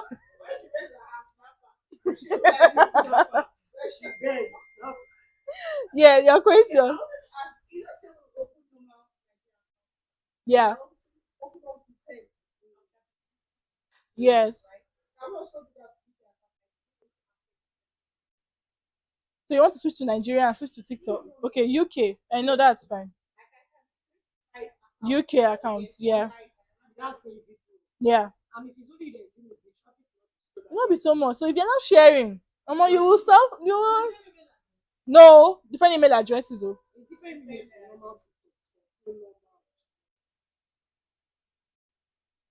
All right. Any other question? The other faceless. Okay, so I wanted to even talk about. Thank you for reminding me. There are different faceless content that can work. Storytelling videos. Emmy now, Coach Emmy, his account is faceless. Are you aware? Nobody knows that he's the one there. So all he does is he carries stories of pregnant women, women that have gone through stress, and he just repurposes it, adds his own voiceover, and posts on his channel. And that's how he makes his money on YouTube. Not pictures or story, like videos. So he takes some of his I bet man no go share person. Let's get on stream. Listen, but yeah, faceless content. Yeah. So you can either use AI to generate your content from scratch. I even have another channel, but it didn't do so well. I tried to experiment AI content. I had an AI avatar. She was talking. I had a cloned voice from 11 Labs, right? I should just be talking in the video, and that was the entire video. But it didn't do so well. I didn't even have the time to now follow up. But yeah, so there's AI, like generating the AI content from scratch, and then there's storytelling. You can pick things from other creators and join together. And then there's this, I don't know if you've seen this podcast kind of content on TikTok where you see different popular people talking on like podcast style, giving advices. Those channels are owned by some people that you don't even know. It's faceless. They will go to the YouTube of those creators, download their entire 1 hour video, break it down. Yeah, it's not your own. So the only risk with that is you might be at a little bit of risk with copyright. So that's why for me, I prefer the clips own or AI. AI, I'm the one that did the content by myself. So there is no way on earth you will say copyright. So those are the kind of videos that fly on TikTok. So I leave you with this one word. If you follow trends, or you build your niche on trends, you may be washed away. So if today now, for example, what was I thinking when I said this? You want to create, you want to say, okay, yes, you want to now build your video on this new Alonzi dance. You make a couple of videos, it goes viral, your page is growing. Very soon, another dance will come. Now, I don't know if you saw at some point where there was this ASMR videos flying around, where you see a knife cutting down the apple. How far those videos now? They're rushing away. So if you build your niche on trends, my dear, once the trend finishes, maybe washed away. So the best way, it's actually better to build a personal brand on TikTok, because with that you can sell.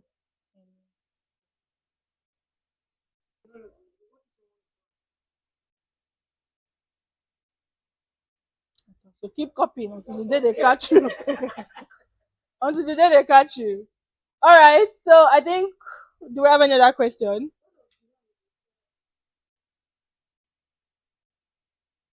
The one that's getting now is YouTube dancing now. Be those children dancing, singing. Very soon now, another trend will come.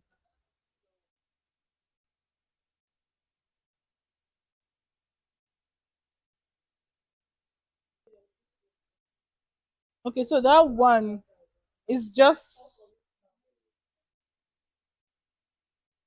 the use of automation is having an AI create multiple videos and having a scheduling app that helps you schedule those videos. That's YouTube automation, basically, right?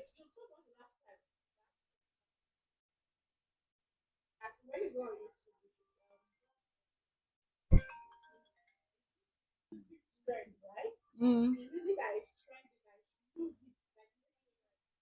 Trending audio. Your content too, call. What's your content? What are you teaching? What can I will check before I conclude. Mhm. It's actually consistency.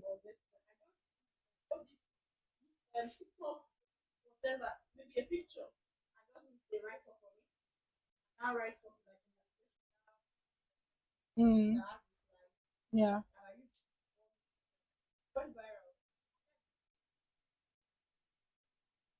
So whose fault is it now? Okay. Case closed. Very important. So you see, there are really honestly there are so many ways to make money in this life. Just choose your hustle and stick to it. Anything you want to do now, tell yourself, I must do it for at least 6 months, or I must do it for at least 6 or 3 months before I say it does not work. No, I think we're done. Are you saying that within that 60 days, don't decide to buy the phone within that 60 days, consistency, can you take it up because are more realistic with YouTube? Yeah, YouTube is actually more with TikTok. See, YouTube is better because YouTube, but it's not. See, there's no one that is easy actually. What's the video on YouTube? They have to move it. Even when they move it, So let me tell you, what I when I was facing YouTube, I'm still facing YouTube, but God help me, right? I When I wanted to get more views on my YouTube works when you have an external traffic. In a way, that if you want fast results, but if you want the slow one, you have to stay on the platform, build your audience for years. Emmy was saying that he left YouTube for a year before he came back. It's not clear that you decide to leave YouTube because of the stress, right? So what you can do is to build your traffic somewhere. So what I did when I opened this YouTube, I wanted to just like do it very fast. But I didn't have so much time to wait. So what I did was that I built my traffic somewhere. I built my traffic on IG, and then I was hosting free classes on YouTube. So for you to attend any of the free class, you have to go and watch the YouTube video. So you have to subscribe and watch. So in watching, I was able to accumulate the view time, but still now it's not yet monetized because I left it. I left it, right? I left that. But for YouTube, you have to decide which one do you want. Do you want visibility or monetization? There are two different things. Oh.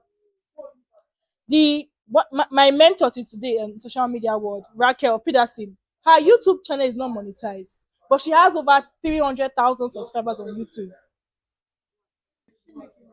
Of course, when you post a YouTube video and you sell the cost of $1,000 and you see 10 people going to buy from YouTube,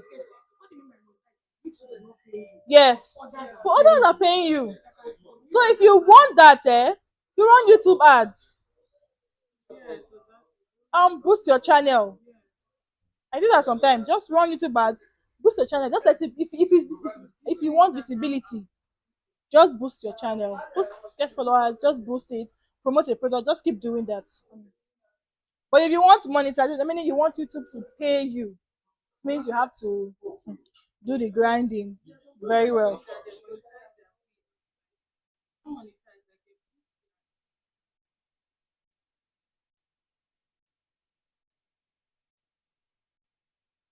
Sometimes it takes strategy. If I'm to boost my YouTube, it has to be an extremely valuable post. It's not just see, you don't just boost post and expect result. You have to do it with strategy, right? That's the strategy. So for me, I'm choosing the visibility more because I feel like if I have a lot of subscribers and people are buying my courses, I don't have to bother about how much YouTube is paying. Although YouTube pays well, generally amongst all the other platforms. YouTube and Facebook pay very well. So choose your hustle. Oh. It's not gonna be easy. Choose your hustle and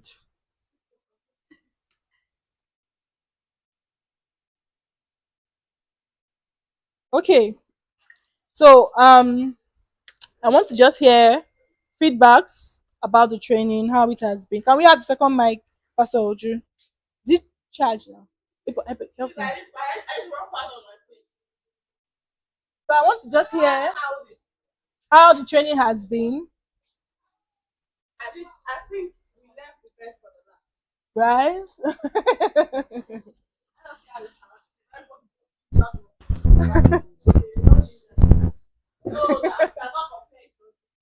All right, so let's hear feedback. Well, after that, yes, PC will talk first.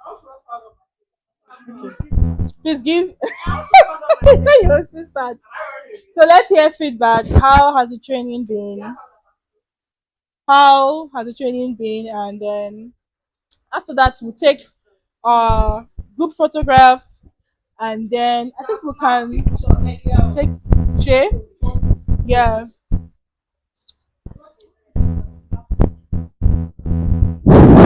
But this thing, We're recording, no? You don't want the whole world to hear what you want to see about us. Emphasis on about us. No, don't worry. You can talk. No, just say anything. Don't worry. Just it's feedback. It's feedback. Good or bad, it's feedback. Oh yeah, we're listening. please hold on. Cut. It's a cut. It's a cut. I don't understand. This everybody. We're just streaming. We've been streaming right from time. Oh, are you aware? We've been streaming. Yes, it's on YouTube, so you can get the replay. You can get the replay on YouTube. Oh yeah, so ask your question or say your feedback. Hey, why you not scared to say it? Put the mic or use the mic. Okay. Is it on? It's on, right? Yeah. So far, so good. The class has been really amazing.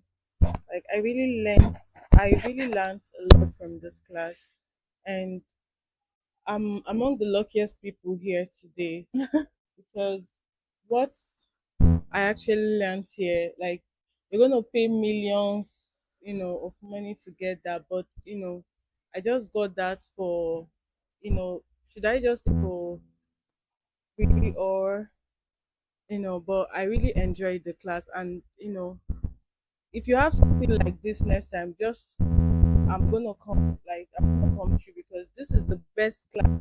I've been attending other seminars, other masters class, like what I got here today. Oh, It's one of the best, like the somebody pour me premium. water. Pour me water. Pour me Thank you so water. much, coach, for this wonderful class. All right, please give it to please put those inside your bag for the camera look at you. Come closer. Yeah.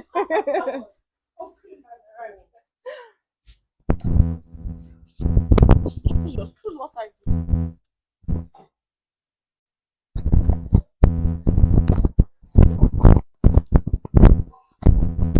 So no, this is just feedback so that online can hear them. After that, we take testimonials. Yes. Okay, as you all know, I am PC by name. Okay, today's class has been nothing but amazing. Like, it's been superb. Like I jokingly said, it is like we left the best for the last.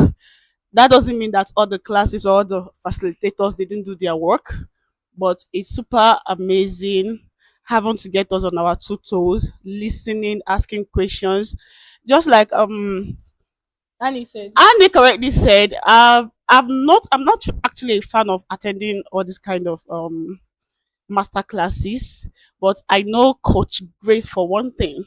When she says there is training for this, there is no two ways about it. Wherever she is, I always rush because I know the kind of knowledge I'm going to be gaining from that. And I'm not Oh, trying stop, to Chineke. Let me have the actually photo picture. just, Stop the so photo today, picture. See. the time we spent here is worth it. I just feel like we should spend more time here listening to her and listen to any other facilitator that can come in to teach us.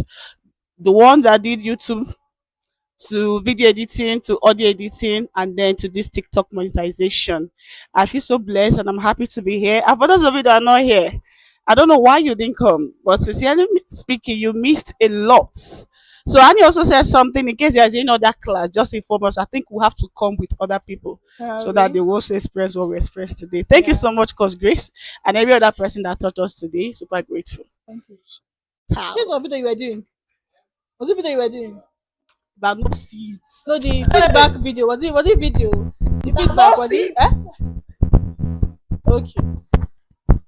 Pastor Ojo. Then ask Pastor Ojo. Okay, go on. Do your let's see. All right.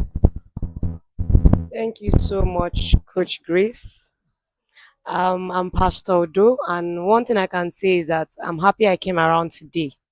In fact, I heard about this training for the first time on Tuesday, and I was like, I know I've been thinking about ways to get what it is that we do in our ministry more visible, you understand, monetize it. And when I heard about this program, I knew that it was divine orchestration. That's just the word, divine orchestration. So I'm happy I came around. Why? Number one, they might not have said a lot, but they said what I needed to hear. Because many times you see a lot of videos, you see a lot of people telling you online, this is how you should do this, how you should do it, and they are not able to confirm for you that this is, if you do it, you are sure it works. It's just obvious that they're recycling information out there. But now coming today and seeing each of the facilitators take out time, you get to speak and to point out with examples what to do.